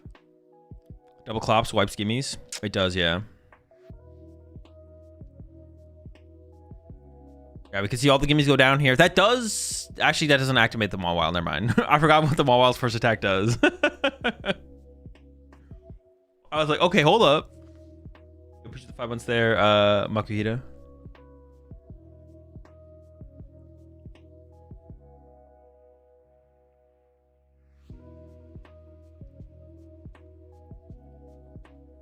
Read the card, explains the cards. That's cool, Crunchy Saltine. Nobody asked, actually, so why don't you check yourself? All right, Droopy to the bench here from Alexander. We do have a 9 stretcher, so we could get back the Duskull, but I don't think that makes any sense at this point. Yeah, it is going to be the 2-2, and things are not looking good for Drew here. And honestly, that means things are looking really good for Alexander in the bracket. Well, hang on, that's if Oyvind wins, actually. Oyvind hasn't won yet. I was already predicting the Oyvind dub, but... Top deck is still dead. I mean, as Drew here, I mean, he can, if he wants to concede, I want to hold it against him yet. It's just literally dead. So what's the retreat cost on Latias? You don't get to know that. You push the primes up there. Tate, welcome to the Rat Pack. No more gimmies? Yeah. Gimme-less. I mean, you could attach to the Mawile. Drew's not done yet. He's going to play the Vessel here. But I mean, we all know where this is. This game is cooked at this point. There's no coming back for sure from Drew here. Can punch for 160 with Mawile. Oh, wait, true. Wait, no, you can't. Why does it say Drew has drawn 2 prize cards? Drew has not drawn 2 prize cards. That's fake. Dusclops? Oh, true. The double Dusclops. Oh, wait, we can punch for 160. Hold up, the game's not done. Dude, I was like, wait, this is not real.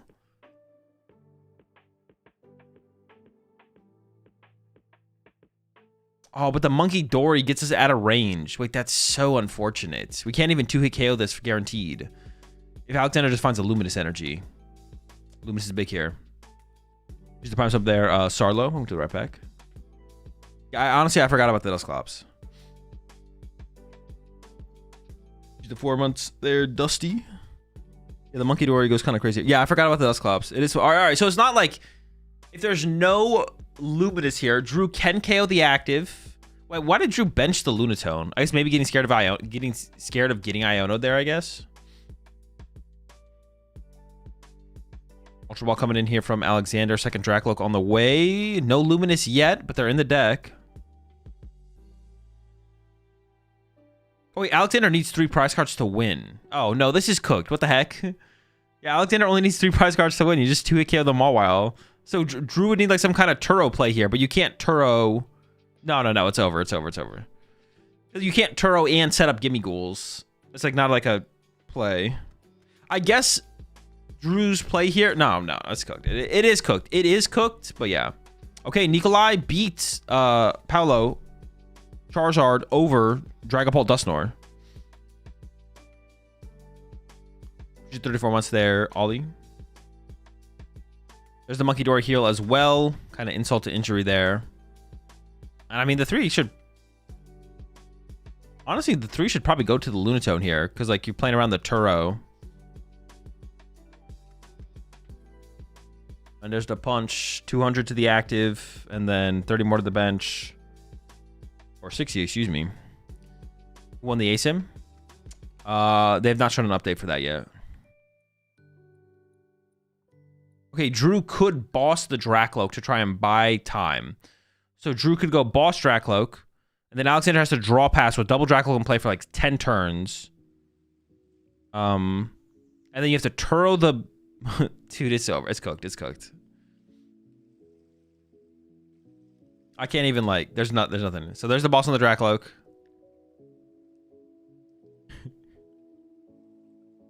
And then pass. There's the energy. And Alexander... Dude, that was a super unexciting match. It was just like all players just drew poorly each game. Game 1, Alexander drew slow. And then or whatever, you guys know what I'm saying. Yeah, game 1, Alexander drew slow. Then Drew drew slow. And then Drew in game 3 drew slow. Yeah, it was just bad. We didn't get a single game where both players like drew reasonably. Drew did draw every single game, but it wasn't good enough.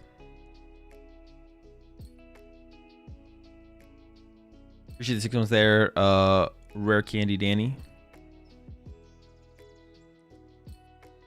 Well, yeah, uneventful. Hopefully this means they get to show us another top 8 match, though. Hopefully we get to see the winner of Silas versus Christian play against Oyvind on the other side of the bracket now.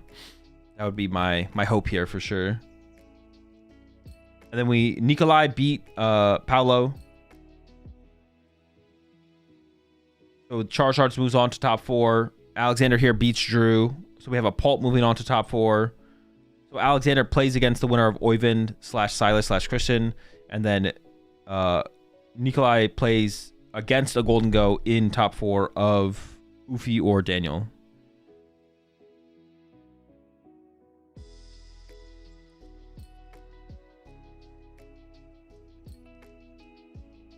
Minor Aaron's running into top deck energy 2 turns in a row is criminal.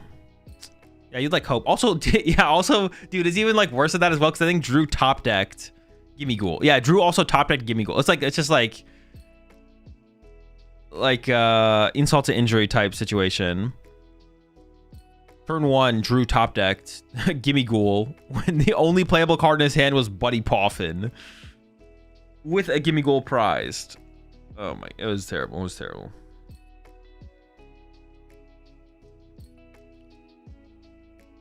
Gotta shuffle better. Yeah, I don't. Did Drew power shuffle between games? He maybe didn't power shuffle, which would actually make sense why he drew that way. Did he power shuffle going into game 3? I actually don't know if he did. We can check that out. Because then everything kind of just makes sense. Let's see. Did he power shuffle? We see the initial pickup. Replay. It doesn't look like he power shuffled, so it kind of makes sense why he drew poorly in the game 3.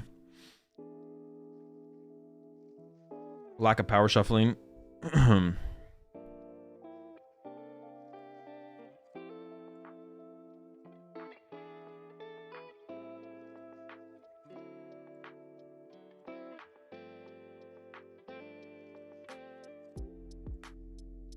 why his cards are stacked. Yeah, exactly. Yeah. Makes sense. What is power shuffling? Where you like you lay out your cards in the piles. Powers up your deck for the game. Like it's how you get your deck powered up, like ready to go into the game. So you power shuffle it. Where you do like the pile. Some people call it pile shuffling, but it really is power shuffling because it makes your deck more powerful. Like you're more likely to draw better if you do it, so makes your deck more powerful.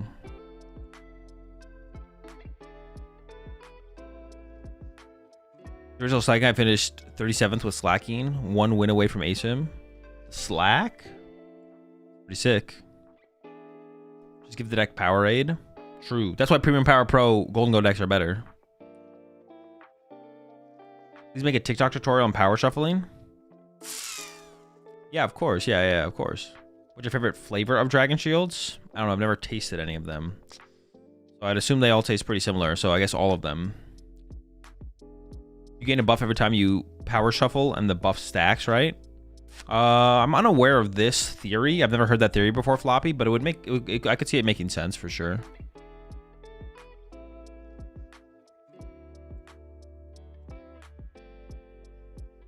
I could see it.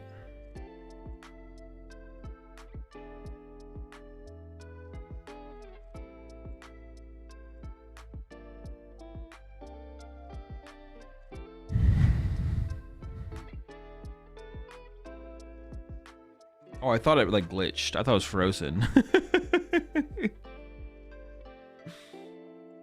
I thought it glitched, but they're doing like a analysis segment. I was confused for a second. The blood reds are tasty and the lowest calorie. It would be interesting if they eventually get to the point where they can make sleeves edible. It'd have to be like some kind of candy though, right?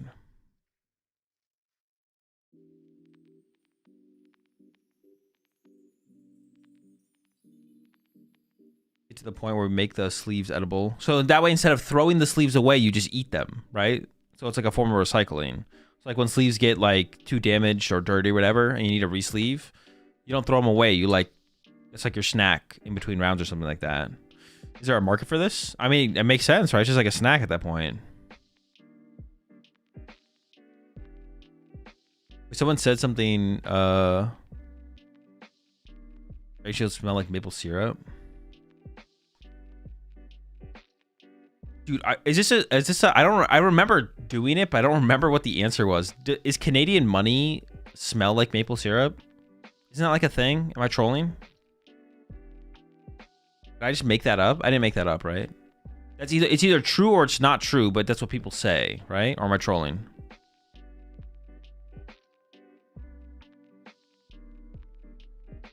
Hundreds do? Do they actually? Dude, also the Canadian money is so much nicer than American money. The plastic money. Well, actually, dude, I feel like actually every other country in the world has plastic money. They have plastic money over in Europe now too, right? Why is our money not plastic in America? The plastic money is so much nicer. In UK only? Oh, not in the rest of Europe? Our money in Japan smells like sweaty paper. Oh, they don't have plastic money in Japan, right? It isn't paper? No, not in Canada and the UK. It's plastic. I mean, it's paper like plastic.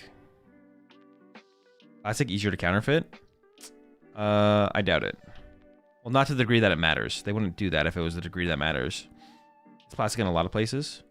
We need to make our money plastic. The plastic money is so much nicer. Who uses money nowadays? Just use credit cards / debit cards? Well, let's make it all plastic. Either you're using a credit card or a debit card, which is plastic, or you're using plastic cash. Although I do agree. It's time to phase cash out of the system. Get rid of it.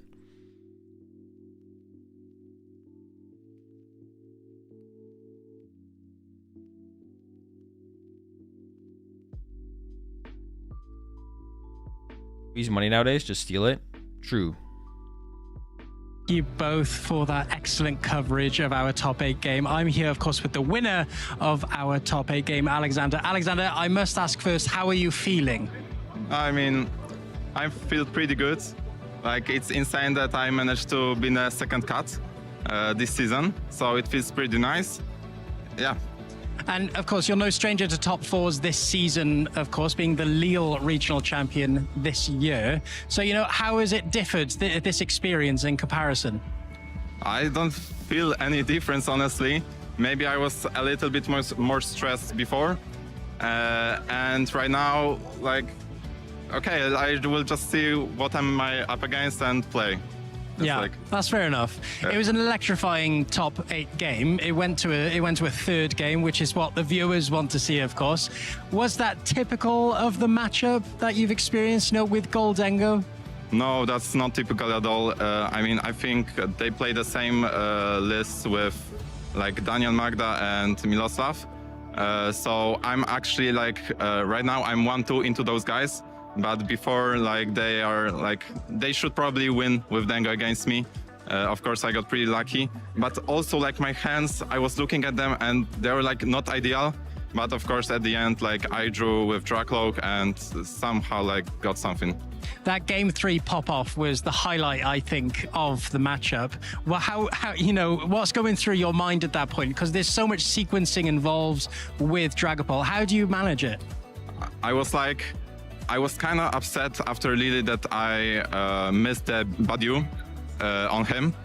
But yeah, I recognized like I wanted to play Badu because then he has so many less outs. For example, Arven, Nesball, anything. So I was pretty upset about that, but I just saw the line if like I can get one more turn in with like Ultra Ball, Hilda, that I can like KO all his Gimmighosts. And then after I do this, then it should probably be win from there. Yeah, no, that's fair enough. One thing I don't envy all of our players around is making a choice of deck. Yeah. You know, in such a varied format, it's really wide right now. Most things are playable. Take us through why Dragapult is your deck of choice. My Dragapult is my deck of choice because I won regionals with it. But in this format, I would say that you should just stick to the deck you've been playing for past like 4 or 5 months. You should be like comfortable with the deck and don't change anything around because the format is very skillful right now. And changing the deck will like tear apart all this experience you had on a deck, and in the end, like, it matters. Yeah, no, that's fair enough. It's all about a positive matchup spread, isn't it? Yeah. Of course. But what's your journey been like thus far, coming into top 4 now? Has it been, you know, as you expected? I mean, I lost to Dengo, so it's like what I expected. But apart from that, I think I faced every single deck, ranging from like Cynthia Garchomp, Joltik box, Terra box, Jellygardy, no Jellygardy. So I faced everything. No, that's fair enough. And like I mentioned, you're already a regional champion this season. Do you think, you know, you can take another invite from SEU players? I mean, I will try my best. Whenever like cards draw themselves, I will like try to play them optimally, and we'll see what result comes up. No, that's fair enough. Take each game as it comes, right? Yeah. Yeah, no, that's fair enough. And talking about your season overall, obviously, you know, regional champion, already taken the invite, but you're still here, you know, despite having that automatic invite. Are you still planning to go to most major events? I mean, the Stuttgart was like the event I was not planning to go to when like preparing for the season, because it's usually like more expensive. But after like getting money from the win, I decided, okay, let's go. Like, I'm pretty good with my deck, so why not give it a shot again? No, that's fair enough. And we've already featured you this season, but why don't you tell the audience what, you know, a little bit about yourself? Where do you come from? Local league? How did you start off? Yeah, so I'm like based in Poland. My local league is like Warsaw, but I don't live there. And yeah, I go to locals pretty often. It's like nice to get practice, but I usually don't play the deck that I go to regionals with. To the locals maybe like 1 week prior. But up to this week I was playing Gardevoir just to get my mind off Recon Directive. I think like I know everything about pools there is, so it's nice to have like a break with different deck. It's also nice to like play different decks, so you have like idea what they play into in the format, like, and yeah. How do you compare yourself against the Dragapult players? Against other Dragapult players, I don't know. I think I'm the best. Oh, tough words, tough words. Well, thank you very much, Alexander, for joining us on the sofa. But we have to get through to our next round, and it is a top 4 game. Don't go anywhere. What? Not the top 4. Maybe they'll show us both top 4s then, I guess. Only 5 minutes. Say it's 5 minutes out.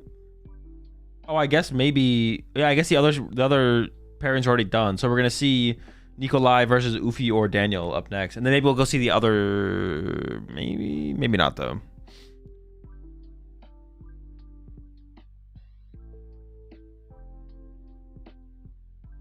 So they'll do both top 4s earlier on. Okay, so that's where they're making up for the asymmetrical round. Or where we get to see a little bit more because of the asymmetrical round.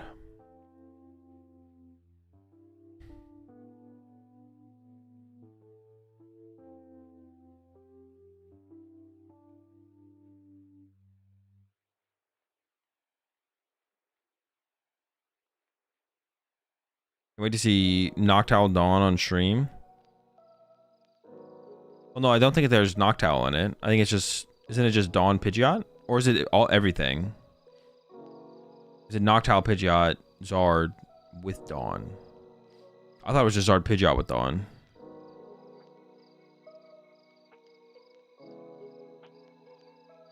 It's Noctowl?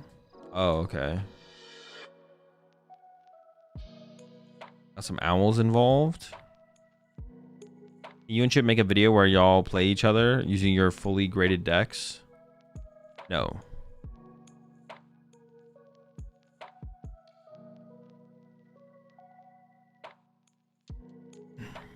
Where are the standings? Limitless not updated. I mean, that's the only. There's nowhere else to really see it unless it's up on. Or you can go to PokeStats on Twitter. Or there's not a graphic on PokeStats. Never mind. Yeah, I mean, if Arcanine is an update, there's nowhere else really to see it. To be honest, you have to wait for Arcanine to update. If you had to have a Pokemon for a pet, who would you choose? Exactly.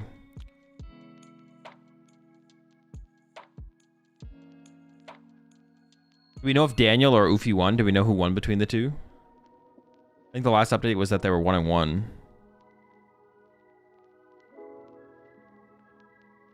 Do you have a favorite card artwork? A couple. Yeah.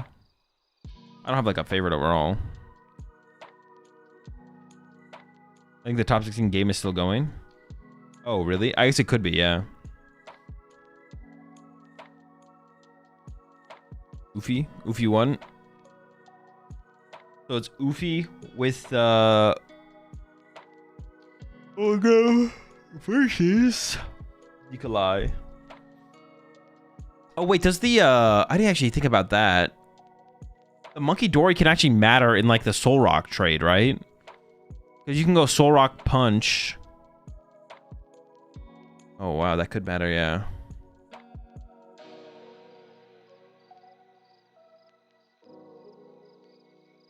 Soul Rock punches a Soul Rock. And then you can go Vitality Band Monkey Dory. Although I think Ufi plays the Premium Power Pro anyways.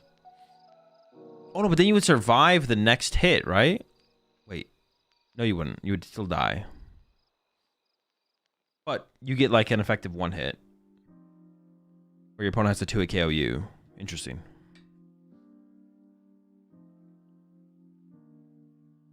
Does it matter? 70 minus 30 plus 10 equals 110. Well, yeah, but you one hit them, they 2-hit you, right?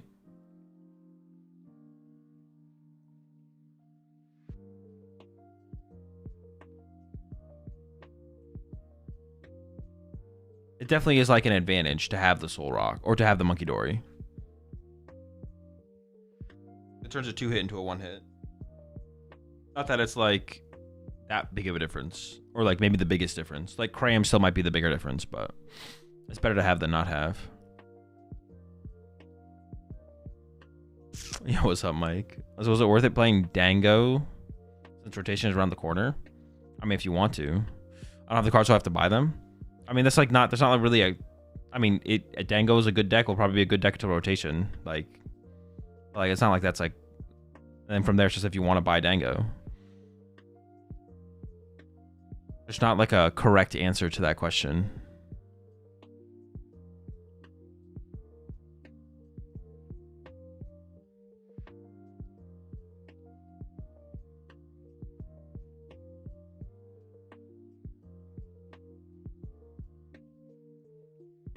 Also on it being fair enough. Golden Go is definitely more than fair enough, that's for sure. You just sweat rotation. When it happens, it happens. Yeah. I mean, their question is just like, is it worth the investment into Golden Go? But that's like, there's no correct answer to that. Like, if you can afford to buy the Golden Go cards and you want to do it, then sure. if you want to invest in a deck more long term and you don't want to invest in a deck that's going to rotate, then don't. But yeah, it's not like there's not really a wrong, there's not a right and a wrong answer though. It's just like a personal decision. Have you talked about Todd's Pile yet? No, I'm not familiar with Todd's Pile. Have I played in a tournament in Asia? Just Japan for Worlds, but no, not like an actual, not the tournaments you're thinking of, no.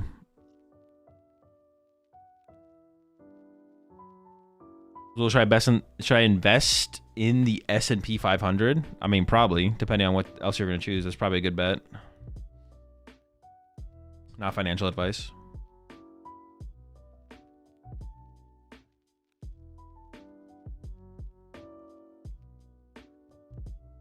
Usually the 47 months there, Mitch Master.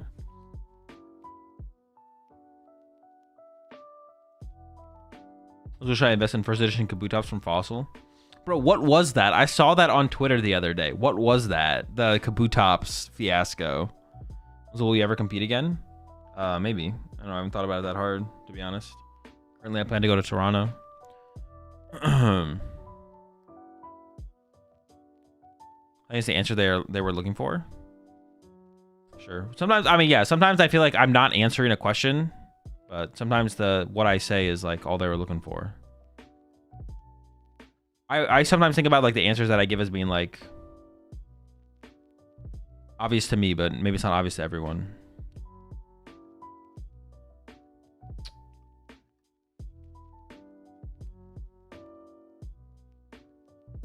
S&P 500 or just buy Strudel penny stocks? Yeah, invest in Strudel while you can. Only invest in base set Kabutops. If you want a long-term deck, I think the best bets are Zoro or Pult still. Some NFT Pro complaining that a collector is collecting. Yeah, it looked pretty cringe. I didn't like read into it too much, but yeah, I didn't read into it too much, but it seemed like some cringe crypto bro for sure.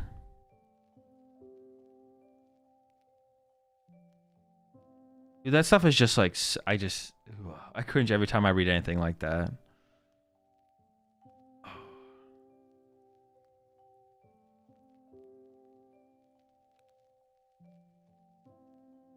Stuff is so cringe. The hype beast mindset, yeah. Dude, it's so good. Would you ever make an official retirement and stop going to events? I don't know. I haven't thought about it very hard. Who knows? I don't think that far into the future. The Kabutops guy is chill though. Yeah, for sure. No, it's definitely there's nothing against the Kabutops guy. It's the other people who care enough to say the things they're saying about him or his collection or whatever.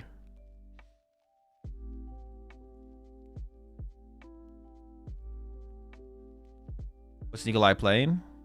Nikolai's playing Charizard. So we got Charizard versus Golden Go.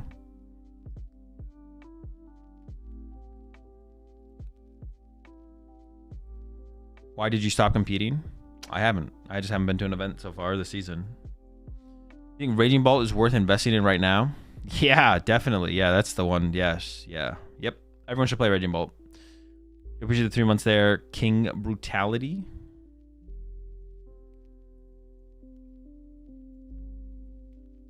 Are the Thunder repeating this year? I mean, it would be pretty reasonable for them to, right? Definitely possible. They probably have the highest odds of winning as of right now, right?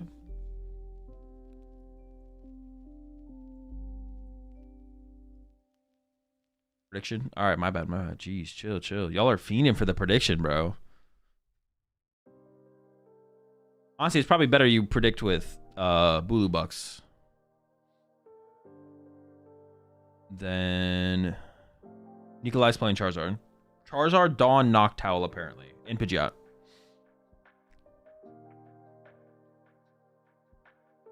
Raptor's gonna take it. Did Paul win ASIM?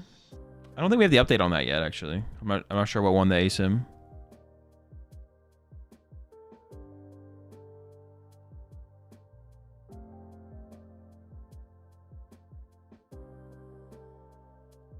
When are you getting the stake sponsorship? Never.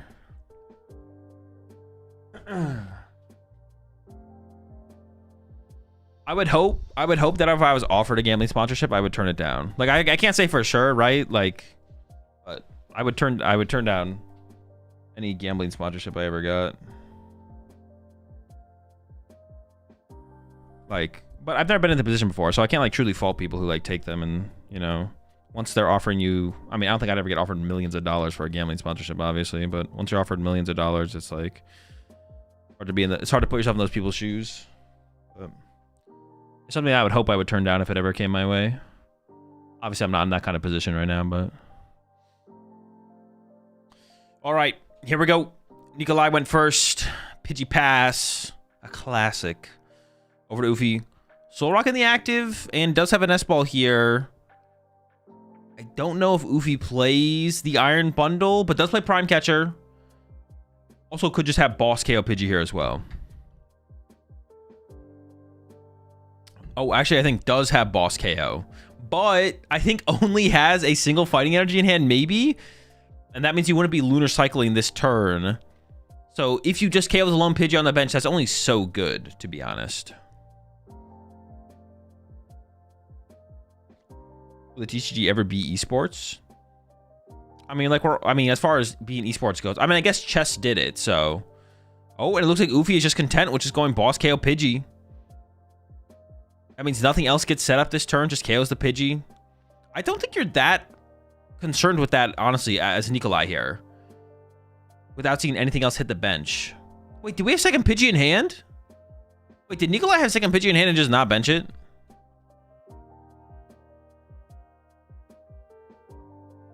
Wait, why? Why wouldn't you bench the second Pidgey? That just feels like a mistake there from Nikolai. Definitely a mistake. All right. Iono gets played into the Fez for 3. Terrapagos also hitting the bench with an energy. There's the Hoot Hoot. So it is a Terra Zard style deck. Second Terrapagos in the hand there. No Charmander still. Into a Vessel here from Ufi. Oh, wasn't the bottom of the deck not that good though? Actually, the bottom of the deck looks pretty good. What the heck? What happened? How'd the bottom of the deck get so much better, but we didn't do this last turn? What? Here's a Vessel.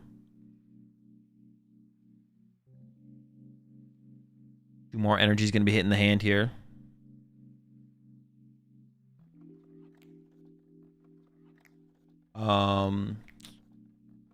We're talking about esports, Pokemon. I mean, as far as that goes, yeah, I'd say yeah. I mean, like chess is proof that it's like kind of possible. I mean, it's not really an esport, it's like not an electronic sport, but being like kind of like being adjacent to the scene and having some kind of crossover there. I mean, we already have like the video game that basically, I mean, the video game basically is esports. Same thing with Unite. So the TCG kind of like gives like an opening for that. But yeah, basically, yes. The answer is yes. All right, Lunatone for 3. No gimme ghouls. This is why I did kind of want to see Ufi take the risk of using the cycle on the first turn to try and see more and hopefully get a Fighting Energy. But here we go. KO Hoot Hoot. Pidgey gets pushed here from Nikolai. I mean, that means we got Candy Pidgey out for sure, right? Otherwise, we should have just pushed the Terrapagos. Well, we have Jet Energy. Oh, yeah, we have... Yeah, Nikolai is cooking here for sure. Here comes the Fez for 3. Always Fez first here, right? Hoot Hoot, Poffin, Nestle. I mean, we needed some basics. We got all the basics here. Is KO Pidgey not better? No, KO the Hoodoo is probably better. KO the Hoodoo is definitely better. I think it's fine. It's fair for Ufi to make the assumption. It's fair for Ufi to make the assumption that the Candy Pidgeot has to come through the Owl.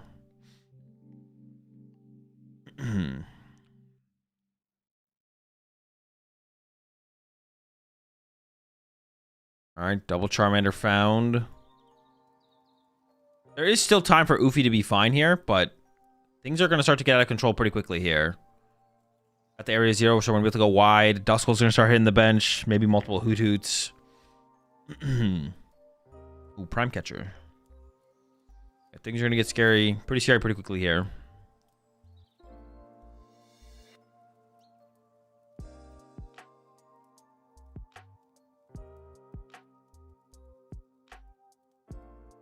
The gold card on Nikolai's side is a Terapagos. Here comes the Dawn. The Dawn does go kind of crazy in this deck, to be honest. Double Duskull to the bench. Zard and Noctowl for the following turn. Was it like a 2-2 Noctowl line? Maybe a 3-3? And we haven't even quick searched yet? Chill. Things are looking scary.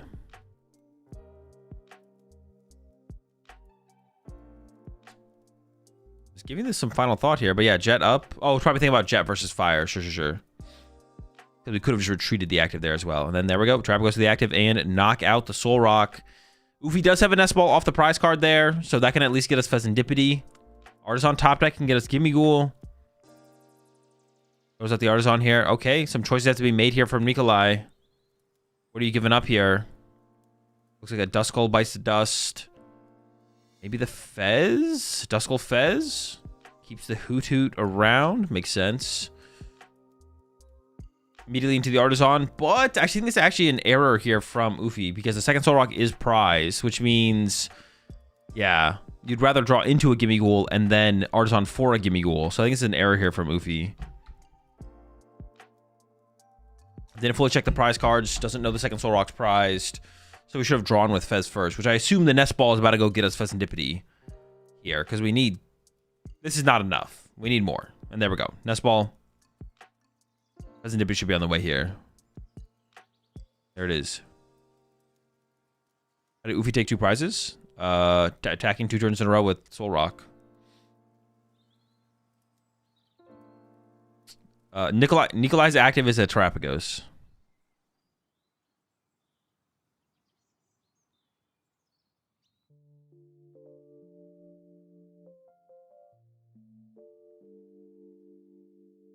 How do you think you'd do if you use your Evolution Series decks at a regional? The deck specifically, or just the card pool? Could I like take the card pool and change it how I want? Or could I take the card pool and make a deck how I want? That's what I mean to say. I think I'd easily make phase 2. There's a Lunatone here. Turo the Fez out of play. Okay. And then pass. All right.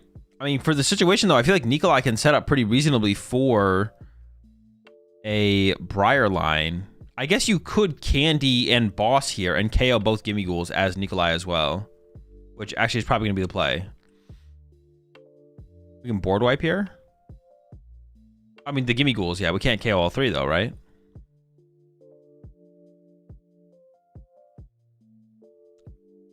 Prime and Dusk. I think it's better than that. I think we have Boss in hand. We can save our Prime Catcher for the future. And we might have Kenny's art as well, just to have that set up on the back line. It's just gonna be crazy. Nikolai doesn't play Water Pond? I don't think so, no. No Water Pond.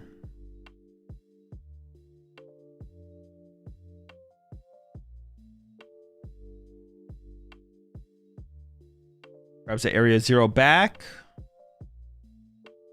There's the quick search. Okay, hold up. All right, I was gonna say I don't think we have access to Dusknoir yet, but we do have quick search, which should get us the Dusknoir here, and there it is.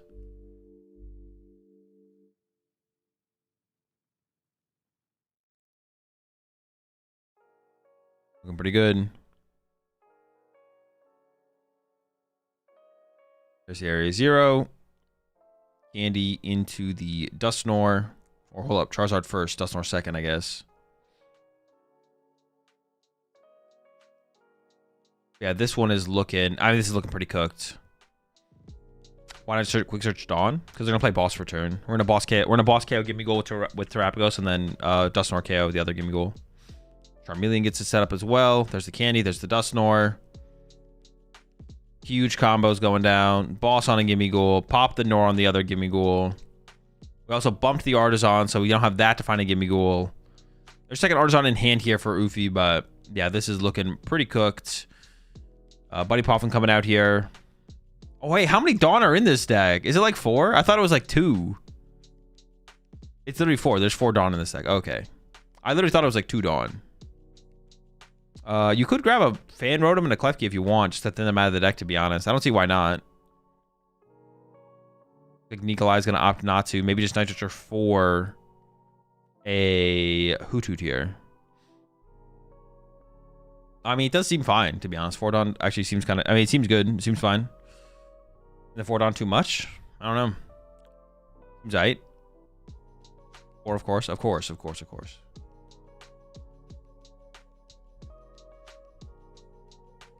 Alright, there we go. KO on the gimme. Let me get a Hoothoot off the prize cards. Not that we really need it. We already have the other Hoothoot on the bench, right? Or is it a Duskull on the bench? Oh, no, we want the Hoothoot. Okay. Yeah, this is looking pretty cooked. All Nikolai needs to do is set up another Charizard, and this game should basically be over.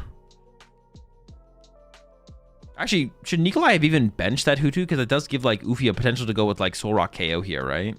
Maybe shouldn't even give that option over, to be honest.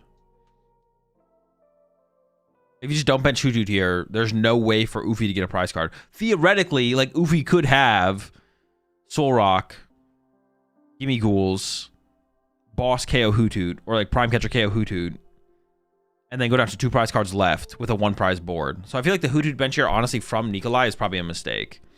Maybe bench it next turn, but I think you can... the Hoothoot probably only provides a loss condition here for Nikolai, because you have Quick Search on board, so you shouldn't need more than that for the rest of the game, probably.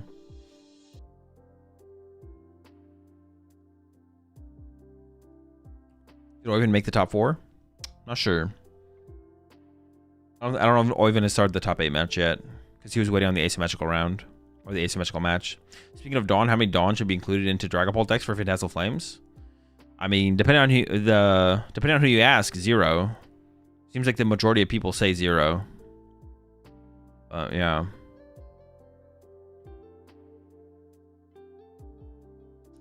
Card still seems pretty good though. I'm not convinced 0 is correct.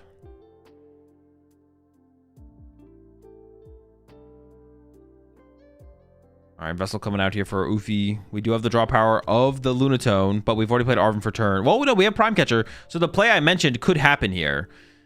Nikolai could draw into Buddy Poffin plus Prime Catcher, and then get the KO on this Hoothoot and punish that from Nikolai. So we could see that mistake here from Nikolai getting punished instantly. It would have to be a pretty good draw here from Ufi, obviously. We need Poffin. Poffin and Prime Catcher. Doesn't Briar just win the game then? No. Because Nikolai has 3 prize cards and Ufi will have a 1 prize board state. Here we go. Prime Catcher Poffin. Arvin. Gimme. Never lucky. You know, benching the Fez. You bench the Fez though, you do just lose to a boss, even if you draw the Prime Catcher. Goes into the Poffin. Yeah. Gimmies are set up, but yeah, no Prime Catcher means it's basically over at this point. Nikolai can KO the active and basically win the game. Could go for the boss KO on the Fez this turn, but yeah, you probably just KO the active and set up for your next Charizard, and it's going to be over. Game 1 should be going to Nikolai here. Gimmy's coming out a little bit too late for Ufi. Lack of Gust Effect as well. If he kills Owl, he goes to 2, then Briar wins. You did not... Nope. You didn't pay attention to what I was saying.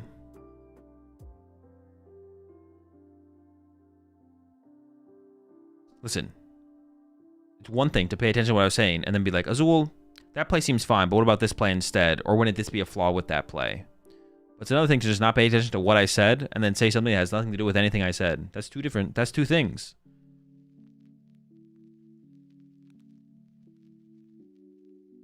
All right, second Zard getting set up here for Nikolai. Yeah, this is beyond cooked at this point. We can start thinking about game 2. Honestly, this deck from Nikolai, very similar to...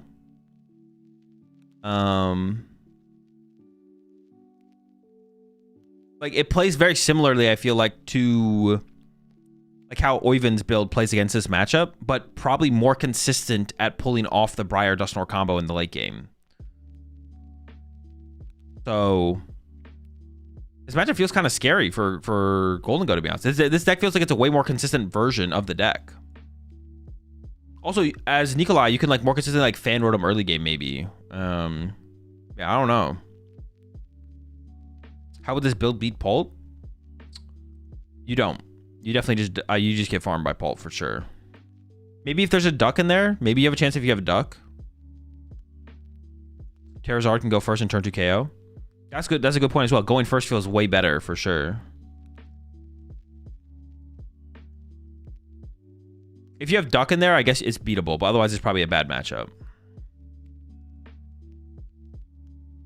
I think the only build of Charizard that really has a strong chance against one Pult in top 8. That is true. It did beat Pult in top 8. I think the only build of Zard that has a strong chance against Pult is probably like the Fordon helps. I could see it. I guess you don't have TM Evo, but you do have Dawn. But you're a turn slow though. You're still a turn slower. Because you have to manually evolve through the Dawns as opposed to TM Evo in a turn sooner.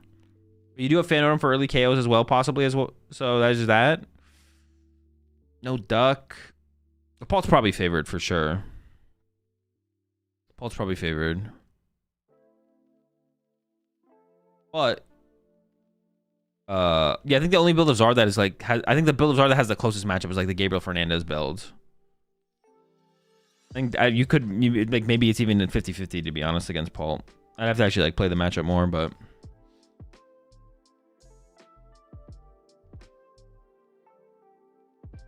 Reggie Fez doesn't matter, right? Ufi's only win con was to take 1 that turn, then Nikolai can take 2 with either Boss or Briar. Well, no, it matters a lot. Because if you don't... No. It matters a lot, Lunch. Because if Ufi draws 1 prize card, Ufi goes down to 2 prize cards left. If Nikolai goes... If there's a Fez on the bench, Nikolai can go Counter Catcher Briar, win. Or Prime Catcher Briar, win. If there's no Fez on the bench, then Nikolai can't win next turn. And then Ufi goes Golden Go KO 2 prize next turn, win the game. Ufi putting a 2 prizer in play without drawing a prize card instantly loses him the match. Ufi putting a 2 prize Pokemon in play while drawing a single prize card means he can win if there's no Gust Briar. Ufi putting 0 2 prizes in play and taking a knockout with a 1 prizer puts him ahead in the prize exchange. The question is, does he for sure win from there? I don't know, maybe. Yeah, he can Gust and Briar. I don't know if he plays Counter Catcher, but he has Prime Catcher, so it's possible. Phantom start here from Nikolai. Ufi did choose second, which honestly...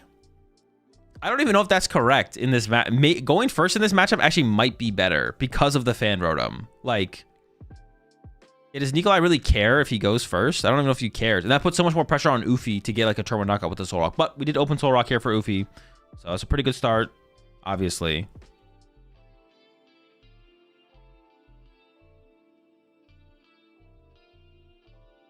What if he does that? The board is weak. Duskblast Iono is an option. Well, you're not talking to me though, right? Pidgey, Hoothoot, found. What variant has the best chance in the Pult? Probably the Gabriel Fernandez build from LAIC. All right, over to Ufi. A way better start here for Ufi. We got Poffin. We got turn 1 Soul Rock attack. Okay, we are cooking here. Definitely gonna have a game.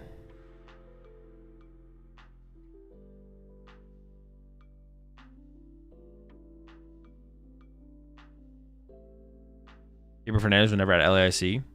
Oh, did he not go to the event? He posted the list. Maybe he's just talking about the list he would have played if he had went. Gimme goals found. We got, ooh, double Fighting Gong. Oh, and a Nest Ball. Yo, chill. All right, let's draw some cards first here. Actually, using the Poffin, it was also probably a misplay there from Ufi, right? Shouldn't we have drawn first with Lunatone before we committed to the Poffin? Because we want triple Gimme Goal here, right? Christian won an ace him. So Christian with Pult beat Silas. Dude... If this tournament just turns into the Zards beat the Golden Goes just to lose to Pult and then Pult wins this tournament, that's going to be sad. So Christian beats Silas. So it's Pult versus... Oyvind now has to beat a Pult. There's a good chance Christian beats Oyvind and then Pult advances. And then Pult plays against Pult. And then Pult advances to the finals. And then Polt beats the winner of this in the finals. Polt winning is so cringe, man. Like, what the heck? This isn't Guardy. I would rather have Guardy win than Polt. Polt winning is the worst. Polt winning is literally the worst possible outcome. Okay, here's the cycle for 3. We did find another gimme goal there. So Ufi just played the nest ball. I thought we were going to try and hold back the nest ball because the nest ball is really good to find Genesect and Fez. So I still don't like that sequence there from Ufi, to be honest. We did get a nest ball off the prize cards there. I'll talk about this. I don't like this choice here from Ufi to play the Poffin before cycling with the Lunatone, because I think you want to keep the nest ball. The nest balls are super high value until you set up your board. Like, the nest ball finds you Genesect, it finds you Pheasantipity to like play the game aggressively. So I actually don't like this play from Ufi. I think Ufi probably should have held the Poffin, cycle with Lunatone, try and draw into a gimme goal, then Poffin for 2 gimme goals, have triple gimme goal, and save the nest ball for later. Not boss to Charmander? Was that an option? Why are you saying Ufi? I don't know. How do you pronounce the name?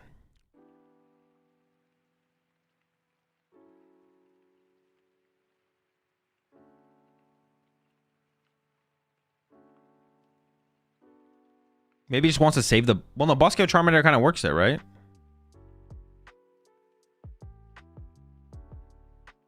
Ufe. Ufe.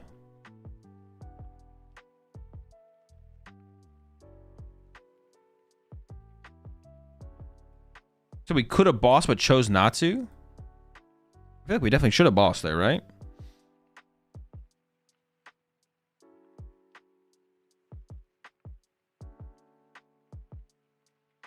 Oomphy. Oomphy? Well, see, now you guys are giving me like 3 different pronunciations. But I see the most oomphies of anything. Oofe was how I thought, to be honest.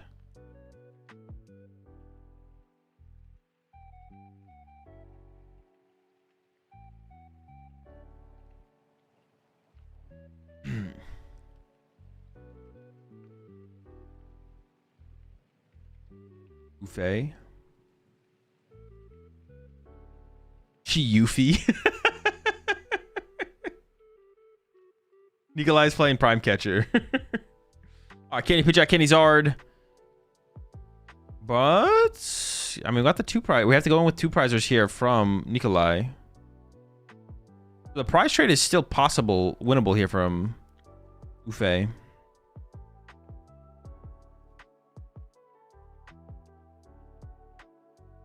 Area 0 into play. Hoodoo hits the bench, and then we see a nest ball coming out as well. Can get ourselves the Pheasantipity, draw more cards.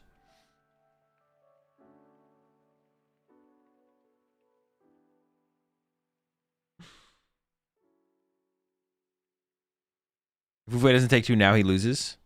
Yeah, but he should be able to take 2 here pretty reasonably.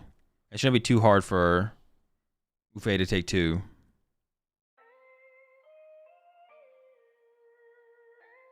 There's a Zard KO. We'll see, though. There is a nest ball in hand, so things kind of worked out. Despite Ufe just burning the nest ball, it did kind of work out. We did get the nest ball at the prize card, and we have 2 golden goes in hand. We did naturally draw into the second golden go. We got a pretty good shot here, I think, of getting a 2 prize knockout. And there's the boss in hand still, so you could just go boss trap, goes off the bench if we come short on the energy.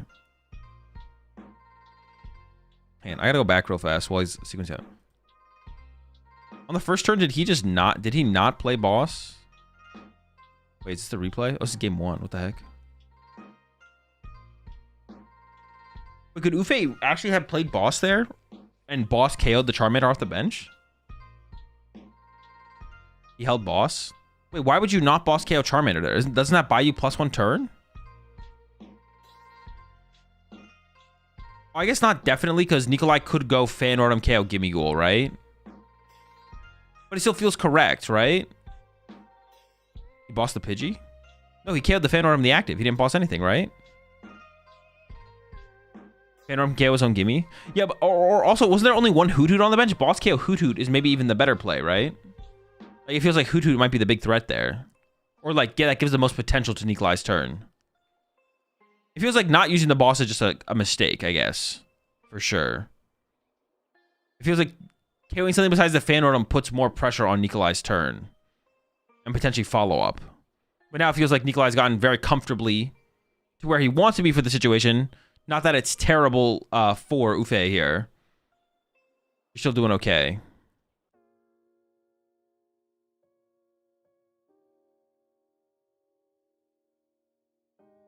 All right, here comes the Fez for 3.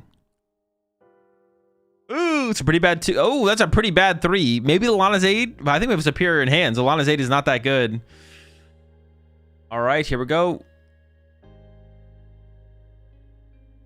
We'll go for 2. Superior is not good enough. Prime Catcher. That could KO the Duskull with a Soul Rock. Nikolai can win next turn, I think. No, not quite. You would need access to double Dusknoir to win next turn. How many the Pokemon monsters do I have?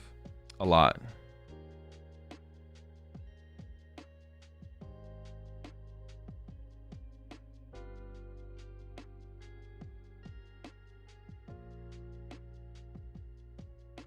Comes the Fighting Gong. It might just be Prime Catcher KO Duskull here.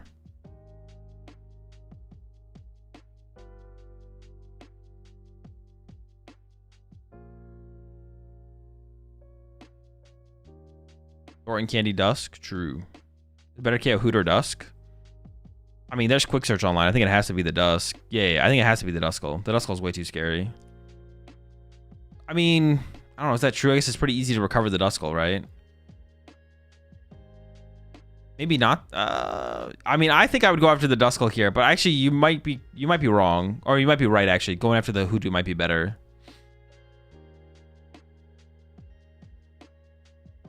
Dude, he chooses. I mean, we're Prime Catchering. Does go for the Duskull. That's what I think I would go for. Like instinctually, that's what I would go for. But I can definitely see the value of the Noctowl for sure. The Noctowl is likely to lead to the recovery of the Duskull, anyways.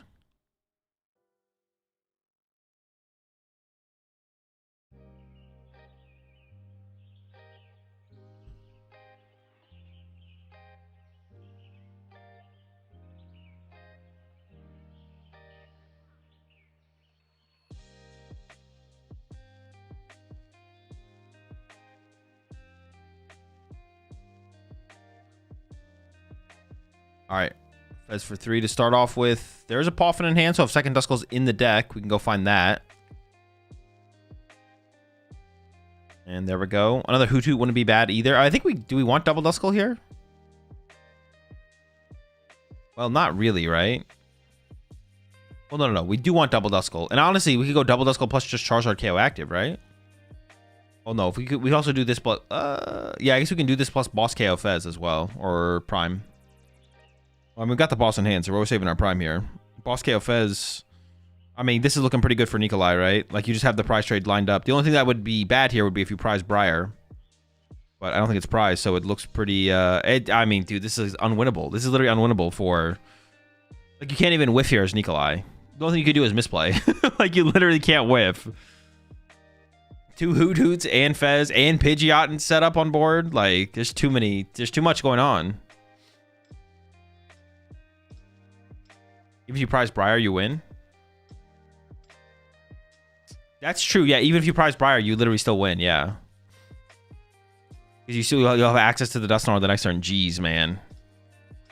This matchup seems so... I don't know. Is it that bad? Maybe... No, but if Ufe had gotten the knockout on the last turn and KO'd the Charizard, he'd be in a fine spot, right?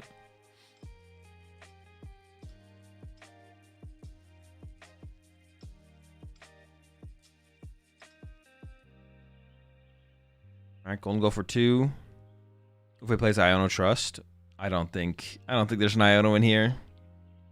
Even if there was an Iono in there, I still don't trust, to be honest. I don't believe. I have no faith.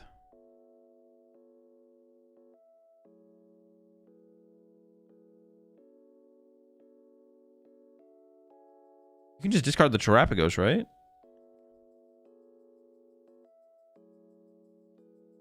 Yeah, you just discard Terapagos. Like, your Charmeleon becomes a Charizard. Unless you're actually scared of Iono. But I would not be scared of Iono here. No Golden Go plays Iono. I guess Ilya does. Hoot goes. Getting rid of the Hoot is probably also fine though. Like, Ufei can't afford to chase a one prizer here anyways.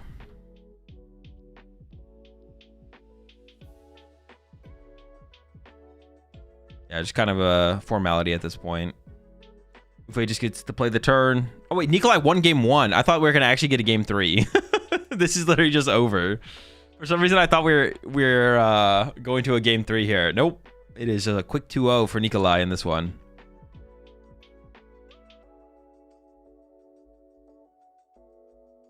Try to keep Fez over Skull. Skull doesn't help win the game, really. No, you need the Skull. Actually. Oh yeah, what you need? Maybe. I don't actually know. There's like, I don't even know. I'm trying to come up with like what is the best play for Ufei, and I can't even come up with that. So like, I can't tell what we should keep.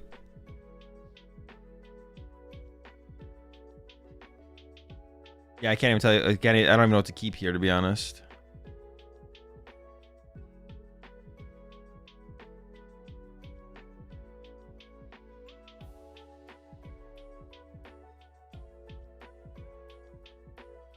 I guess the play here from Ufei is always just like KO the Pidgeot, right? And pray that's enough. I think that's what we're going to see happen here. Boss KO Pidgeot and pray that Nikolai literally has nothing, I guess. But Nikolai has way more than nothing. Would you say this is the strongest build of Zard? Or the general build is typically stronger? This build of Zard is more powerful. I don't know what the best, as far as the best build of Zard goes. This build is weaker against Polt, I would say, than like the Gabriel Fernandez build. But I think if you're gonna go down this, I think if you're gonna go down the route of having the weaker Polt matchup, this seems better than the Oyvind build. To be honest, I'm not gonna lie. Like this build seems like it's better than. I can't really. What is like the strength of playing what like the Oyvind Secret Box build opposed to this? This feels like this seems like it's just better. Like if you're gonna commit to the, if you're gonna commit to like having like no tech cards for the Pulp matchup, just play this.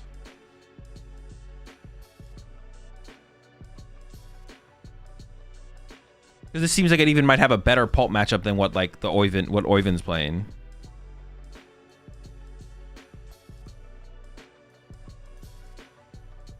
I don't understand what this play does for... Wait, what does this play do? 200. Oh, is Ufei trying to get like sneaky with like the Monkey Dory? Okay, actually this... I mean, it could happen, I guess. Yeah, Ufei's trying to get tricky with the Monkey Dory, hoping that Nikolai punches a Golden Go here, but doesn't KO it. Punch Golden Go, but don't KO it. And then can Monkey Dory 30 over plus boss KO in the same turn. So that's a line. That's a line there. But it does require Nikolai to misplay. This actually isn't a real... This isn't actually a line of play that should ever work. This is a line of play that should literally never work. But it's better to do something that gives you a chance, even if it involves your opponent misplaying, than to do nothing. So you got to respect the play from Ufei, but it's not going to end up in any... what's it called? Azul, Ufei has no damage on his board. Monkey doesn't do anything. Oh my gosh, you're right. Oh no. Ufei, look out. You have no damage on your board. Monkey Dory is useless. All right, Prime Catcher here. Oh yeah, we have Candy Dust, so we can just feed a prize card. Yeah, this would cause like a... The misplay from Nikolai would have to be like so bad, but... Yeah, no mistakes here from Nikolai. Pops the Nor. Gets a prize card. Ufei gets a prize card, which means Charizard won a KO's Golden Go.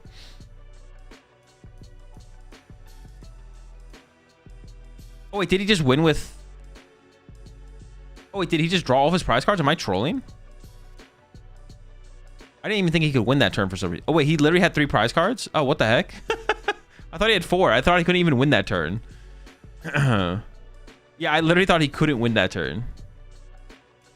I thought he was gonna win anyways. I thought he couldn't win, but he would win. You know what I'm saying? Like he's not gonna win now, but he will win eventually. Type deal. That also works though.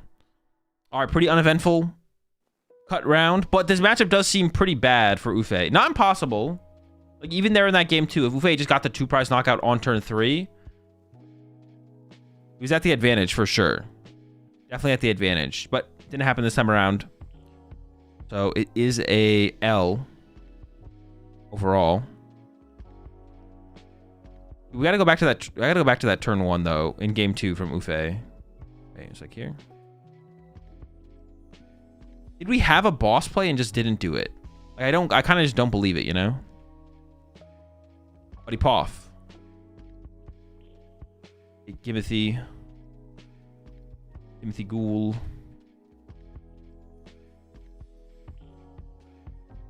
Okay.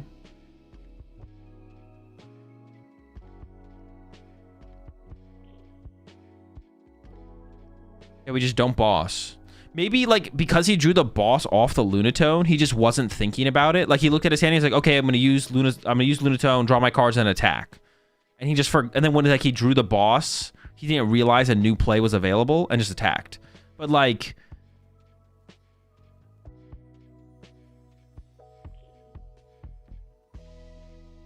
boss KO Hoot Hoot here just seems kind of good. What about boss KO that Mander though? It's got to be. What is the best boss? What is the best thing to boss here? It's got to be the Hoot Hoot, right? We could KO the Charmander, but then if Nikolai has Terapagos, we get access to Noctowl still. I'm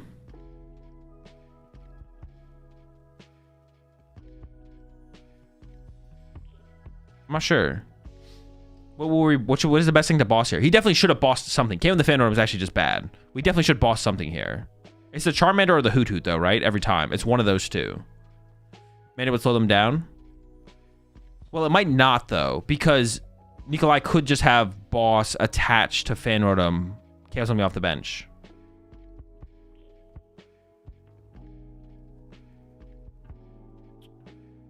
Yeah, I'm not sure what the best thing to do here is.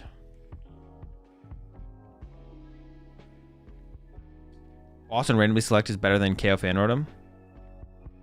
Actually, I don't even know if that's true. I think KOing Duskull actually might be worse than KOing Fanrodom here. KOing all the other things is definitely better than KOing Fanrodom, but KOing Duskull actually might be worse.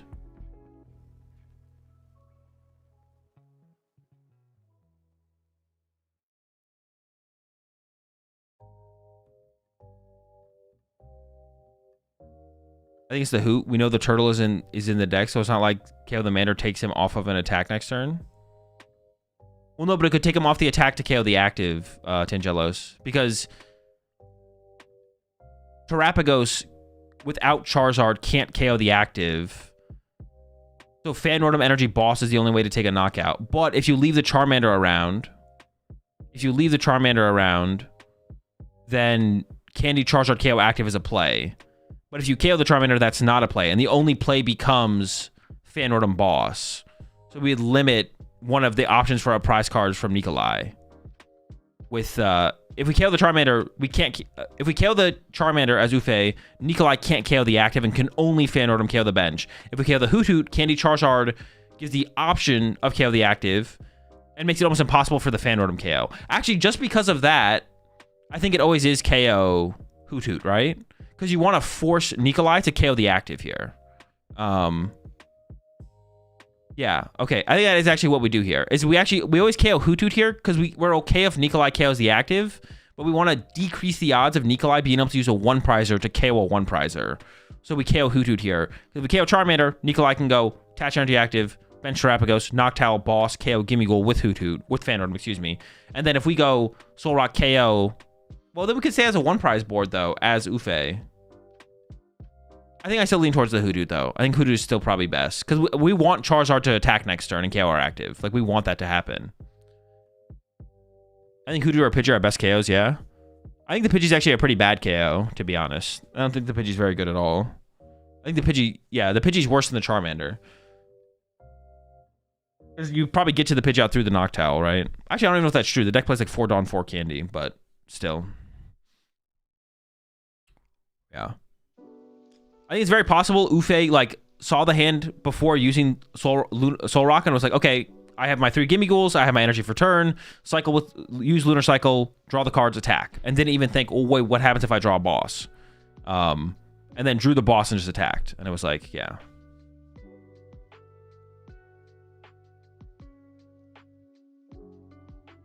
Did they do an interview? They must have not done an interview, right? Or they're going to do an interview after this. As long as Terrapagos knocked out Pidgeot, so surely the Hoot has to go. Yeah, I think so. Well, I don't know if that would be the reason for that, though.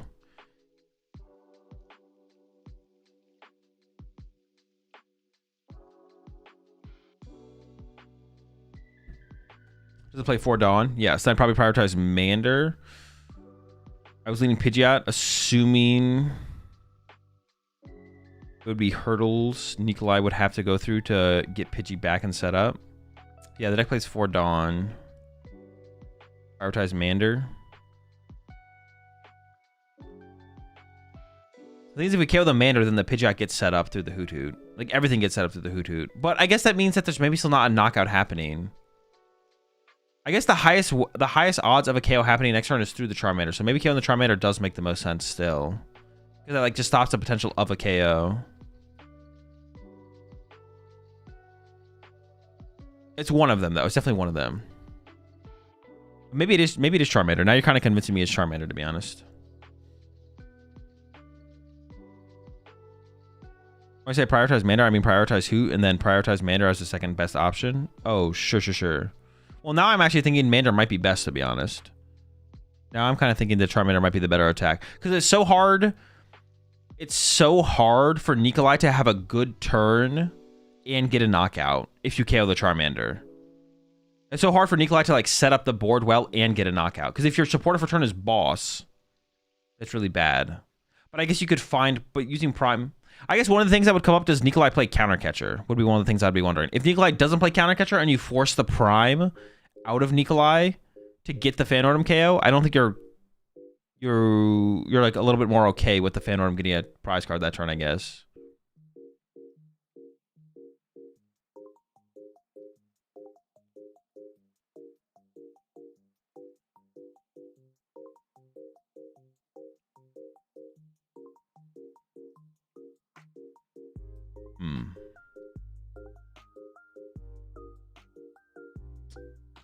Yeah, it's definitely an interesting situation. I mean, yeah, we should have bought something for sure, right? I think we all agree that. We should have bought something. Should have bought something. Well, yeah, Mander's better because if Nikolai wants to play the game through a single prize KO easy, he needs Terrapagos in play for Owl, so Ufe can KO Turtle. I mean, getting the boss KO next turn is way harder than KOing a Charizard through the active, though, I feel like. KOing Charizard through the active feels like it's way easier. Is Prime really the best ace spec in this deck? I like the idea of Unfair, not gonna lie. I mean, Unfair seems kind of cool. The Prime is kind of just like a do-it-all to, like, race, though. Like, especially when you play so many Dawns, being able to go, like, Dawn plus Gust when you're ahead seems really, really good.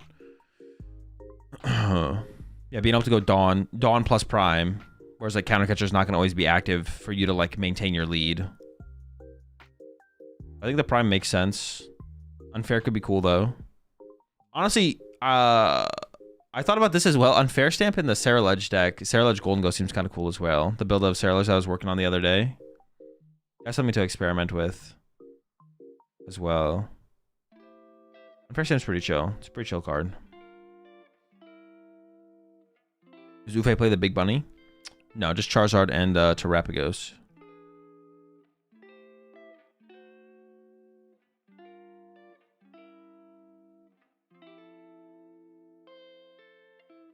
Does Nikolai Steerbox start to look at it die? Thank you.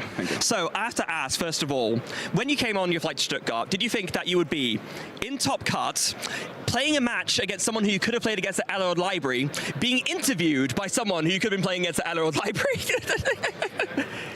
So when I went on the flight, I had got my deck in the hand first day. My deck is made by the greatest deck builder of Europe, Oscar Masson, and I didn't know what to play. And he gave me the deck, and I was like, I guess we played this. Then I had one night of testing, and I quickly found out that the deck is basically a cheat code. A cheat? I mean, in what way? I mean, you had to like go in a bit more depth with that. First of all, it's a deck that want to go first in this format. I have went first every single game one of today and yesterday, and I've been playing a lot of decks in my time. I have never played a deck that felt this powerful, this consistent. So it basically feels like a cheat code that wasn't discovered yet. Well, I mean, your score kind of proves that, right? We were just talking before. You were completely undefeated, and your only 3 ties was 1 natural tie in round 4, and then just 2 IDs, right? Exactly. Yeah. And I took the IDs hoping to get into top cut without having to pay the asymmetrical, and it kind of worked, so. Yeah. And then how did it feel? Yeah, you find out you're in top 4, and then you're up against Ufa, like one of our locals. I mean, how was the vibe during the match? It was, I actually liked it. It's my first stream match, and I kind of liked the fact that it was just like playing at locals. But a bigger stage, right? Yeah, absolutely. And to be fair, I feel like you've been kind of like punching close like a bigger result for a while now. You've been playing good decks, been playing consistently, but this is your first really like big breakthrough result. I mean, you're already in the finals, and that's like amazing enough. But if you were to go ahead and win the whole thing, what would that mean to you? Well, it would mean a lot. I don't believe in second places. I don't believe that second place is an accomplishment. So win or bust. Win or bust, basically. A win would mean the world. I started playing like start of last year, so already being this close to a regional win feels nice. Yeah, I bet it does, especially after not playing for that long. I mean, we were talking a bit on stream about how like new players like yourself are like coming in, putting the practice in and showing, if you put in the dedication, you could be up there. I mean, you're here now in the finals after not that long playing. So I guess one nice thing to end on, who helped you get there? Is there anyone you'd like to say, you mentioned Oscar Madsen already, of course. Is there anyone like you want to say thank you to? Yeah, I would like to thank everybody who tested with me to make sure I'm always ready, I'm always prepared. I would like to thank my mom and my girlfriend for always supporting me. Like, I travel so much. I was in LAIC last week, so not being home and still have the support from back home, it feels amazing. Yeah, I bet it does. Once again, Stuttgart today. That's big congratulations in Danish, in case any of you didn't know. And we are going to be ready very, very soon with our next top 4 match. So don't go anywhere to find out who. Do we know who's in the other top 4 right now, or are we still playing out top 8s? Dango is without any mega? I actually don't know. There might not have been a mega in there. There might not have been. Well, there definitely wasn't Lucario or Lopunny. There could have been the Mawile and we just didn't see it. I'm actually not sure.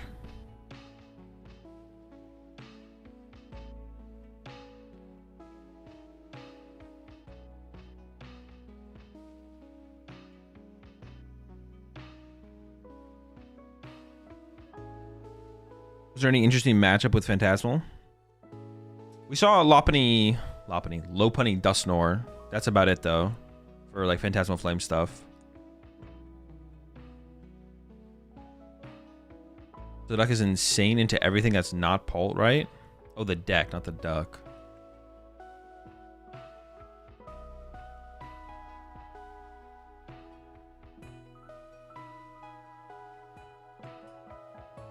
Was Torch deck good?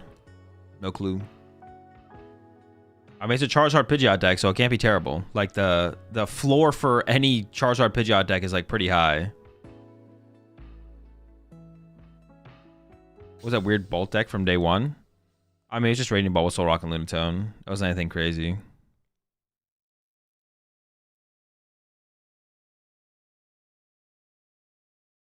Torch deck better be good? Or what? What are you going to do if it's not? What if Torch deck is trash?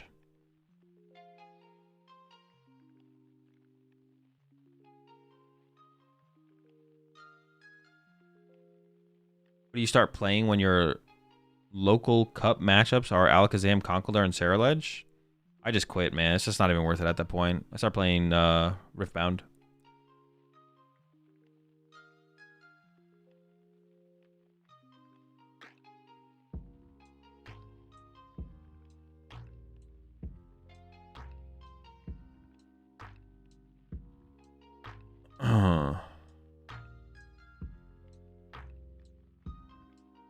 You're telling me? I mean, you asked the question. Who else would I be telling? The time Tor played a bad deck was when he played Hydreigon to Toronto. True.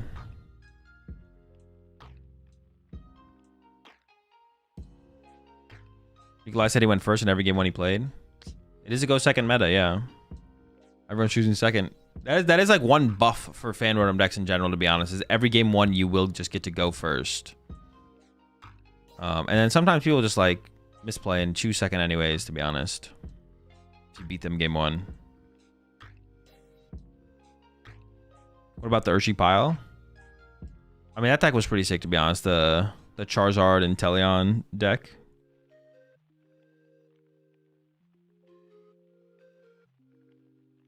Ford never played Hydreigon to Toronto. It was a social experiment. I mean, what was the experiment? Him saying he played Hydreigon and then just not playing Hydreigon? Like, that was it? And then afterwards, seeing the Hydreigon play rate increase on TCG Live to see what happens. Do you prefer the Terrazard or regular Zard, Pidgeot? I don't know. I never played the Terrazard deck. Seems cool. Seems worth trying for sure. You pick versus Guardy versus a fan rotom deck?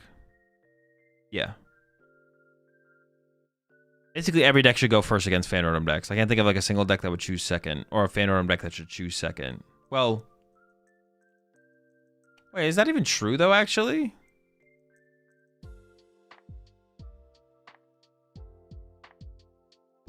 like even that matchup, don't you go second as the fan rotom deck? Don't you choose second? Why would you choose first into Soul Rock that can punch you turn one with a, or into Lunatone that punch you turn one with a Soul Rock? Would you just like choose second and then just like not get turn one punched and then have a higher chance of like setting up because you can Dawn turn one? I feel like in that matchup you're still choosing second, but you don't feel bad about going first, basically. Yeah. But against most other things, you're probably choosing first. Like against Dragapult, no, against Dragapult you choose first. You want to have that evolution advantage against them, I think. You want to get to your Charmeleons before they get to their Dracloaks, stuff like that. Because this Soul Punch will be on a fan rotom with boss in hand. True. What do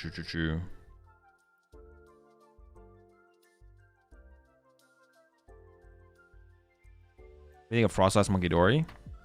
That's a deck in the PokemonTCG that is currently playable in the standard format. I've seen a lot of Jelly Guard players choosing first, and I really don't know why. I mean, you want to go first in Mirror Match so you can turn 2 Jellicent them. Depends how often, how likely they are to get the Frillish in the active. But if they don't play any Frillish mobility, then you definitely want to go first and just like turn 2 Jellicent them. But like most matchups, you want to go second just to increase your odds of setting up. It depends. It's like matchup dependent though. Like you want to go second against like what's it called deck? Have you seen a Mega Dragonite winning City Leagues? Oh, I've not looked at City League results at all. I don't know. Are you saying that they are, or are you asking me if I've seen any doing it?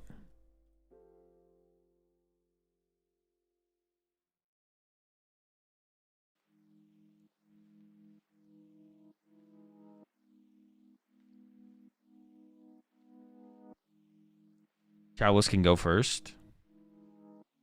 I mean, any list can go first. The question is, do you go first?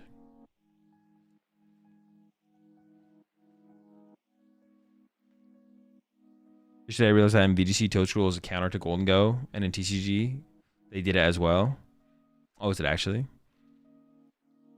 you flown to Japan to witness them winning? Yeah, I was actually just there yesterday. When I got done streaming, I went over to Japan, watched some City Leagues. Lots of Dragonites. No wins, though. No wins. No Dragonite wins. Only L's. But there's a lot of them. Ooh, how many cards did Stefan have in hand there? What the fuck? 1, 2, 3. Dude, what the fuck? Why does he have it laid out like that as well?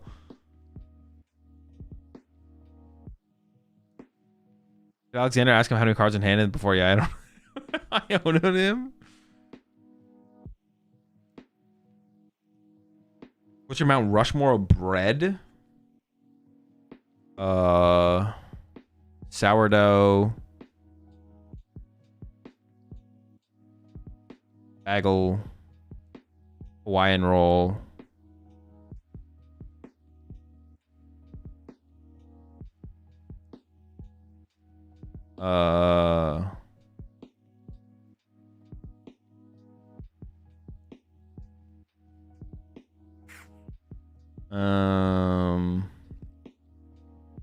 Bagel.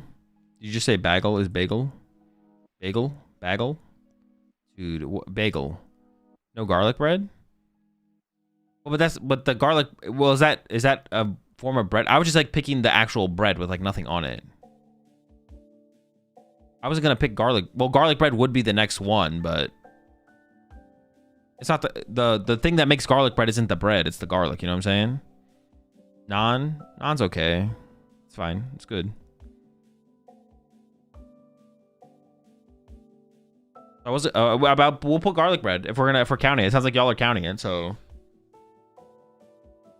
that's not how you pronounce bagel. Dude, shut the fuck up. All right, so we got bagel. Brioche is pretty good too. Banana bread's also pretty good. Tortilla? No. Well, actually, maybe not the Hawaiian roll then. I'd maybe put banana bread's really good actually now that you mentioned it. Like sourdough, garlic bread, banana bread, and then what was the other one? Bagel. I'm going chocolate chip bread. That's not better than banana bread though. Chocolate chip banana bread is just better.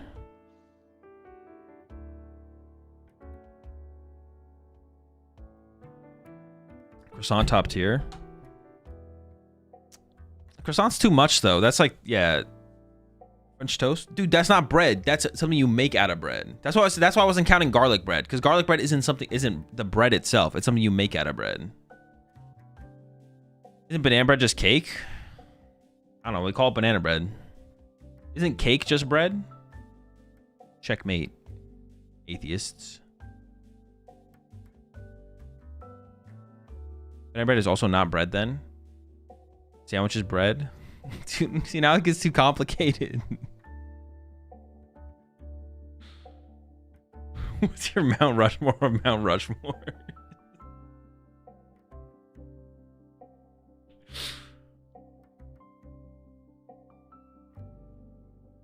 Cake is bread. All right, I'm just gonna ignore chat now. We're going sourdough, bagel, sourdough bagel,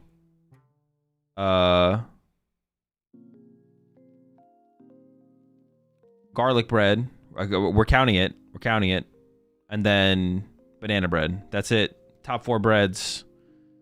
That's it. No more breads matter. Brioche is pretty good. It's a good shout. Sorry, but having bagel as one of your 4 is wild. What do you mean? They're so good.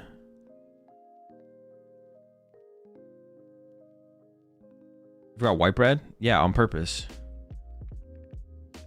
I strategically removed it from my mind. What is this link here, Scrub? What kind of propaganda are you pushing?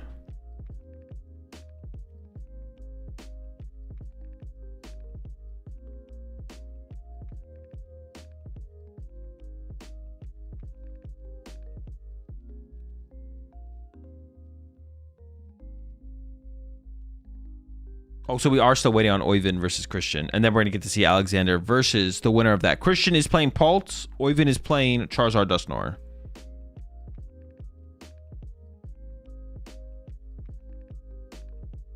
I love for pretzel rolls. It's pretty good. They are pretty good.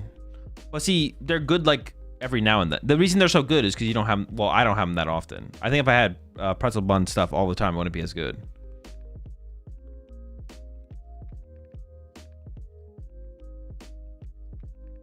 Who doesn't play the games doesn't know who Cyrus is. I know who Cyrus is, okay? It's Cyrus is the one who gives Ash Pikachu, right? Yeah, I know who Cyrus is. Did Tord lose? Tord is not in cut, no.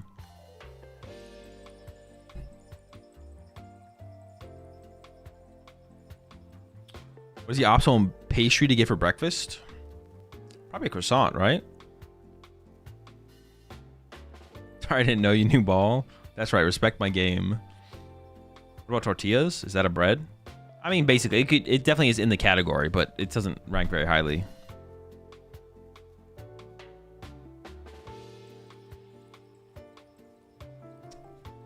Yeah, optimal pastry. Oh, you know what's really good though? Well, I mean, it's probably croissants. It is probably croissants, but dude, I really like cheese danishes.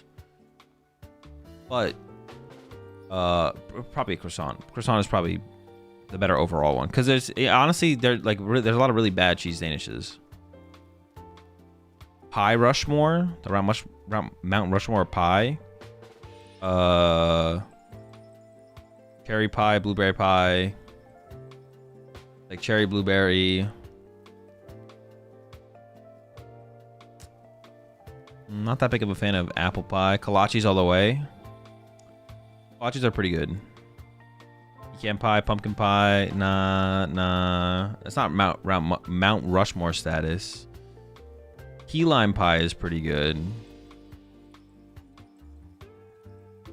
Pumpkin apple, banana cream. Banana cream is pretty good. So I guess like my 4 is like key lime, banana cream, blueberry, cherry. That's it. Cheesecake? No, cheesecake's not a pie. It's a cake. It's literally in the name. It's in the name, you fool. Can you even read the words you're speaking? Cheesecake. Come on now. Meat pie, L. Chocolate peanut butter is goated. I've never had, I mean, that sounds good. I've never had that though. Chocolate pudding pie, that stuff's not that good. That stuff's hella mid. Fruit pies or berry pies are definitely just like the best. Well, key lime pie is pretty good too, but yeah, chocolate pie is like not that good. That's just whatever.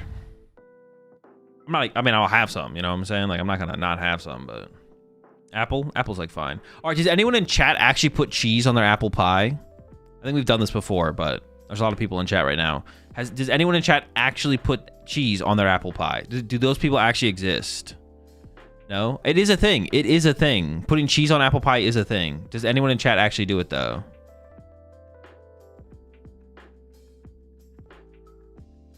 Cheese on apple pie? How has no one else heard of this? I'm not the only person who's heard of this before, right? I don't do it. Oh, hang on. Well, no. Moonshadow's definitely trolly. Me, it's fire. Okay, we found one. All right, chat, get him. Attack. We found the we found the one that eats cheese on their apple pie. No troll. Okay, I trust you. Oh, we found 2 of them. All right, get him, chat. Cheese? Yeah, it's a thing. People, it's like cheddar cheese. Oh, is it American cheese or cheddar cheese? It's one of the two, right? It's American cheese, isn't it? Yeah, people put American cheese on their apple pie. Like warm apple pie with a piece of cheese. This is a thing. Is a thing where in the Midwest? I don't know. I don't know if it's like a thing. It might be like a South Midwest thing. I don't actually know where it happens. All I know is it is a thing that some people do. I don't know if it's like if it's just a weird thing that just some people do across the country, or if it's like specific to a location. It ain't bad, but I think you can put cheese on everything. Cheddar's preferred on my apple pie. I've never tried it. I think I would eat it and I'd be like, this isn't terrible, but I would never do this again. I think it would probably be the outcome. Like I would try cheese on apple pie and I'd be like, okay, it's like I'm going to eat the rest of the pie, but I'm never going to do this again. That would be my expectation for it. Yeah, like you said, cheese is pretty good. Apple pie is pretty good. Like, I can't really go too wrong with the combo, right? The Midwest is pretty weird though, so to be honest, it would kind of track that it would be a Midwest thing, to be honest. The Midwest is not real.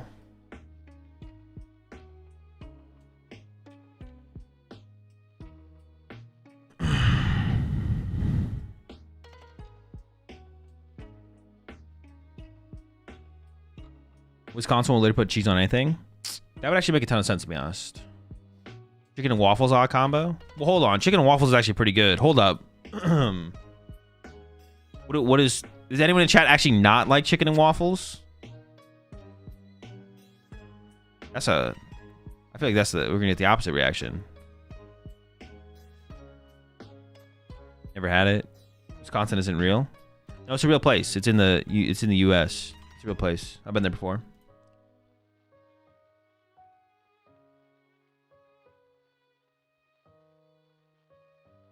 Sweet and salty is it? I'm not even like a big. I'm personally not even like a big sweet and salty fan, but I actually do like chicken. Well, I mean, it's like two good. Like I love waffles and I like chicken. Like it's like, yeah.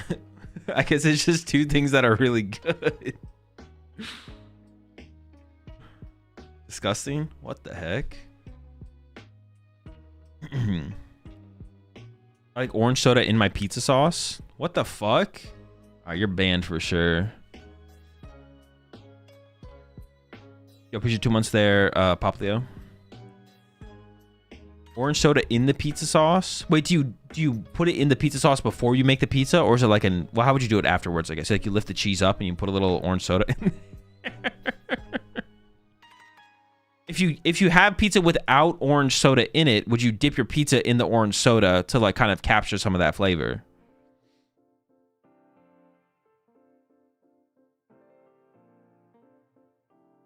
You just dip the pizza in OJ?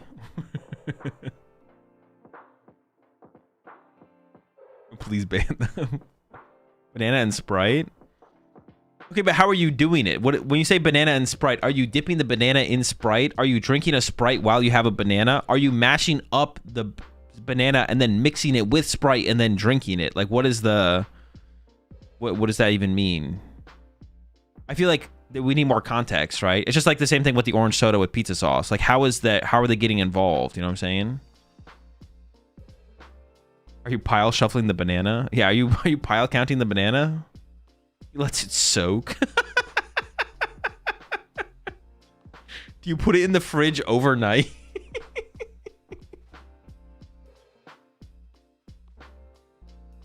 You inject Sprite in the banana. The orange soda is part of the sauce. We do it for our kebab. Wait, actually, it's like something you mix in the sauce. That's like the freaking... What is that thing I've seen before? Like the Coca-Cola brownies, where you take like a thing of brownie mix and you mix it with Coca-Cola, and then you bake it.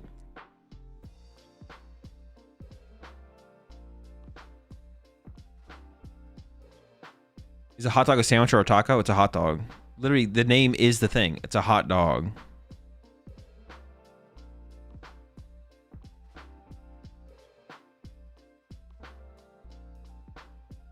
Banana Sprite pickle jar.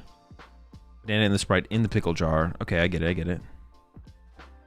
Is the most American thing you've ever said, Azul? What, that a hot dog is a hot dog?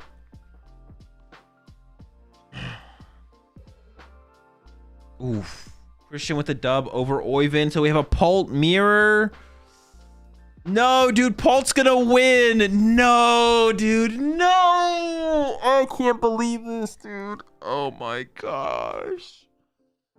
What is Europe doing, bro? What are we doing over in Europe that Pult is winning back to back? Are you kidding me? Dude. I'm rooting for Nikolai, man. I'm all in on Nikolai, bro. You have to stop the Pult. The Pult must be stopped. Bro, send Henry Chow over there? Bro, this is insane, bro. I mean, honestly, though, it's just Europeans beating Europeans with Dragapult, so I don't know if there's too much to analyze from this or take away from this, to be honest. Where the European Guardy players at? I don't know. Maybe just don't exist.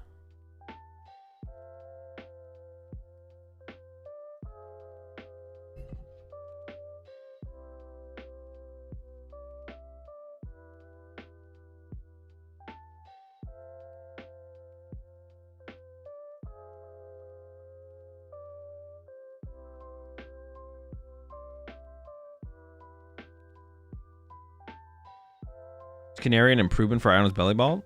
Seems like it. Seems kind of broken in there. Good for sure.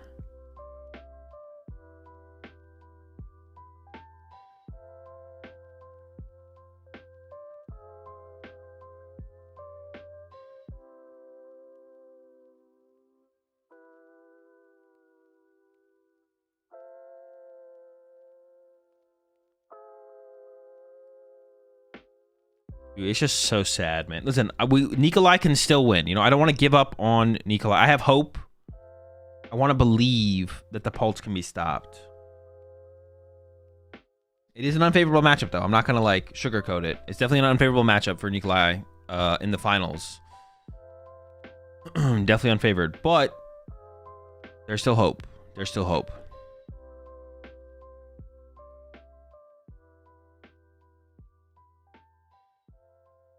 He's clearly beaten some Paul to get here, at least. I mean, that's not true. He maybe hasn't played against any Paul. Actually, no, that's not true. He beat a Pult in top cut, right? We know he beat one Pult, right? We know he beat one Pult already in top 8. Okay, it is possible. Well, we know it's possible. It's definitely possible, obviously. But it is an unfavorable matchup.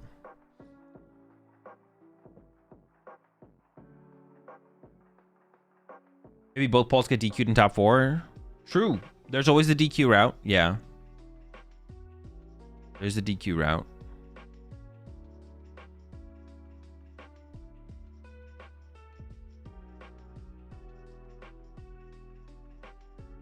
Who are we DQing now? Whoever plays Dragapult. Anyone playing Dragapult gets DQ'd.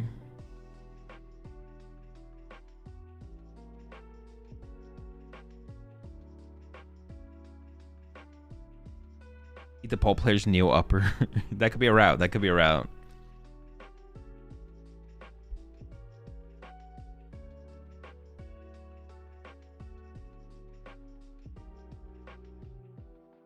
Once Guardy, aka Henry Chow, shifted their listen to the heavy candy build, Guardy's not winning all the tourneys anymore. Well, I think Henry's still pretty confident in the Pult matchup. Although, I don't know. I don't think it's favored if you're playing like that style of build. But I don't know. Maybe the Mega Diancie plus like Turbo Energized combo like changes things up, because then you can like set up Diancie. I don't know. Maybe there's something there. The matchup definitely seems more difficult for sure. You should have less options in the match. Up. Dude, honestly, 2 Ralts is the issue.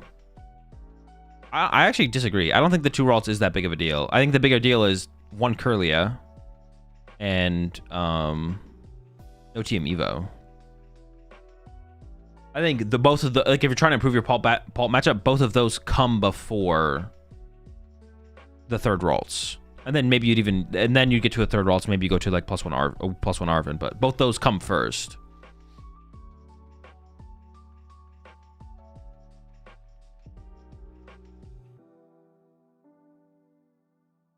We'll play Chips Skeledirge at Toronto, the one from Evolution Series. Sure, I will, yeah, no problem.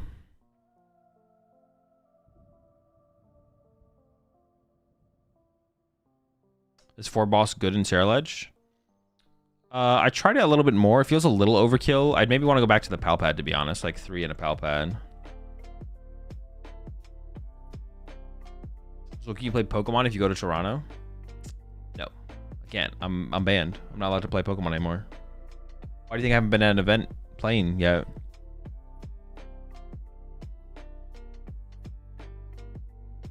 Only cast now.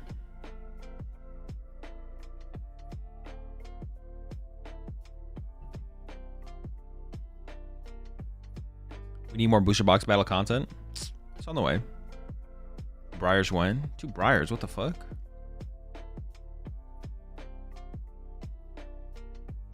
Mode to caster.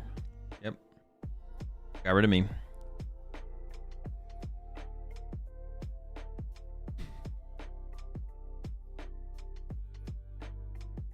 You watching the Budapest Major? Not right now. Is it what round are they in right now? What's playing right now? Let's see. I was watching it yesterday.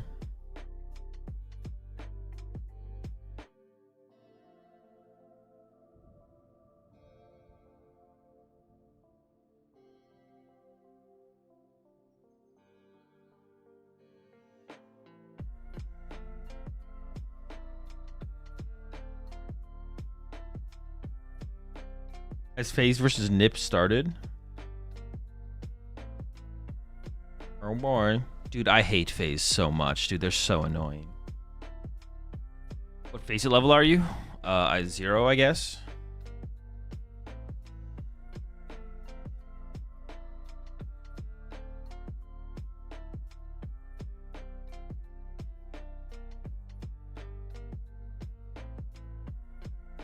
So you don't enjoy going to regionals anymore? No, I do. Did you do your pick'ems? No, I've never done anything like that before. The pick'ems. I don't pick anything. Once you pick, you can't change your mind. I like to, I like to keep my options open, so I don't pick anything. That way I can always come out on top. What, I seen you and FaZe getting a dinner a few weeks back. What happened? They didn't pay the bill that night? Yeah. Stingy. What's your favorite sport, Azul? Honestly, it's kind of just like a... no, it's the NFL. I watch the NBA. I only watch the playoffs of the NBA, and I enjoy watching it until I just see too much flopping, and then I just get, like, I'm just like, I don't want to watch anymore. And then I just, like... I can only watch them flop so much. And then at a certain point, I'm just like, bro, this is not enjoyable to watch. Yo, we should 32 months there, Jesse. So I'll tune back into the NBA playoffs again this season. We'll see. NBA season is too long, I swear. I mean, yeah, watching the regular season stuff is just like super boring. Can't really lock in. You can only lock in during the playoffs. But then, I don't know. After flop number 100, you're just like, all right.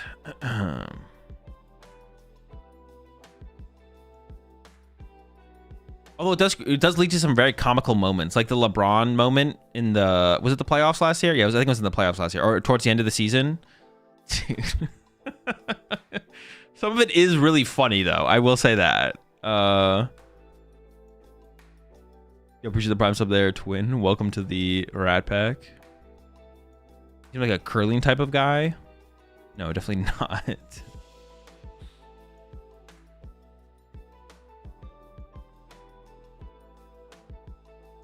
Are you stream some gaming today? Maybe, we'll see. I'm gonna take a break after the tournament's over, and then if I'm not feeling too tired, I'll probably play. Pulp Mirror, got some Pulp Mirror action. All right, predictions up. Put your Bulu Bucks on the line. Oh, and the Dawn here. A lot of supporters prize there for Christian. And Candy, okay. I feel like Christian is definitely at the disadvantage, I'm not going to lie. Because of the Candy. Oh, but does have the Dawn. The Dawn seems more powerful than Hilda. In the mirror match. Dawn seems better than Hilda for sure. All right, into the Poffin here. I imagine we're going to get Dreepy and Badoo, so we can establish item lock on our next turn. Attach to the active and pass. We'll see, though. Christian's going through. Doing a prize check. There's the Badoo. And the Dreepy getting lined up.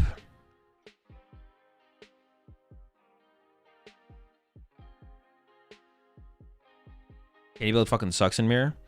I mean, it's not like too consequential. If it's like just like 2 rare candy, if it's like 4 rare candy, then that's probably a pretty big hit. But if it's like 2 rare candy, it's kind of like, I don't know, it's probably not that big of a deal, to be honest. I mean, it can be, obviously. We do know Alexander plays. Is it 2 Hilda and a Dawn? Did I see a Hilda at the Dawn at the, or Hilda at the front there? It might be 2 Hilda and Dawn. We do know Alexander plays Monkey Dory. We don't know if Christian does, though. But that would be like another plus for Alexander in the mirror, I feel like. What's the aim in the Pulp Mirror? Badoo until you can attack something that's not Badoo. And then attack. Is usually the route. You sit there and you Badoo until you can attack something with Dragapult that's not Badoo. Whether that be through boss or Badoo not being in the active. There's Monkey Dory in the active there, or in the hand there, excuse me. If there's a Dragapult in hand, Christian could have turn 2 Candy Dragapult if there's no Badoo here from Alexander.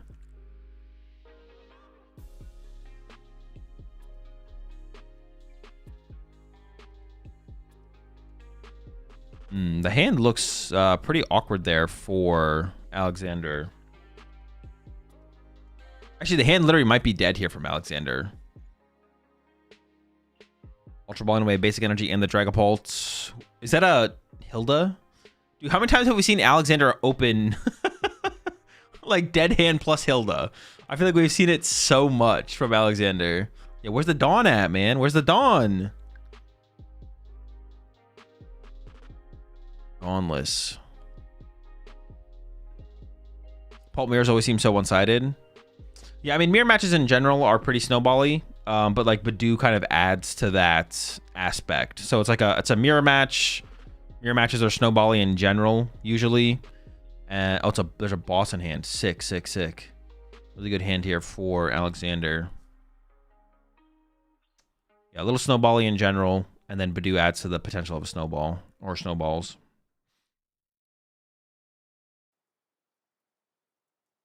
Alexander can go boss up the bench Dreepy and Badoo it. Is that actually what we're going to see here? That has to be... No, actually, dude, that's like so bad. Then our hand is just dead. Well, actually, what do you do here? Dude, actually, I don't even know what to do here. Because you want a Badoo. Okay, we got the Badoo. But isn't the hand Ultra Ball energy boss? So attach, retreat, boss, bench, Dreepy, Badoo. But then don't use the second Ultra Ball, I guess? For a top deck? The top 4 is Zard versus what? It was Zard versus Golden Go. Zard won. You appreciate 70 months there, Kyogre.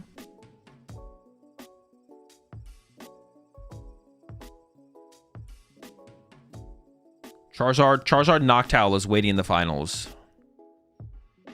Waiting in the finals.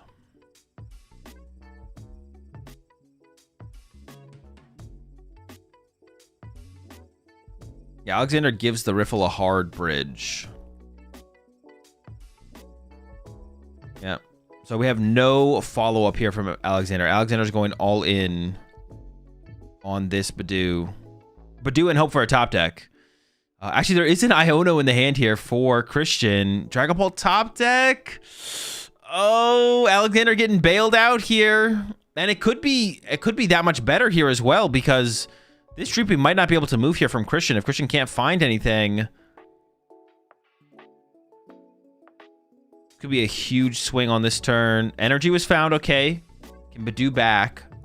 Is there any Lokes? Duskull's good. Lily for next turn. No Lokes for Christian, though.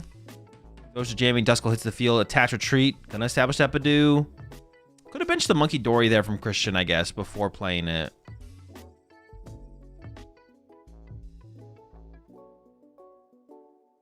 Okay.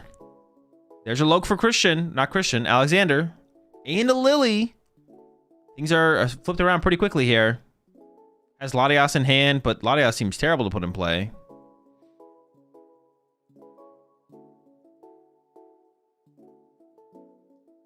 Looks like it was giving the...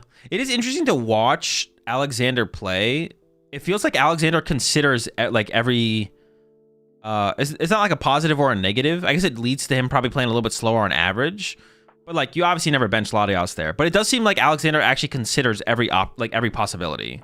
Like when we watch him play, like every time he looks at like, it seems like he's even like the bad plays, which like benching Latias there is terrible, right? But he like considers them. He literally looks at the hand always and looks at the option and be like, well, I could do this. It's like he thinks through every little choice, which isn't like necessary, but it is interesting to look how he like looks at the hand or looks at the cards. It seems like every single time he's considering doing something like benching the Latias.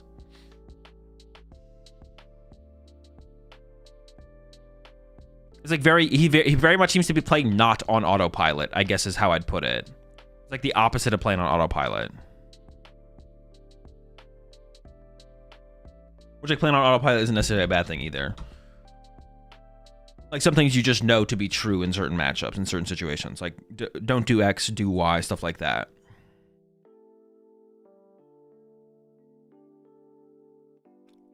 It's not like necessarily a good or a bad thing. Just like interesting. It seems how he seems to like think about the situations or like a new hand of cards, whatever.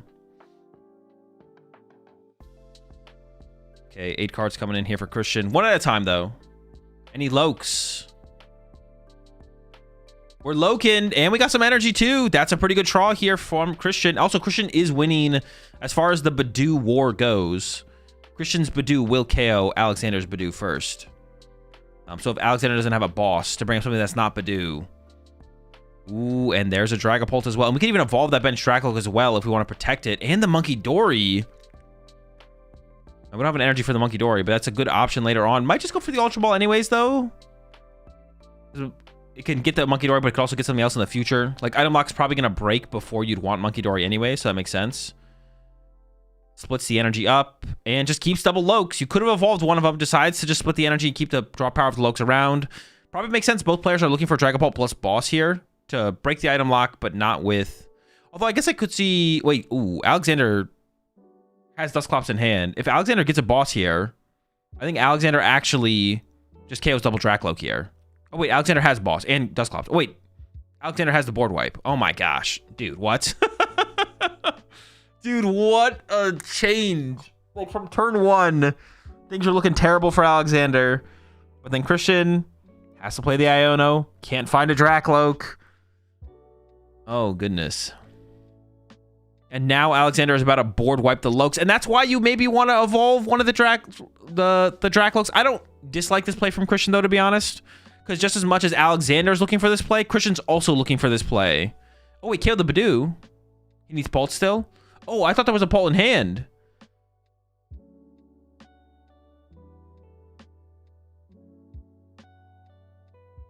Oh, pops a KO on the Badoo here. Get a prize card. We get to look at the prize card first. Oh, is it a Dusclops? Dude, what a prize card. Oh, now we're definitely pushing Duskull. Yeah, I thought he had the thing in hand. I guess I was wrong. But there's the Iono. Now the Dusclops goes to the bottom. Wait, actually, is that correct to push it like that? He played both Lokes this turn. Oh, true. He couldn't evolve one. My bad. Yeah. I'm an idiot. All right, Iono. 5 for both players. Duskull. Turo. Dusknor. We can Turo the Duskull into a Dragapult. No Dragapult, no energy, though. And here is where Alexander was able to get the first KO on the Badoo. Through a Dusclops, of course. But this means that if Christian wants to attack with a Dragapult this turn, it has to be into a Badoo. Dracloak number 2. Which means Alexander might get the first Dragapult attack not into a Badoo this turn. But attacking into a Duskull also doesn't seem that good. You still kind of want boss, I feel like. We did find the Fez there, so we could see Christian go with Fez to draw some cards.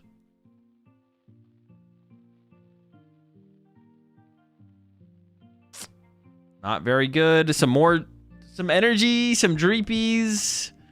Another Duskull. I mean, much of the Duskull doesn't seem very good. I feel like Alexander's in a pretty good spot. He couldn't evolve. Yeah, I know. He can't evolve.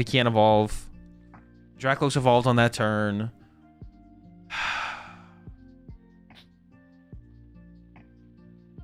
I'm never going to live this one down. All right, another Dreep hits the field. So he couldn't evolve. You know what? Actually, he could have. He just would have been told he couldn't when he had tried to. He could have tried to evolve the Dracloak to a Dragapult. And then, you know, Alexander or the judge probably would have said, no, you can't do that. You just evolve those. And then he would have put it back in his hand. But actually, you know what? He could have tried to. So you're actually wrong, chat. You're wrong.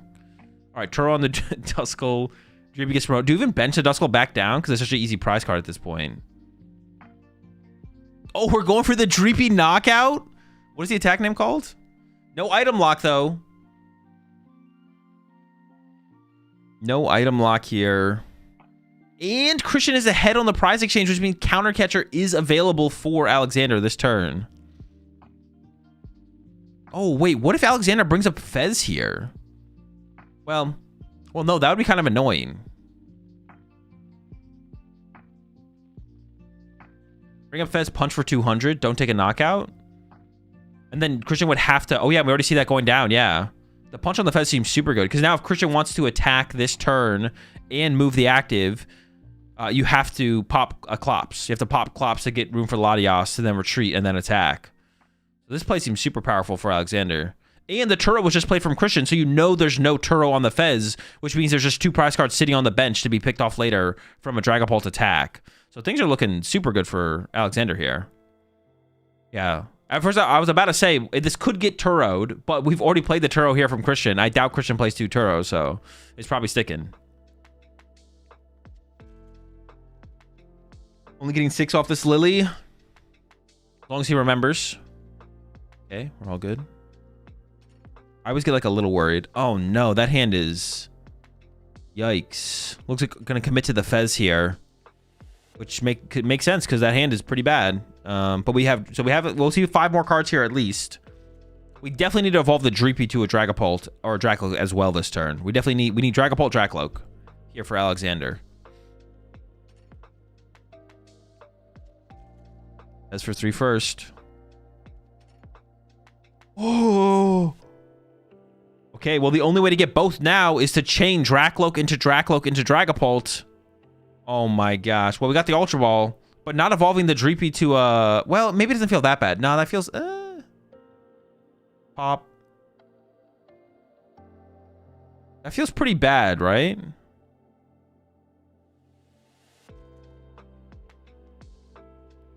It feels pretty bad to not get a Drakloak here, because now Christian can go Pop Clops onto Dreepy. Pop Clops onto Dreepy. Dragapult Punch the active, KO the Dreepy.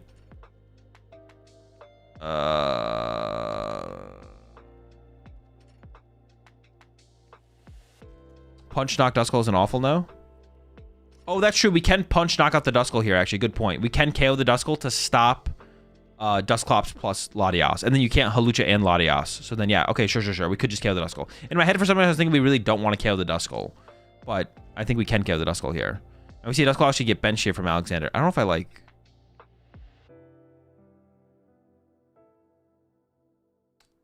I guess it's fine. Oh, we're not going to KO it, though, actually. I guess that's like the... Then we can threaten the win here as Alexander, though, right? Because if you pop Duskull... Yeah, if Christian pops Duskull, then Alexander can win with a Dusclops, right? 5, 4... Yeah. So now here as Christian, it feels like you have to chase the Duskull, right? He doesn't want Latias to get on board, maybe? Oh, yeah, that's why you would make this play happen, because you don't want to give the bench space to Christian. But now you lose. Now you give the Duskull option to Christian by not KOing the Duskull.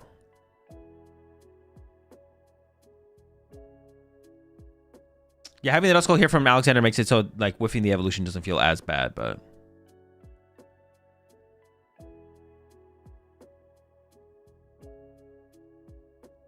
Force Turo? Well, no, the Turo doesn't exist. We know the Turo's already gone. It has to be Pop Clops. Well, that's double Ultra Ball. That's Clops and Latias. Why do you swap the dice from green to black? Because they're easier to see. You mean from the first die they had on there? Because it's just easier to see. Like they used those dice on purpose for the stream match. It makes it easier to see. Candy Dusknoir would be kind of sick here. Oh, that's a good point. I didn't even think about Candy Dusknoir here. Yeah, Candy Dusknoir would have actually been crazy here. Just KO the Dragapult, KO the Duskull, go down to 1. You basically just win the game. That would have been, yeah. But don't have that, so it's going to be Pop. He's going to target the Dreepy here from Christian.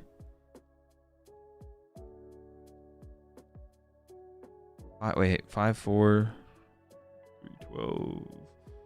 But now Alexander can win next turn. Right, because you're not KOing the Duskull here. Oh, no, but you could KO the Duskull here still as Christian, I guess. I just assume that's not happening because of the... This is like another thing with Christian not putting... If Christian had just put the Monkey Dory on the bench, I'm pretty sure we could have had Monkey Dory on the bench with the Luminous Energy last turn instead of Dreepy with an energy.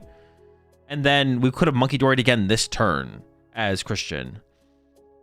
But never benched it. Yeah, that Luminous Energy could have been on that, and then we could have attached this Psychic Energy to the Dragapult to attack for turn.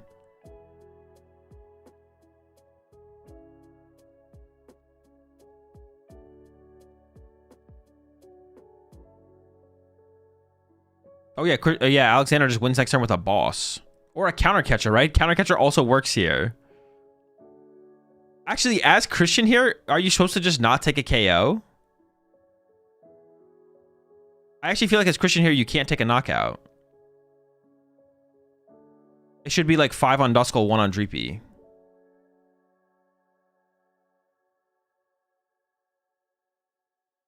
Oh, no, wait.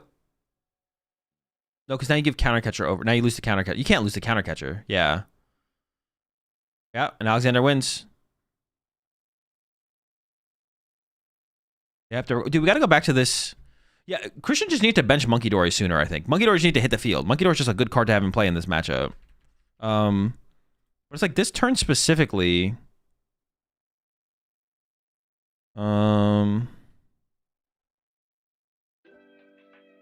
Pushing Duskull might have been a misplay here, to be honest, because you don't know if you're getting Iono'd here, so maybe you should put the Dracloak in the active here, because if you get Iono, then you have the ability to go evolve boss KO off the Iono. So this is maybe a misplay from Christian to push Duskull, to be honest. It felt good because you pulled Dusclops off the Dusclops KO, but you don't know if Alexander hasn't played a supporter yet at this point. So this Duskull push might be a misplay from Christian. Also, it allows you to retreat Dracloak into Badoo if you draw into Badoo. So I think pushing Dracloak here was the better play here from Christian. Like, this was a misplay from Christian to push the Duskull. And he immediately got punished for it because Alexander did play Iono as the supporter for turn. And then the Dusclops that Christian pulled off the prize cards goes to the bottom of the deck. Obviously, pulling Dusclops off the prize cards makes it seem pretty good, but yeah. If you push Dracloak, Alexander can have Drag Ball in hand. Oh wait, could he have a Drag Ball in hand here? I thought for some reason we knew he couldn't. But isn't this the turn that Alexander got the Dracloak, or am I trolling?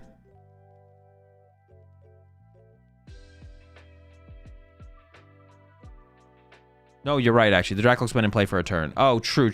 So no, you're right. Why did I think we knew he didn't have a Dragapult? But we don't know that, right? Yeah. Okay, maybe you're right then. Duskull has to be pushed. True. Okay, for some reason I thought we just evolved it.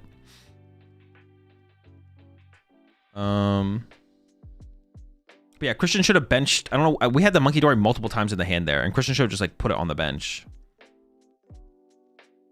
We just did not bench it. And then we saw like the Turtle pick up this. But yeah, the Monkey Dory. Because if we had Monkey Dory on the bench already, I think we run into a Luminous here. So then we go Luminous to Monkey Dory, heal 10 off our Dracloak, move to the Badoo, KO the Badoo, and go from there, whatever. Yeah. Gotta bench a Monkey Dory ahead of time, sooner. Is stream quality better on YouTube or Twitch this time around? It's the same. It's only LAIC where there's the questionable stream quality. But it was only... Oh, Neo prized for Christian. But it's not that big of a deal, to be honest. Like, it feels like usually in this matchup, you have plenty of time to get your energy established. Halucha started here for Alexander. Not great. But double Poffin and Badoo is pretty good. But the Halucha start is pretty bad. It is pretty bad to open your Halucha. Not only do you lose the bench space, but you also lose... Like, Halucha is also, like, pretty good in this matchup as well, on top of everything else. Prize checking coming in. Hey, let's take a look at the prize cards again here one last time. There's like nothing super huge. I mean, there is 2 Iono prize for Christian. There's also a boss prize for Alexander, which is like your main stalemate breaking card is using boss. New upper prize for Christian, like I mentioned, I don't think it's that big of a deal. They usually have enough time to build up your energy for, so it's not the end of the world. And it is in the first 2 prize cards, so Christian will get access to it sooner than later. Yeah, so like nothing crazy. I don't know, it's nothing huge. The Ionos are maybe the biggest thing here for Christian, but... Boss is pretty bad if he only plays 2. He plays 3, so he should be good. He pushes the 19 months there, 4s. Alright, so the question just for Alexander is like, what do you grab? I mean, you get some Dreeps for sure. At least 2 Dreepy. There's a Badoo in hand. So you could get 3 Dreepy, a Duskull, and then bench Badoo. Then your bench is full. So you have no room for Latios specifically. That'd be the only thing you'd want to keep bench space open for. But if you don't have an access to Latios in the hand right now, the chance you find Latios is pretty low anyways. So you might be relying on hard retreating the Halucha anyways. So you might not even leave a bench space open here. You definitely want to get 1 Duskull down and 2 Dreepy and a Badoo. But the question is, do you go for the 3rd Dreepy, 2nd Duskull, or something like that? Or just leave it open? But I feel like it's probably not worth it to leave the bench space open.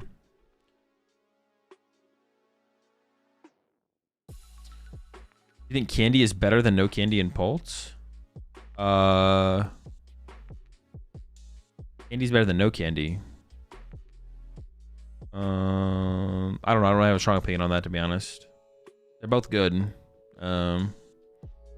I guess if like I was forced to play Paul in a tournament, I would play Candy, but yeah, I would play Candy for sure. He's going for the double Duskull, it looks like. So it's going to have a lot of really aggressive options. The potential for aggressive options early on here.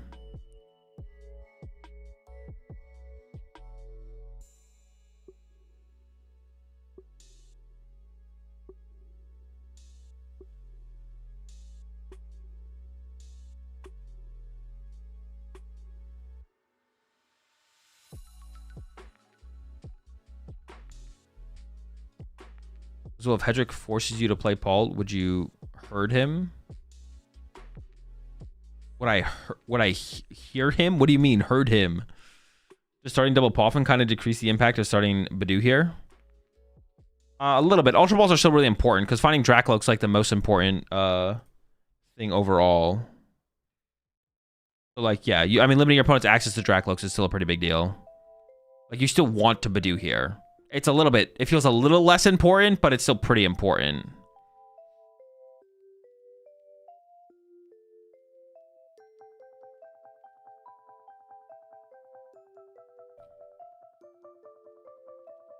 Did Alex say that he was losing to Golden Ghost, so that matchup is to dodge it? I think he was like talking specifically about the list and the players, like Daniel, Magda, and crew. Is Christian's hand a single Dracloak? Oh no! Is it time for Alexander to bail out Christian here with the Hilda? Or excuse me, with an Iono. Did I say Hilda? Here is a Hilda to get a Dracloak in an energy. Yeah, and you know Christian's hand is just a Dracloak. But I mean, Christian is only like a Lily away from being like in a fine spot, to be honest. So it's not over yet. It's not over yet.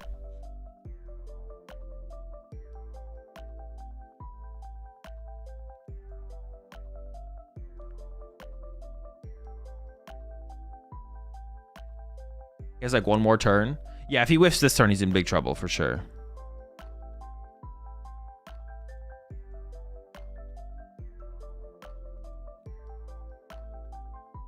There's the energy, some consideration, and then yeah, here's the Badoo back, and Alexander is winning the Badoo trade right now. Like, we'll KO Christian's Badoo first. Loke, Candy Turo, pretty weak. All right, that's rough. No energy, and the Neo Upper is prized for Christian. So every turn you whiff an energy here is actually a pretty big deal because there's no potential of the comeback through that card. Alexander could find Boss Energy Dracloak here, or Dragapult, excuse me. And then this is looking pretty rough. I think there is a Boss in hand, so it might just be a Dragapult away here from Alexander.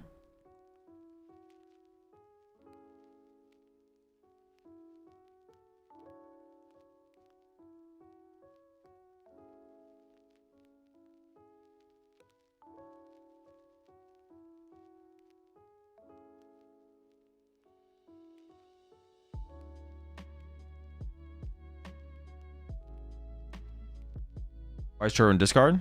Because he used it. Oh, we used the Boss on the Dreepy here. Okay, well, there's the Lily. We're back. Was that really worth it? Was that worth it from Alexander to boss the Dreepy there over saving the Boss to try and combo with a... I don't know. I don't know if that's worth it. I'm not sure about that.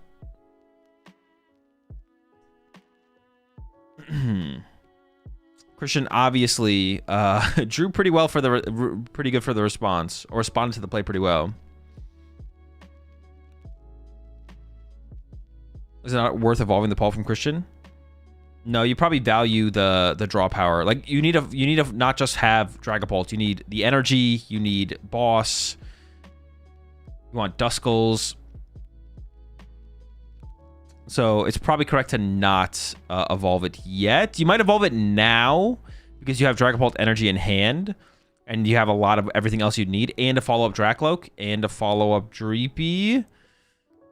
I think not evolving before the Lily was definitely correct from Christian, because you probably value the potential of the draw power higher for sure. But that is quite the draw there. Protecting it this turn might not be terrible, but honestly, I don't hate not doing it. You just saw a Boss get played from Alexander as well, so the chance that Alexander has a Boss here is like, oh no, but you have to be careful of Dusclops as well. Never mind. I forgot about Dusclops. Dusclops is still a really big threat, so yeah, you probably do evolve now. But then should you have evolved before then, I guess is like a fair question. I forgot about Dusclops, to be honest. I was kind of just thinking about Boss. Yeah, maybe you should have evolved before playing the Lily. You might be onto something. Still only one Loke here from Alexander. Does have an Iono in hand. And there's a Lily as well. Immediately into the Lily, though. Nothing else played. There's no way for Alexander to...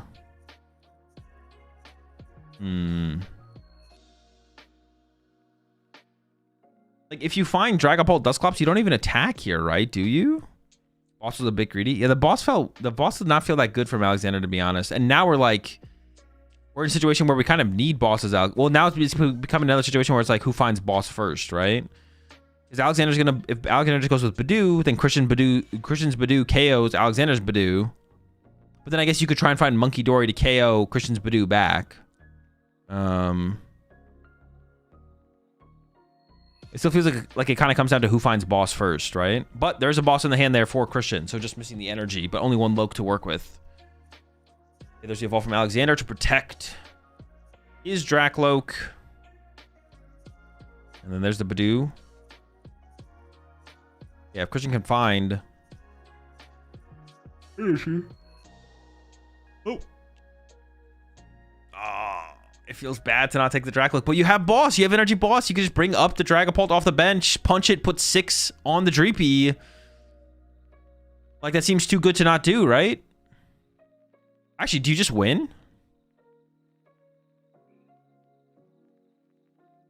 How do you lose from here? As Christian. Punch for 200. Throw 6 on the Dreepy. Yeah.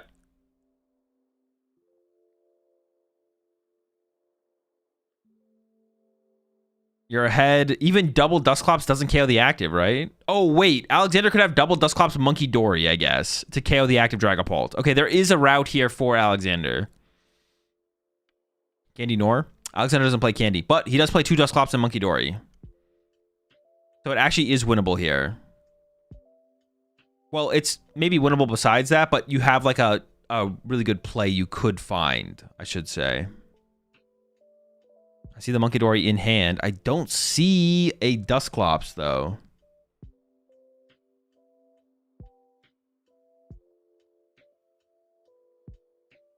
Once again, he's giving it some thought. Oh, Candy is weird, champ? No. Not really. Most people don't play Candy. Candy's probably in like 20% of Dragon Ball decks. I don't think Hilda finds the answer here. I'm pretty sure Hilda does not find the answer here.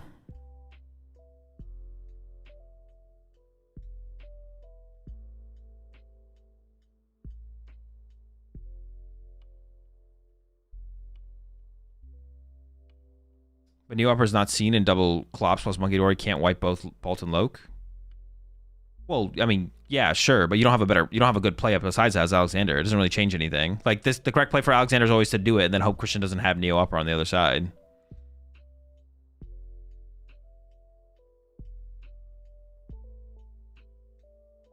Goes for Luminous and Clops. Is Alexander ever just like no, there's no way. Well, do you ever retreat to Badoo again and just Badoo the active? I mean, that seems terrible. I don't know how else you like. You're never gonna be able to get to another Dragapult here currently as Alexander, right?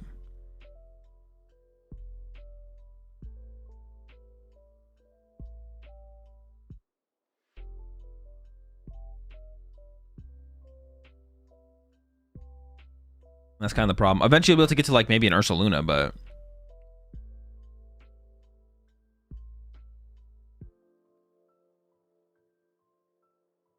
he's still giving it some more thought.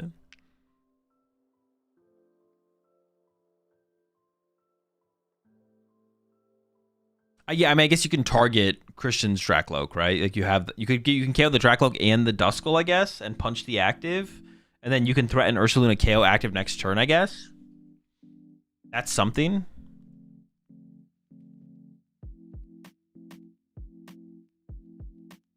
Oh, he's actually putting the Luminous on the Dusclops. Wait, is he actually going to attack with Dusknor? So next turn, his plan is to Gust up the Latios and Dusknor attack it. This is actually the out. I guess honestly, this makes sense, right? Every other line just kind of sucks.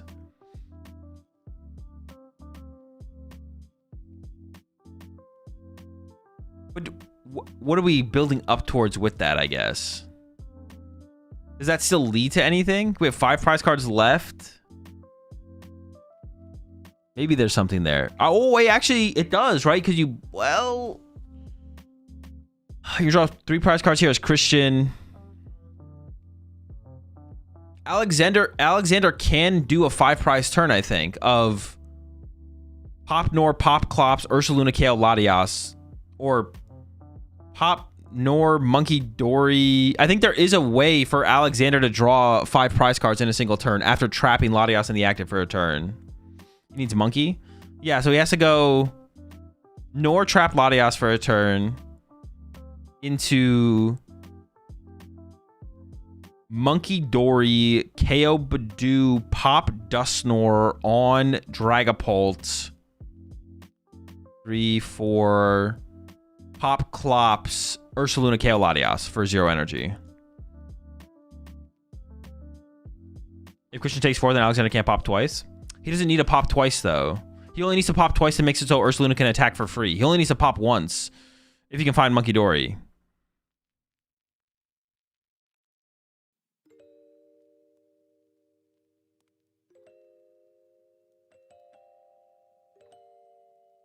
Oh, true. He could actually just win next turn by going pop, pop, KO Latias, right? Aww.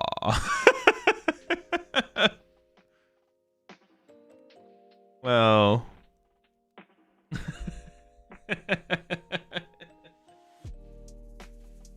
Oh, but there was no Dracloak from Alexander last turn, so Christian always just... Oh, well, no, that wasn't guaranteed, though. He had to get the Monkey Dory energy. Yeah, that wasn't guaranteed for him to KO the Dusclops here. But I guess you could always KO the Duskull, right, instead? And then that leaves, like, the Dracloak in play for him to go after with his own Hawlucha or Monkey Dory or whatever. All right, well, that's kind of disappointing. Dude, that was, like, it was lining up to be, like, a sick play, to be honest, from Alexander. He doesn't even get to attempt it, though. Christian just goes, nah, Monkey Dory energy. Wait, this game is cooked. Okay, hold on, no. This turn, Alexander can pop Klops and Ursaluna KO active plus Iono, right? And then that's yeah, pop Klops, Ursaluna KO active, Iono.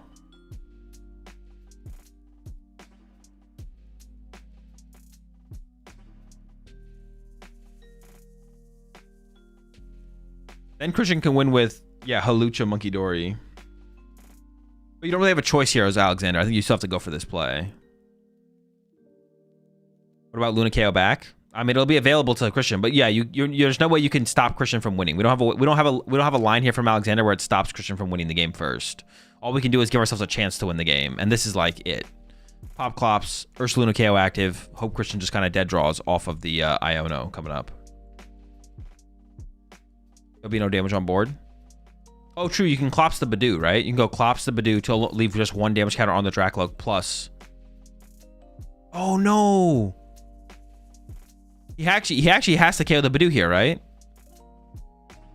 If you don't KO the Badoo, then Christian can swing back with his own Ursaluna. Oh, no, because we're only drawing 2 prize cards here. Wait. No. Yeah, because we're only drawing 2 prize cards here, so it's fine. It's fine. Because Alexander's going to go knockout, go down to 3.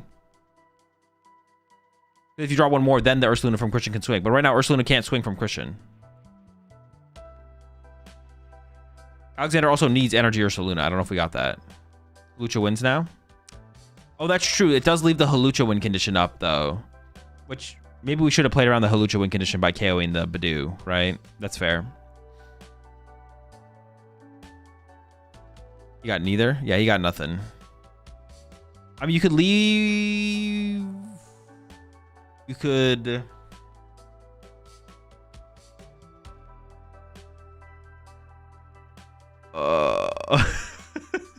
I don't know. You could... concede? All right, game 2. Game 3, my bad. Dude, this has actually been a pretty exciting match overall. Both games, the player who has won the game has had a worse start.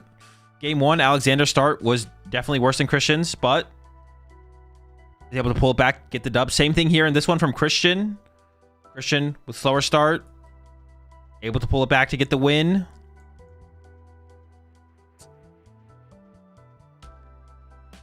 I think it's like maybe that, like the biggest thing was maybe just Alexander shouldn't have played that boss when he did, to be honest. Maybe a mistake. If you brick, you win. You brick for 1 turn.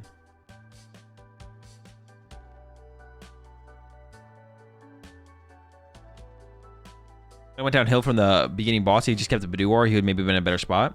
Oh, that's a good point as well. I didn't even like think about that, to be honest. Is that 10 damage not on Badoo from Alexander means Alexander couldn't KO Badoo first, right? But yeah, Alexander was lined up to KO Badoo first and then played boss to bring up a Dreepy and gave up the Badoo win, right? The KO Badoo first with Badoo to force Christian into a play first. I didn't even like think about that. That 10 damage is like pretty relevant to like get control of that, it feels like, though.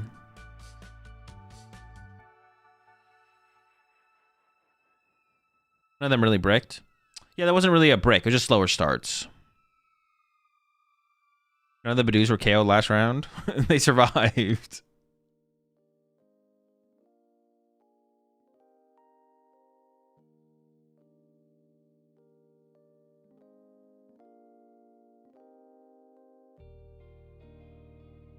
Okay, let's see.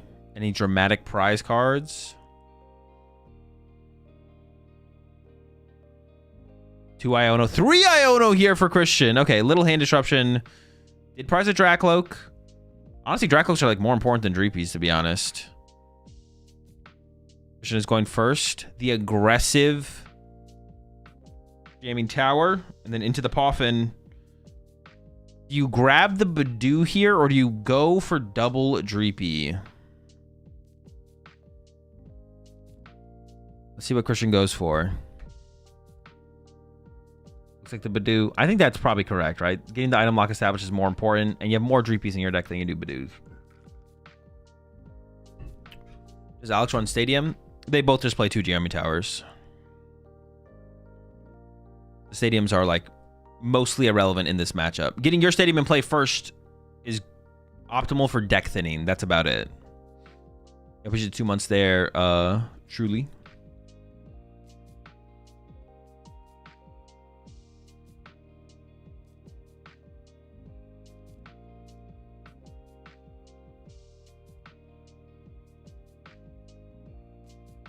Are they the exact same 60?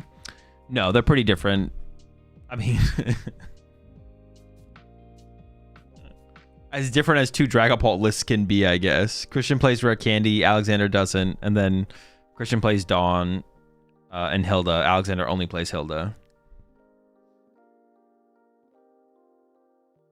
As far as being different goes for Dragapult decks.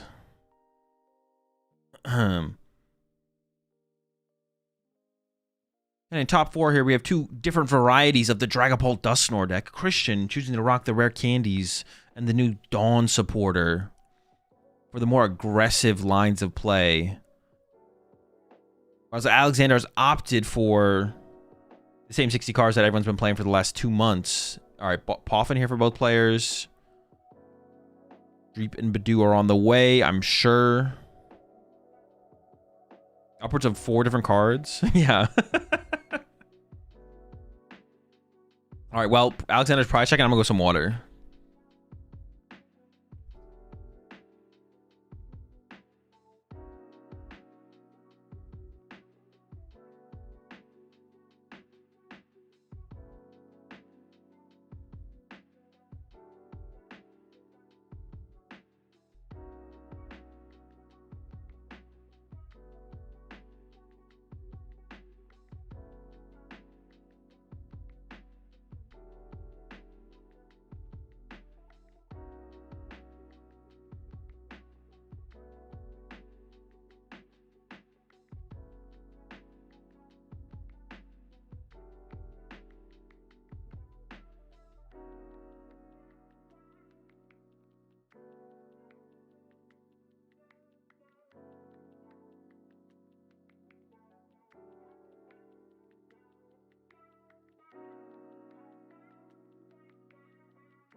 That'd have been crazy if I came back and Alexander was still prize checking, but no. We're into the game. 2 Poffins, a Lily, a Nest Ball. Burning all the items. Question as always is, where are the Drakloaks? Where are the Lokes?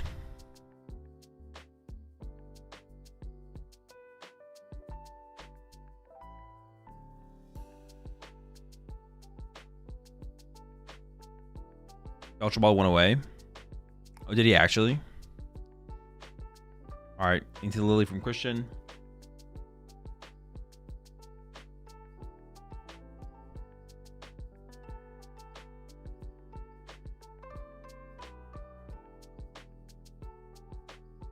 Did he Ultra Ball it out of the starting hand? Just try and maximize his odds of having it off the Lily.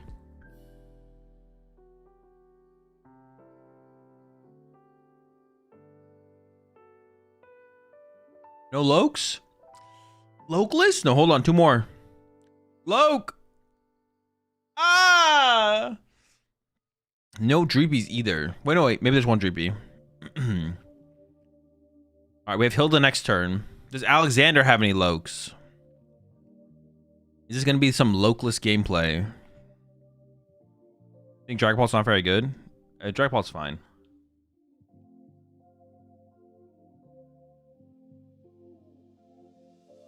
All right. Top deck Dusclops does have the Hilda. Here come the Lokes.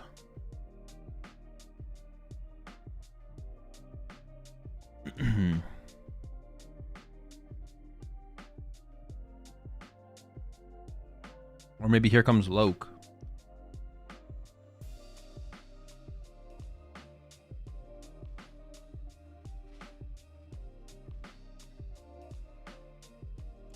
That Neo Up energy on that Dreepy's looking hella vulnerable.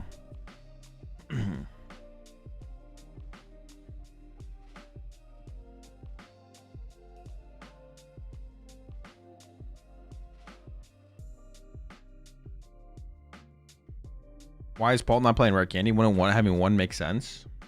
I mean, you don't really have like access to the card. So playing 1 is like a pretty inconsistent. It'd be pretty inconsistent as like an option. All right, Hilda here from Christian. We can get our first Loke. If we can Loke into Loke here, if you can Loke into Loke, then you have the threat of Dragapult on the next turn. So then Alexander would need Boss, Dragapult, and Dusclops. We do have the Dusclops, but we need Boss and Dragapult to completely board wipe the Lokes.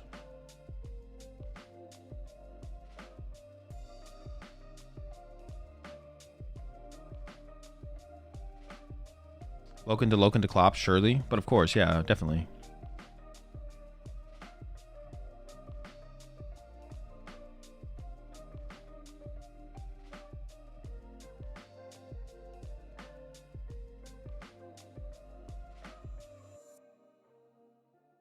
Loke into...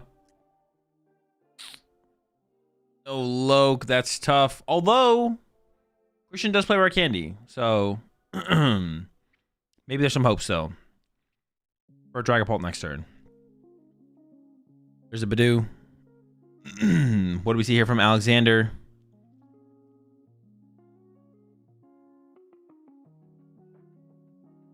I'm going to start with the Drakloak.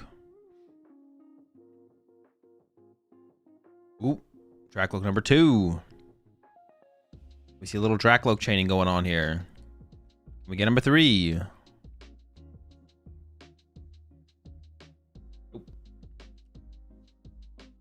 There's Monkey Dory in hand. There's no Dragapult, though, I don't think. I think we're missing Dragapult here. Honestly, one more turn might be all Christian needs to actually take the initiative here. Was it Iono in energy? Has Iono in hand?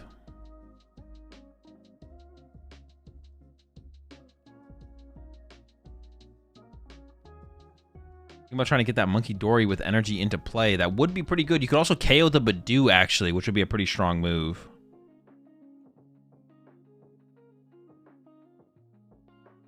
Pops a Clops, makes room for the Monkey Dory. Depending on the prize cards, you could KO the Badoo before, but is he going to go to the Iono first? Does get the Monkey Dory established, which is nice.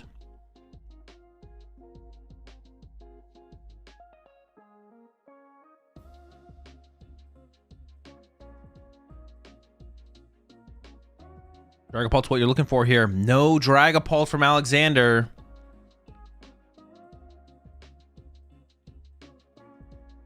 Oh, that hit is rough though for Christian. It's a KO on the Badoo.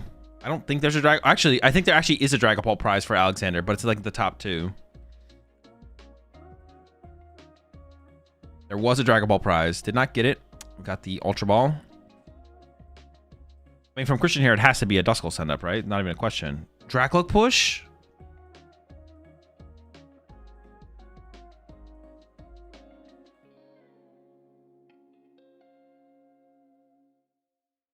Christian is so dramatic with the top decks every time. All right, this Loke basically needs to get like a Lily. Or, hold on. Another Loke. This Loke needs to get a Lily or a Dragapult. That is a whiff, and we're still item locked. Tough. Having double Dracloak feels nice. But you're not going to be able to item lock Alexander this turn. So it'll be that much easier for Alexander to find a Dragapult, of course, with Ultra Ball.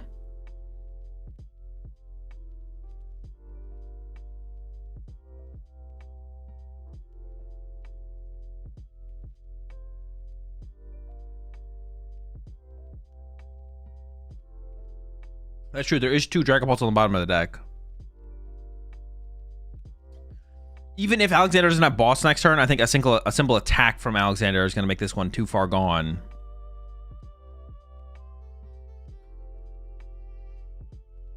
You should go for the knockout. Yeah, sure. I guess this makes sense. Just leave the damage Dracloak in the active and knock out the Badoo. Oh, but this gives access to Counter Catcher for Alexander. Okay, actually, I take it back. I don't know if I like this. Now we have Counter Catcher available to Alexander. Yeah, Alexander's in a really, really good spot here. Can board wipe the Lokes. Most likely. And build some damage on the Ursaluna, maybe. And Fez draw. Oh, yeah. Also, it gives Fez draw, yeah. Alexander's thinking about shuffling the deck before drawing cards here. Not sure what's on the bottom, but that's the debate here. Do you want to get access to the cards on the bottom or not? He's going to opt for the Fez first. Decides against it.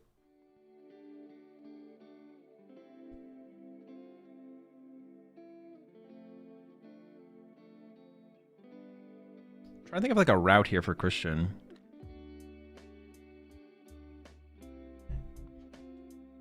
We still have a Duskull in play. Till the Counter Catcher does it, no? I mean, I think Alexander definitely has a play. I'm pretty sure he has Ultra Ball Boss as well. It's kind of just like what he wants to do more so than anything. We're just going through the motions here. Still wants to build up other Pokemon to play, possibly. Usually the 6 months there, Kelso, and the 10 months, Danny.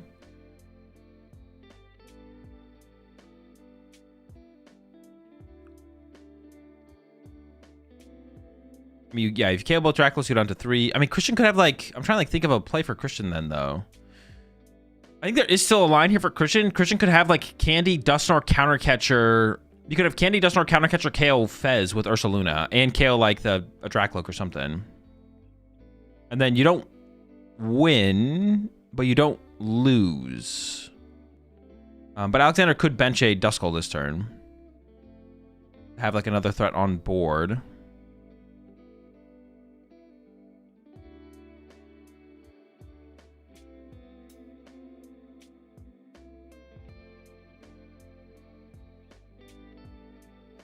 If he loses, he can take 3 prizes, no? He could, but the Ursaluna would still have no damage on it, though. Maybe you'd rather set up the Ursaluna to get KO'd. Maybe you'd rather go, like... I don't know, to be honest. Lucha. You can KO both Dracloaks and load up a bunch of damage on the Ursaluna, maybe? Like you go... Countercatcher, whatever. Bring up the Dracloak on the bench that has the Neo. Halucha, the Ursaluna, and the Dracloak. And then go 2-5. No, that wouldn't work, though. You'd still be a damage short. Yeah, maybe you just KO the Duskull as well to take that away from Christian, to be honest. Yeah, okay, now I think that might be just correct, to be honest. Just KO. Just take 3 prize cards, leave Christian with just Ursaluna. Yeah, because then leave Christian with just Ursaluna, and you basically just win the game. Because then Christian can't draw 3 prize cards this turn. So if there is the Halucha here from Alexander, you should KO both here. So I think it's actually a mistake here from Alexander. You should definitely just Halucha and draw everything. As long as the Halucha's in the deck, which I'm pretty sure it is. And then Christian has 4 prize cards to draw. And even if Christian has Iono, Countercatcher, KFS, you don't really care.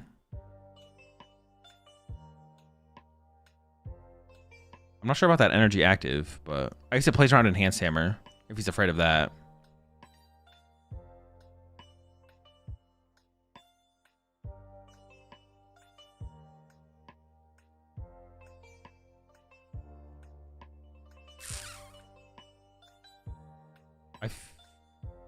Okay. I feel like this gives... Honestly, I do feel like this gives a line to Christian.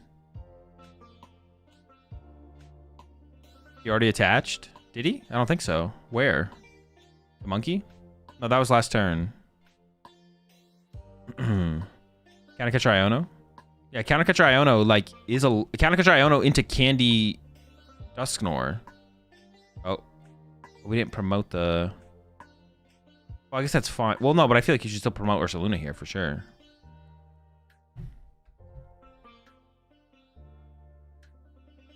Why do you put on that energy on Pult? I think so you can retreat it, I guess. I also plays around Enhanced Hammer if he's like really trying to play around Enhanced Hammer. I don't know if Christian plays Enhanced Hammer. I doubt he does, but maybe trying to think of the only ways to lose the game, and one of them would be Enhanced Hammer. Countercatcher on the Fez. But you need to find Candy Dusknoir off this as well from Christian. You have to Iono yourself to 4 to find Candy Dusknoir here. Wait, can you do that?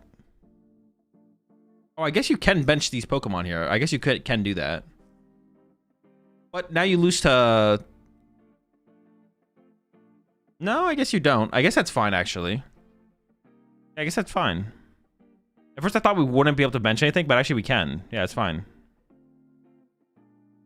I don't know how many Nor he plays, but one is prized. Oh, is one prized? Oh, Christian's just going for the stall turn this turn. Why attach a Duskull? Because he's gonna attack with it, I think. Or he's gonna retreat into Badoo and use his Badoo. Yeah, Christian's not KOing this with Ursaluna this turn. He's just trying to stall for time. But yeah, this is gonna be pretty unlikely, obviously. Yeah, he's just stalling for time.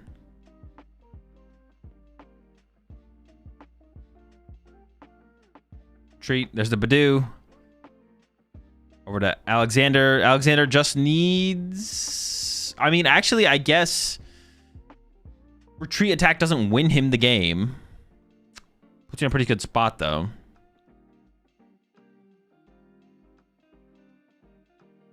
Oh, true. Dusclops wins the game here. Yeah, so we need retreat Dusclops.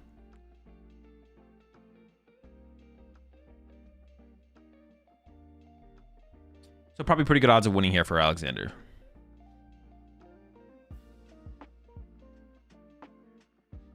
Oh, true. Boss energy worked as well. I guess we could have cycled Lokes first there, depending on how many boss were left. There was an energy on the bottom of the deck, though. Okay, that should be game.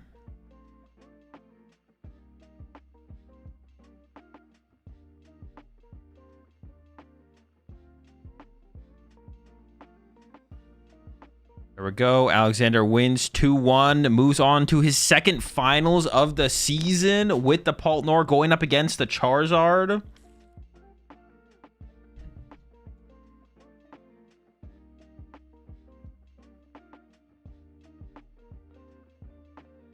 Going to the finals here, he's got a favorable matchup.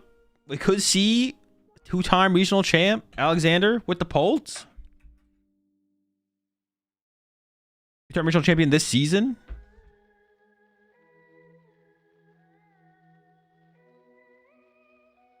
Yeah, it's gonna be a tough one for wait, the name is Ludamine. What's the name of the player in the finals?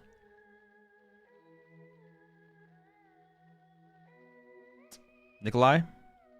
No. Maybe? Dude, why am I forgetting?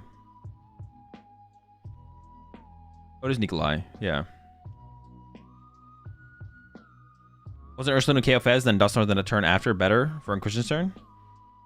Well, no, the Ursaluna can't attack unless you have Dusknoir. The only way you can attack with the Ursaluna that turn is if you get Dusknoir.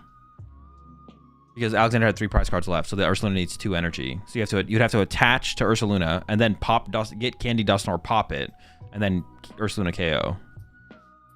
You think of Moltres and Duskbolt? It's okay. It doesn't really seem worth the inclusion, but I'm not 100% sure on that, to be honest. Yeah, it's okay. I'm not sure if it's worth it, though. Yeah, there's been 4 people with 2 regional finals already this season. Really?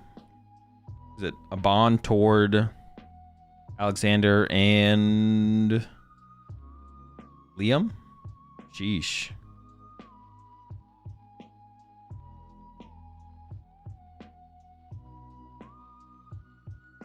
You're all right.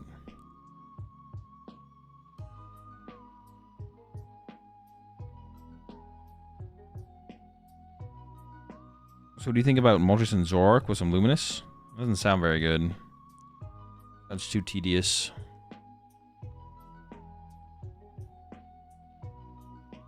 Very, very tedious. It's Charizard. Charizard versus Alexander.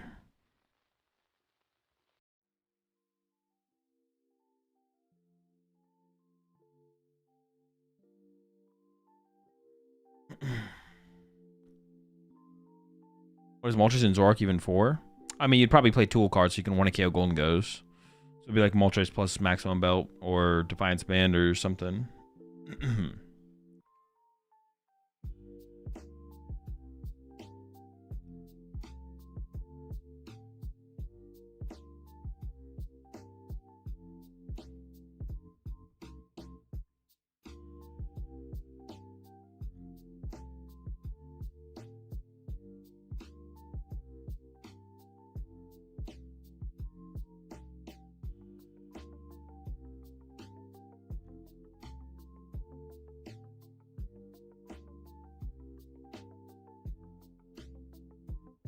Will your pray for a downfall is going to carry Paul to victory?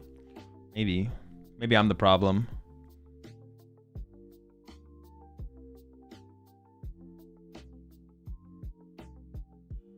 Being Polt's #1 doubter has propelled it to the top.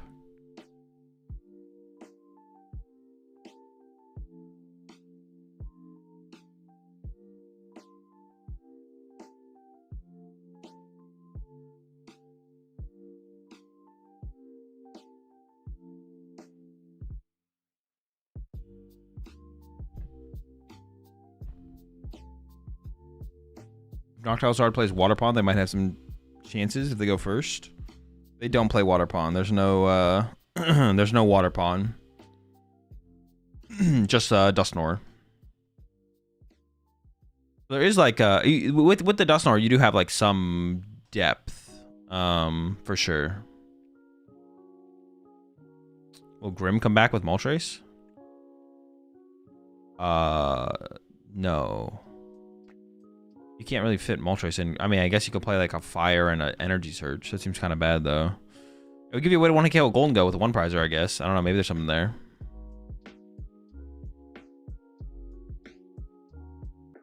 Terrapagos the only Terra they play?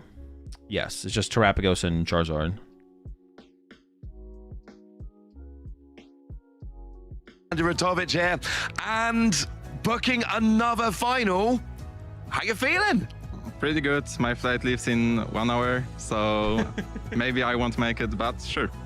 I'm not convinced you're going to make your flight, but people are saying good matchup in the final. How are you feeling about the incoming final? Yeah, I would need to ask around, like, if he plays Briar or something, but yeah, Zard matchup is for sure, like, pretty good. of course, I will like try to board wipe him, and we'll see how it goes. Absolutely. Now, you've already won a regional this season. Your direct invite to the World Championships is already secure. How do you stay motivated to be this good when you've already got your invite? Well, I mean, I just picked the same deck, and somehow I ended up in this spot again. I mean, I tried to do my best playing all the games, and I'm here. Now, I've got to ask, because it's something we've noticed on the stream.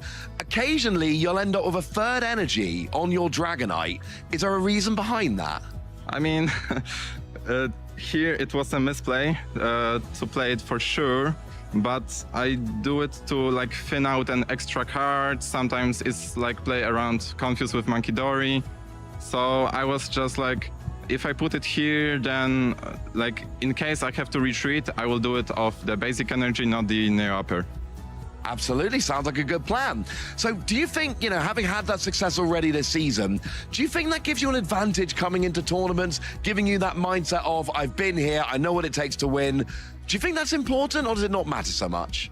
Yeah, the win gave me a lot of like confidence, because I'm not as stressed as the first time, but I'm still very stressed.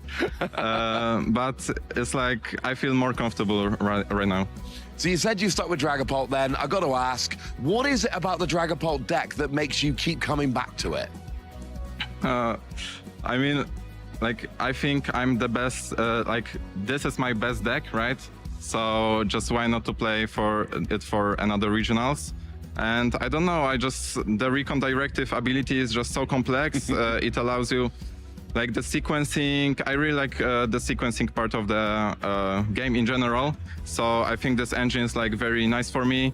For example, you can also like set up for your opponent's Iono, you put the good cards on the bottom.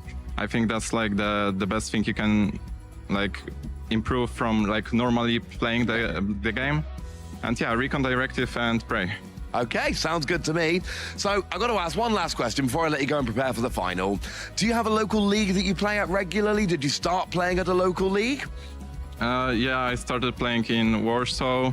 I mean, it's been like 6 years since then. And there are like a lot more leagues in Warsaw right now, so I go to them most of the time. And yeah. Sounds good to me. Well, sometimes you start...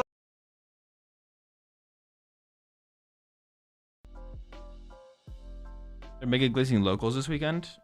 I mean, it's like a question they ask like every single interview, to be honest, is like the local how to get better thing. Where do you play locally kind of deal. They're hella glazing. They're hella glazing locals this tournament, yeah. Typical local glazers. What's the consequence on missing your scheduled flight? That's it. You can't fly anymore with that airline. If you miss a flight with an airline, they usually just ban you from flying with them. Do you ever fear having to say what locals you go to if you commentate at regionals? No. I just say don't go to locals. Fuck the lokes. Fuck the blokes. Wait, actually? Sure, why not? What are you going to do? What are you going to do if they say you can't fly on their airline anymore? You going to fly on their airline? No, you're not. What the heck? So why did Azul, did you max your cups and challenges already? Yep. No lokes. No lokes, no locals. Classic. No lokes, no locals.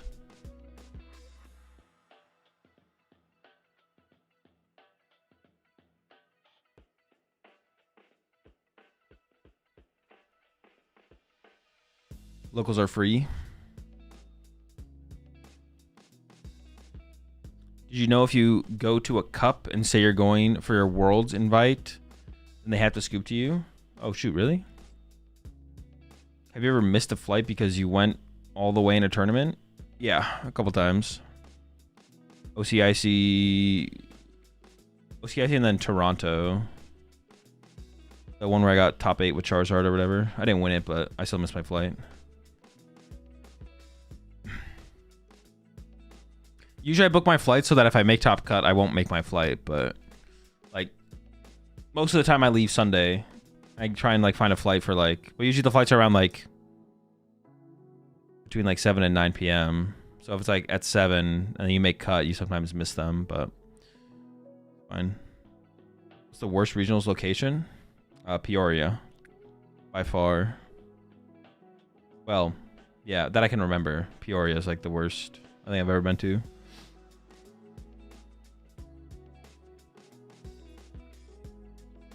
The finals already happened. Nope. Coming up next, Alexander with Pult Dusnor versus Nikolai with Charizard. Terrazard. Yeah, I guess Terrazard. Terrazard with Dawn. Baltimore's worse than Peoria if you don't stay by the convention center. I mean, maybe. Did I even go to a Baltimore regional? I think I went to the first Baltimore regional. What regional are you planning to go to soon? Commanded the title. We'll give you that information. Command majors. I started playing right after the last Peoria regionals. I wish every day they would bring it back. Yeah, you definitely missed out for sure. But yeah, all the new age players won't know what it's like to have gotten to play in Peoria, unfortunately.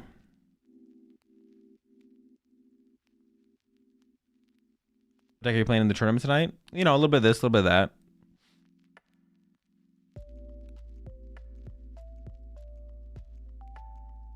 Didn't you say you hated Merida? Or is that more because the weather? Hated Merida? I don't think so. I don't think I ever said that. Peoria has Portillo's. That alone makes it C tier. I don't even think that's true. Is there even like a Portillo's like around the area, like the convention center area? I don't even think that's true. I think you have to like go drive to find it.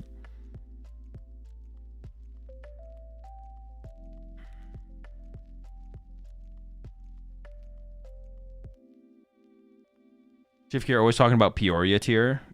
They make it a tier.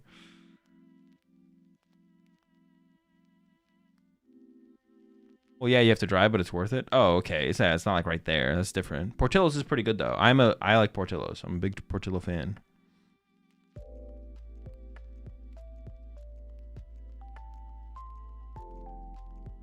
That's EU country. I don't know. I haven't really been to that many. I don't really have like a too strong of an opinion on the European countries.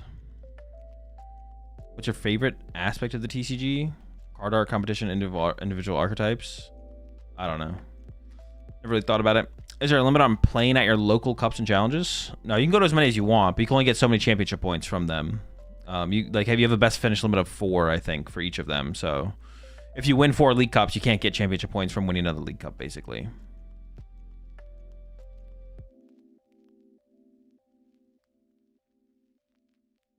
There's a shit ton of stuff in Peoria, but literally nothing downtown near the convention center. Nah, that's not true. Maybe in a different regional. I just remember you mentioning one of them and was unfortunately hot, even in the venue. It wasn't Merida. Merida was fine. That was probably LAIC. Like the last 2 LAICs I went to was like super hot in the venue. Wait, maybe not last year actually. The year before that though, it was really hot in the venue. I'm not sure about last year. I don't really remember, to be honest. The year before that, it was super hot in the venue though.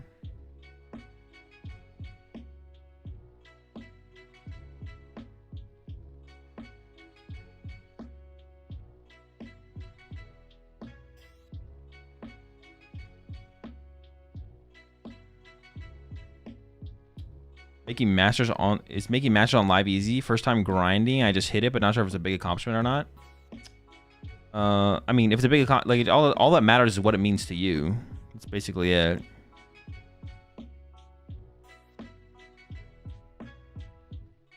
Appreciate 13 months there, Fox.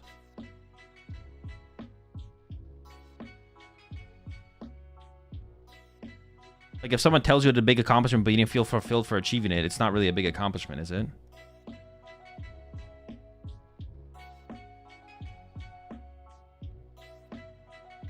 That's why like even the Pokemon TCG, a placement for some players matters more than to other players.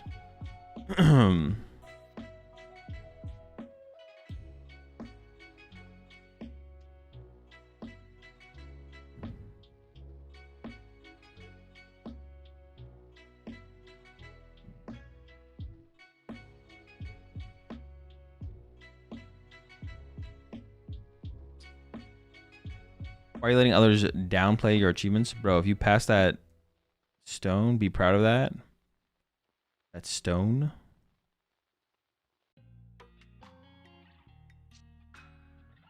You sure Nikolai say today that second is an accomplishment to me?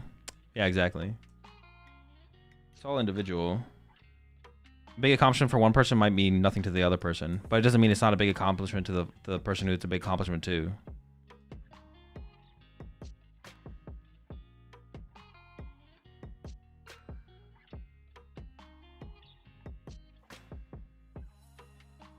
All relative.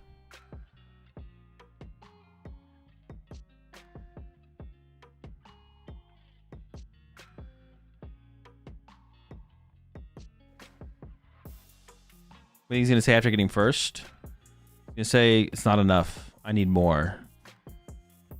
Oh, it's already tied 1-1. Double game loss going to the finals. This is huge.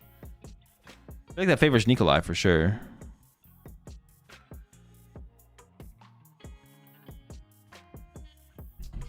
Yeah, hopefully says the he's not finished. Gotta go get another dub. Why double game loss? Because fuck it, why not?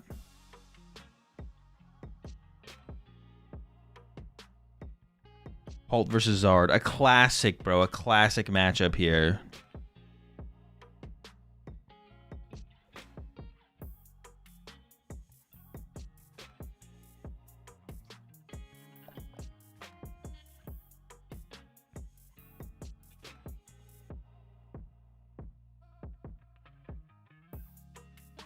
Sudden Death Game 3, go so hard.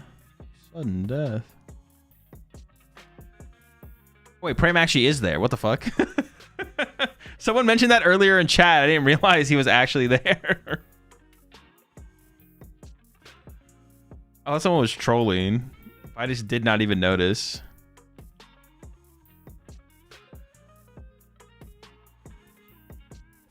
All right, predictions up, chat. Get your Bulu Bucks on the line. Do you have Alexander with Dragapult Dusknoir, or do you have Nikolai here with the Charizard, Terra Charizard deck? Or do you think it'll be an overtime win?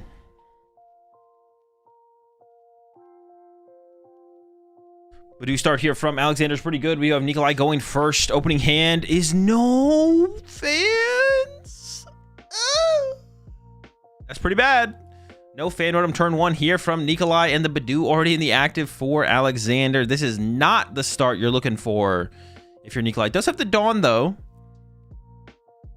The Dawn is pretty good. That can lead to a Charmeleon, which can KO this Badoo on the next turn.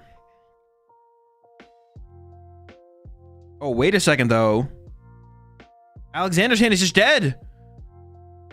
This is going to be a turn 3 dub here from Nikolai. We got the Jet in hand. Wait, does he win? No, he can't win. No, wait, he can't win. He can't win. Wait. But what if? Can't win, but we can attack. There we go into the Dawn. So we can get the Charmeleon, and then we can get like, I don't even know what basic we get here to be honest. Maybe a Hoot Hoot? Or, yeah, Hoot Hoot probably, right? Charmeleon, Hoot Hoot, and Charizard for the next turn.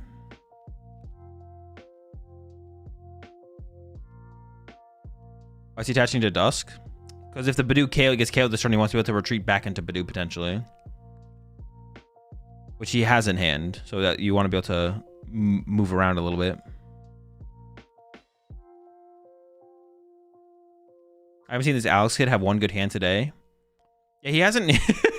That's a pretty good point. Alexander has definitely struggled with most of his opening hands have kind of been the struggle, but he still pulled out the dubs in the end. It shows how overbalanced, overtuned Paltnor is. I wonder when they're going to nerf it.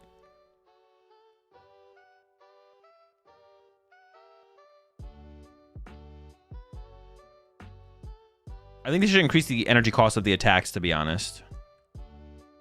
Okay, that's interesting. I was gonna say, are we gonna see the Jet or the Fire Retreat? Does go with the Fire Retreat. And then Knockout. Okay. Over to Alexander. What's the top deck? Lily? Iono. Okay. We can play Night Stretcher, get back the Badoo, put the Badoo on the bench, and then into the Lily. Or Iono, excuse me.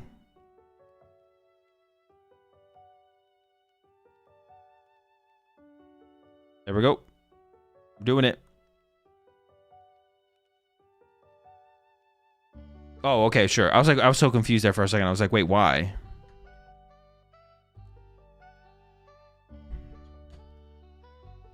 Why?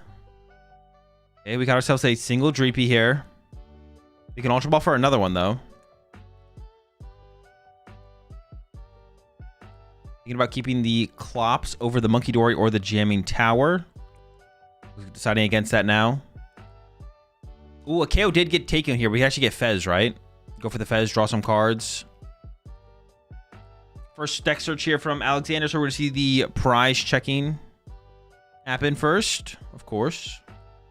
And honestly, a counter catcher does seem pretty good here from Alexander to try and stop this extra KO here from Nikolai, because you do need some time. Fez is prized. Oh, true. Fez is prized. Well, maybe he would have grabbed Fez, but maybe do you just get a second Badoo here? So you can just push Badoo after Nikolai KO's Badoo? I don't hate a Badoo grab. This might be the time for the double do.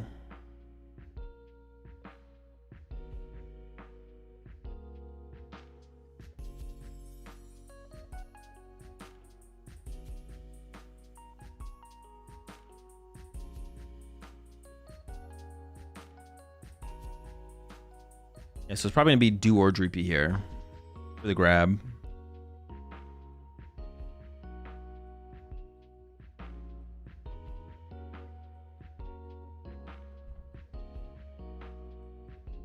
Still kind of cooking here. I think Fez would have definitely been the grab if it was in the deck, but that no longer being an option. The question is, where do you go with this Ultra Ball? Ooh, second Do. Oh, back to the Dreepy. Just put something else at the front of the deck. Just switch it up one more time. Ursaluna.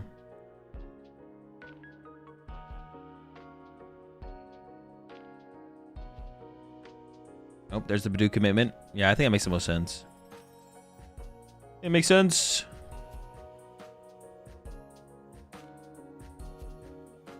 You have no energy attachment this turn. You don't want to miss out on your energy attachment next turn, especially when you're trying to build up to the Monkey Dory potentially as well. Isn't Frostlass Badoo better than Dusknoir Badoo? I mean, not really. No.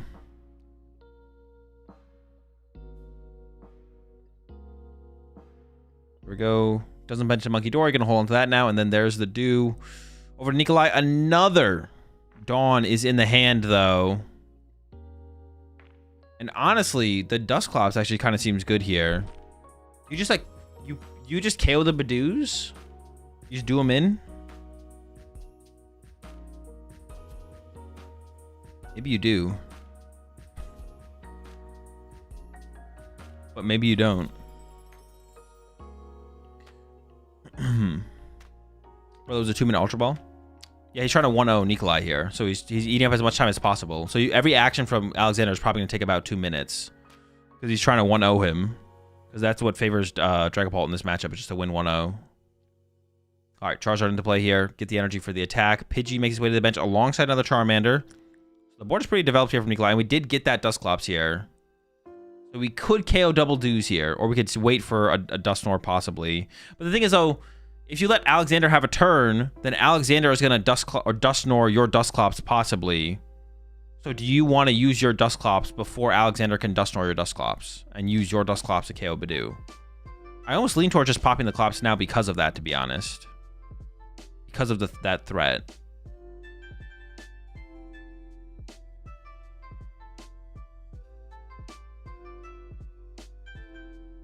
Give me a thought here. Just gonna go for the attack. Not gonna pop the Clops. This lets Alexander cleanly get that Badoo send up.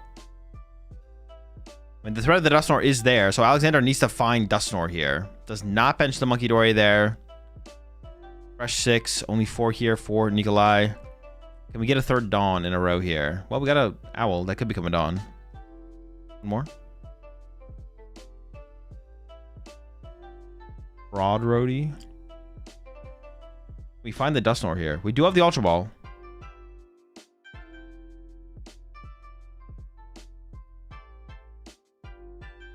Oh, I was going to say to go for the Dusknoir, but I think, yeah, we should probably prioritize the Drakloak for sure. Yeah, it's honestly really unfortunate that Fezes was prized here for Alexander.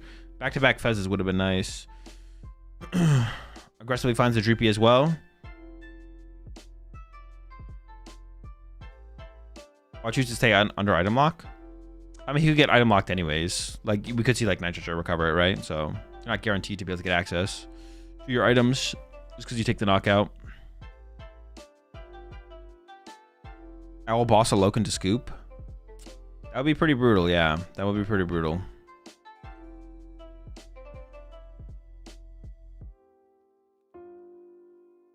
Oh, is that Dusknoir? I mean, you have to do it, right? You have to go Dusknoir KO, Dusclops. You don't really have a choice. What?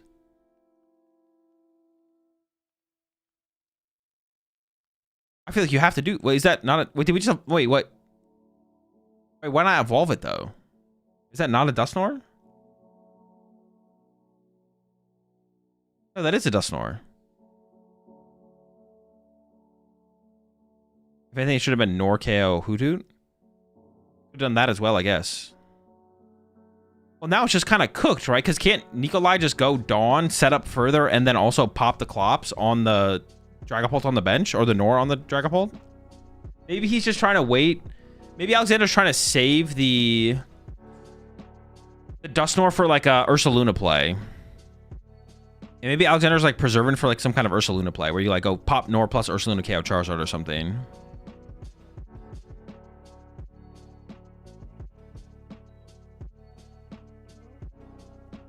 Maybe wants the Nor plus Dragapult. I mean, that is pretty good. Yeah, that is a pretty good play. But I feel like it's just so unlikely that your Dusclops... I think it's so unlikely that your Dusclops or your Dragapult survives the turn. And if your Dusclops not surviving the turn, then Dragapult's definitely... Or Dracloak's not surviving the turn.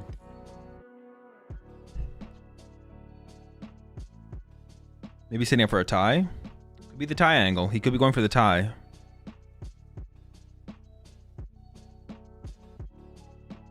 Maybe Alexander's just wasting time because he's like, well, if I'm going to miss my flight, then you're going to miss your flight as well. And maybe like Nikolai's flight is like an hour or something. There is no quick search set up yet. So, I mean, Alexander can... Okay, we're going to see the Nor pop this turn, it looks like. Oh, wait, yeah, we're going to see Nor, Iono, Ursaluna here. He actually is going to go for the Ursaluna line. And that will leave Nikolai with a one-card hand and no draw power on board. This is actually going to be pretty decent here from Alexander. Oh, boy. What, does he have the Iono, though? No Iono. Ah. All right, well, never mind. The game's over.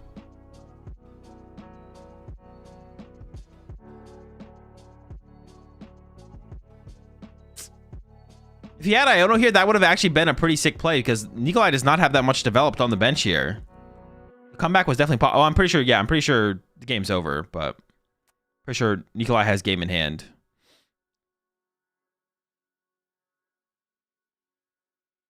Unfortunate. At the very least, give him the Iono here. Make it interesting.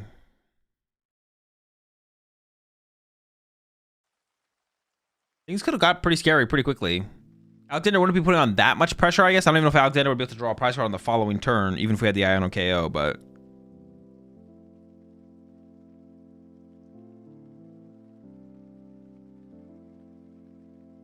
Isn't he missing Terra? Ooh, actually, you might be right. That's true. Once the Charizard goes down, there's no Terra in play. Uh-oh. Is there a reason he props the Dusknoir before using Lily? No. To throw his opponent off the trail. Wait, do you think Nikolai by accident evolves to the Owl? Oh, he just has Candy Pidgeot in hand? What the fuck? Or does he have nothing in hand? Is his hand actually dead? There's no way. Okay, it's not dead. Oh, no, he has game. Never mind. You just get Terrapagos and win here, I'm pretty sure. Terrapagos into Owl. Well, then hang on. Why did we push? Oh, no, because we did top deck there, right? We top decked the Nest Ball. Actually, his hand was dead, except for an Iono. But now this should be game. What needs energy? I think we have energy in the deck. We might be one. We could be a fire short. I think there's one fire in the deck here, though. So all Nikolai has to do here is grab double fire, and we should be good. What did I say? Double fire? Double or candy.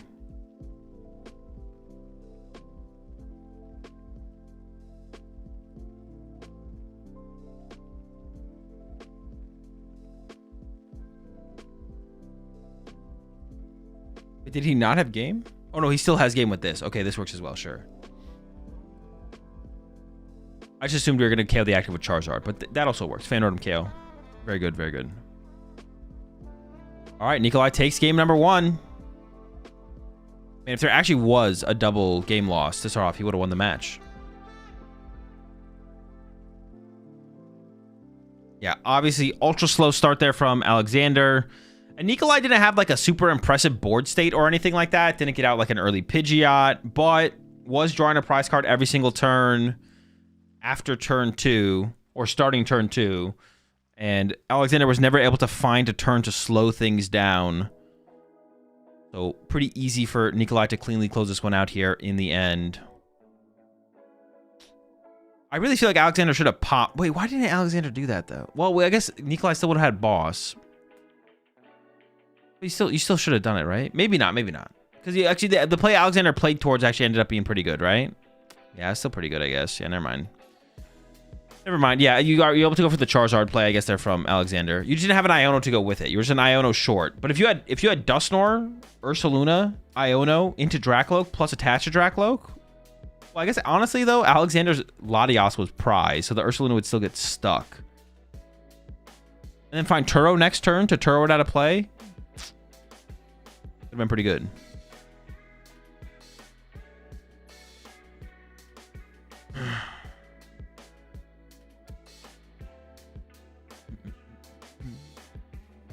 Yes and yes, Nick Ball.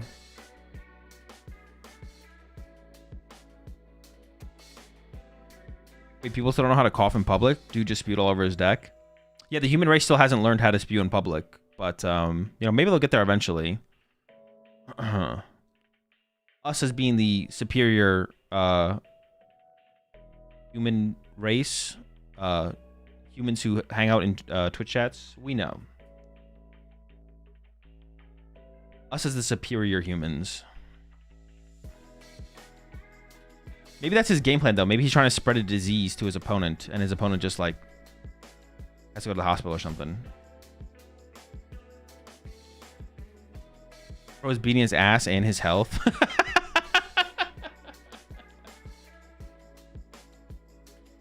Yeah, not only is he not going to win, bro, he's not going to survive, bro. He's not going to survive this match. He's done. He's cooked. How did Nikolai go undefeated? By not losing a match. Biological warfare has made its way to PTCG. Awful prizes from Nikolai here? Are they? They seem fine. I guess 2 fires kind of annoying, right? I don't know about awful, though. I think it's manageable. You can set up at least 1 Charizard. You have time to maybe get another... like, yeah, by the time you'll need your second Charizard, you should have access to one of those fires or a Super Rod, right? I feel like. Or maybe the Night Stretcher or something. I don't think it's that bad. Does Alexander ever choose first? No, I don't...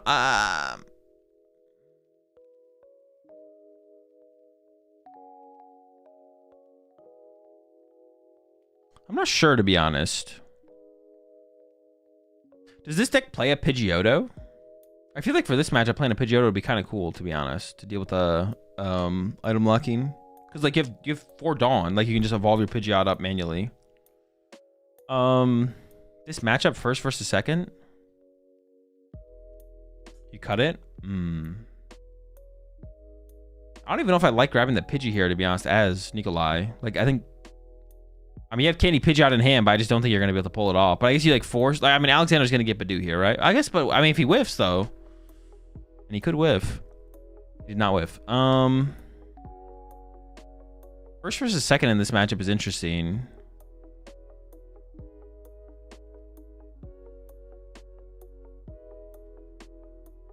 I mean, you're a fan Rotom deck, but you have higher odds of, like, setting your stuff up if you go second.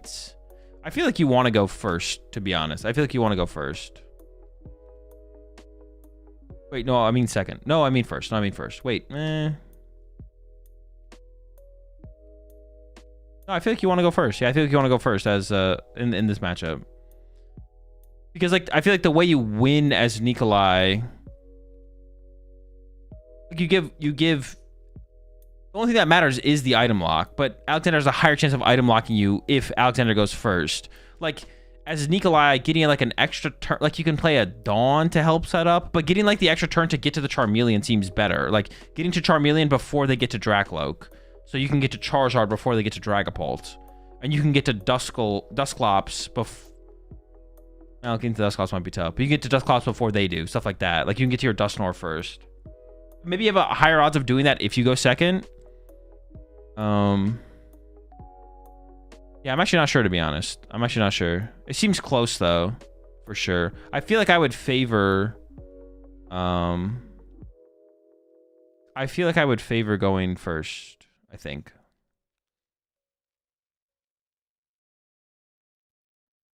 But it's one of those matchups where it's maybe like 51-49 in terms of what's more favored. I guess like the way I'm like thinking about it though is like it feels like if the Dragapult deck goes first, even if they don't get a single Dreepy down on the first turn, the Dragapult deck kind of doesn't care. But there's like a possibility where Dragapult goes first, gets double Dreepy, turn 2 double Drakloak going first, then Bedews you, and then as a Charizard deck you're feeling like a lot of pressure really quickly. But it feels like if you go first as the Charizard deck, you're under less pressure as quickly. And yeah, it just feels like you're under less pressure as quickly. Potentially less pressure, because like the Dragapult deck doesn't always like draw a double or Poffin off the rip. But it feels like it feels like it doesn't matter that much if you go first or second, but first is better.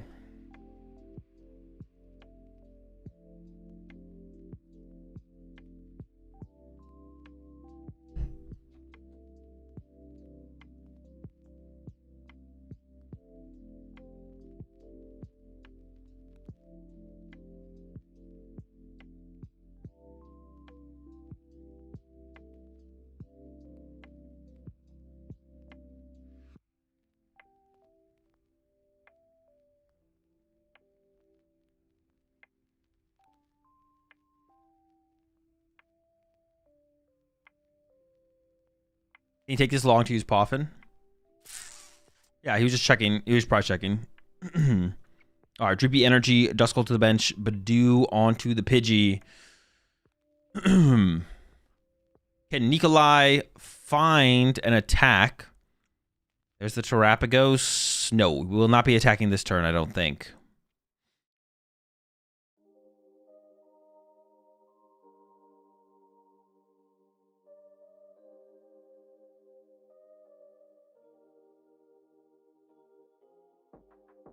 After watching this Alexander play, he never has urgency. Well, I mean, you don't need urgency in this situation. Like, they have 50 minutes left to finish 2 games. They have plenty of time.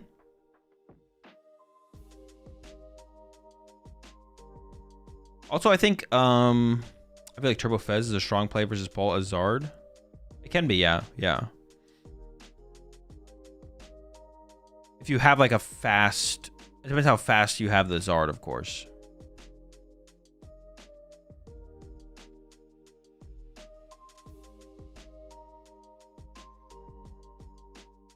All right, squad getting set up here. Terapagos in play, has a Noctowl in hand. Actually, if Nikolai top decks, Nikolai could start going Fez to snipe the Drakloak, actually. And Nikolai is like missing a energy. Well, actually, and an Area 0. But he could go Noctowl for Dawn. Oh, we're just... Wait, is Alexander's hand dead? Bro, there's no way. Is Nikolai about to 2-0 him? Oh my gosh, dude. It's happening. The fall of Pult. Yes, I've been waiting for this moment.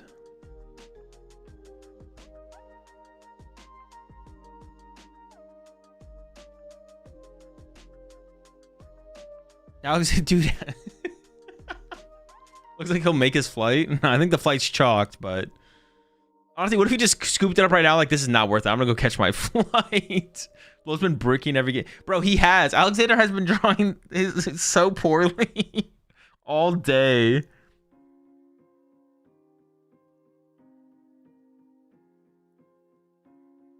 Is Alexander to play Ray Candy? Nope. No Ray Candy. Wait, we drew the jet? Did we have the play? Did Nikolai have the Fez snipe play? I think Nikolai had the maybe you want to keep, okay. I think he did have the play, but you probably want to preserve the jet energy to get around counter catchers. But the play is so sick. I don't know. It's probably correct to not do it though. It is probably correct to not do the play. Did we Ultra Ball Fez? Oh, did we Ultra Ball Fez off the rip? Oh, my bad. Oh, we're actually getting in there with the Noctowl this turn. Interesting. Actually, honestly, getting a Duskull down this turn would be pretty nice, so we could like Dusclops KO. Oh, is he going for the boss? Oh, two balls. I don't even know if I like this, to be honest, from Nikolai. I would just KO the Badoo here. I don't even know if I like chasing the Dreepy that much, but getting aggressive, going for the Dreepy. It just kind of feels like overkill. It doesn't, I don't know. Like, it stops the Dracloak top deck, I guess, but it doesn't feel that powerful. Top deck is Hawlucha. Oh, we got the Hawlucha. Let's go. All right, we nitro the Dreepy. Now if we, no, he's still fucked. Yeah, you may as well hold the energy here, to be honest. All right, Badoo the active and 10 more damage. Yeah, Dawn Jet, he totally had to play. The Fez seemed really good. Well, no, I think chat was saying that he Ultra Balled Fez on turn 1. He Ultra Balled the Fez away. Which, if that's true, then obviously, yeah. It would have been nice. See, I think just get like, I think Nikolai just going. See, I still don't even like these Dreepy chases that much. I think Nikolai just going KO the active plus like get Duskull on the bench last turn felt a little bit better. Like, we're out of, that's 2 boss gone. I don't even know how many boss Nikolai plays, but I'm betting it's 2 in the Prime Catcher, so. Like, it feels like Alexander was just a top deck away from maybe getting back into this and then being low on those resources going into the late game. Hold up. It's not over yet. Iono's been found. Can we find a counter catcher to go with it? Yes. In a single Dreep. Yeah, I don't love expending all the resources that quickly. Okay, counter catcher's happening here from Alexander. Goes for the Owl. Sure. The hand there from Nikolai is dead. It's a dead hand. Hold on. Not over yet, folks. Top deck, I believe that was a Dawn. Dreep in a Dream. Dreep in a Dream. Is there a Latias in this deck? He can just get Dusclops and KO the Badoo at the very least. Or he could actually evolve to Dusclops and pass and also put Dusknoir in hand to threaten the Dracloak on the bench, which might be better. I actually kind of like that play a little bit better. But if there's Latias in the deck, we can get Dusclops and Latias, and then that's better. Latias doesn't help? Oh, yeah, true. I was testing you. Good job. You noticed. Noctowl is actually an evolution Pokemon. It's not a basic. Good to see you're locked in. Wait, didn't he prize like 3 energy? He prized 2 fires, but I think he maybe had access to one of them off the last prize card. Oh, that means there's 2 energy prized here. Oh, wait, if he takes a prize card here, does he guarantee an energy? He maybe guarantees an energy with a knockout here. I'm actually not sure. I don't know if the fire energy was maybe drawn off that last prize card. But also waiting for Dusknoir seems pretty good. Oh, we're getting aggressive. What do we got? Energy? Decent odds. Oh, yeah, you can't send up the... Oh, we drew the jet early on, but we did just rip a fire here. So we can retreat. Yeah, you can't really send the Latias up because then you lose the game. Fire off the prizes, retreat. Honestly, but what maybe it was... No, I still don't know what Alexander's hand is. It's probably fine to have sent that up. Okay. Iono in the hand. We need to find another counter catcher. So off of this draw here from Alexander, you need counter catcher or Ursaluna, actually. Ursaluna Punch would be good enough as well.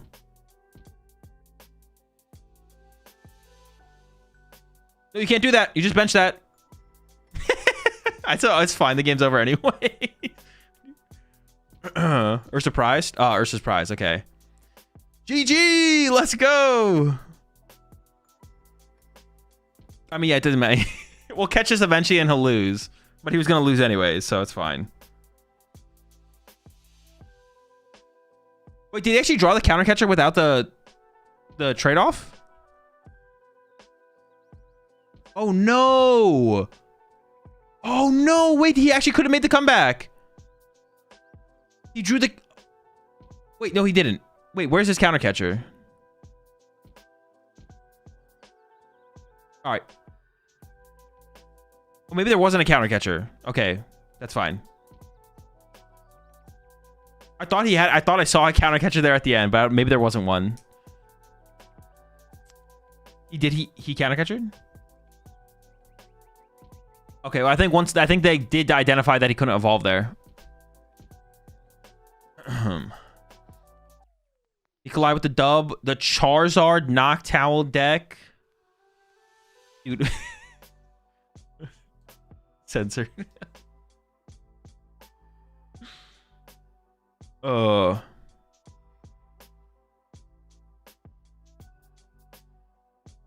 Dude, also, the believers, bro. The people who predicted in chat believing in Nikolai here. Yeah, dude, the deck looks sick, for sure. Sick dub there for Nikolai.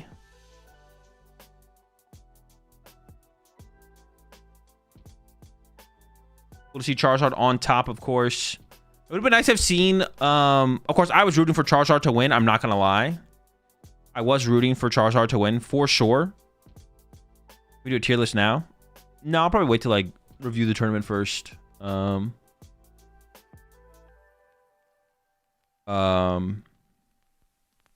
was rooting for Charizard to win this, of course, but it would have been nice to actually like see at least one game of like the matchup playing out where Alexander actually, I mean, he played the game technically, of course, right? Like, but definitely some rough draws for Alexander, which we saw a lot of that for Alexander, to be honest. We saw a lot of rough draws for Alexander throughout the top cut. Was able to overcome a lot of them, but could not overcome these final draws here. All right, chat, I'm going to go ahead and raid the main channel so you can catch the closing ceremonies, maybe a final interview with Nikolai, stuff like that. I might be streaming later today. We'll see. I'm going to head off, might take a nap, go to the gym, eat some food, and then I might be back later. I might actually stream again today later because there's a lot of day left, and I don't have much else to do today. So we'll see how that goes. But I will be streaming tomorrow. We'll review the tournament tomorrow, maybe do a tier list, play with some of the decks that did well at the tournament. And then I might try and stream on Tuesday as well. We'll see how that goes. Might try and stream on Tuesday. Tuesday, Wednesday. Then Thursday. Yeah, same thing, Thursday. We're probably going to do a dude stream on Thursday. I'll play in the Doom tournament on Friday. And then maybe Friday. There is a Champions League this weekend. So I will be watch partying Champions League on Saturday for sure. They might, I mean, they sometimes stream. It's like they sometimes do, they sometimes don't stream day one. So I don't know if I'm gonna. Well, actually, they might have the stream scheduled. Let's see. We'll see if the stream is scheduled. Maybe we already know. Okay, there is a stream scheduled, but only for day 2. So it looks like they're not streaming day 1 of Champions League. Dude, that's such a bummer, man. That's such a bummer. I don't know why they started doing that. Although, I did just complain for the first 4 rounds about the celebrity matches. So maybe it's better for... Maybe it's better at the end of the day, to be honest. I will also be streaming a League Cup. I'll be streaming a League Cup on Saturday as well. So I'll be streaming a League Cup on Saturday. And then I might miss the first round or 2 of Champions League because I'll be streaming the League Cup first and then streaming Champions League after I get back home from the League Cup. And if you're interested in that information of where the League Cup is and everything, I'll put that in the Discord or something like that. I'll put the flyer in the Discord, something like that. Or go check my Twitter. I retweeted it on Twitter as well. Yeah, that's the plan this week. Okay, let me go ahead and raid. Let me get out of here.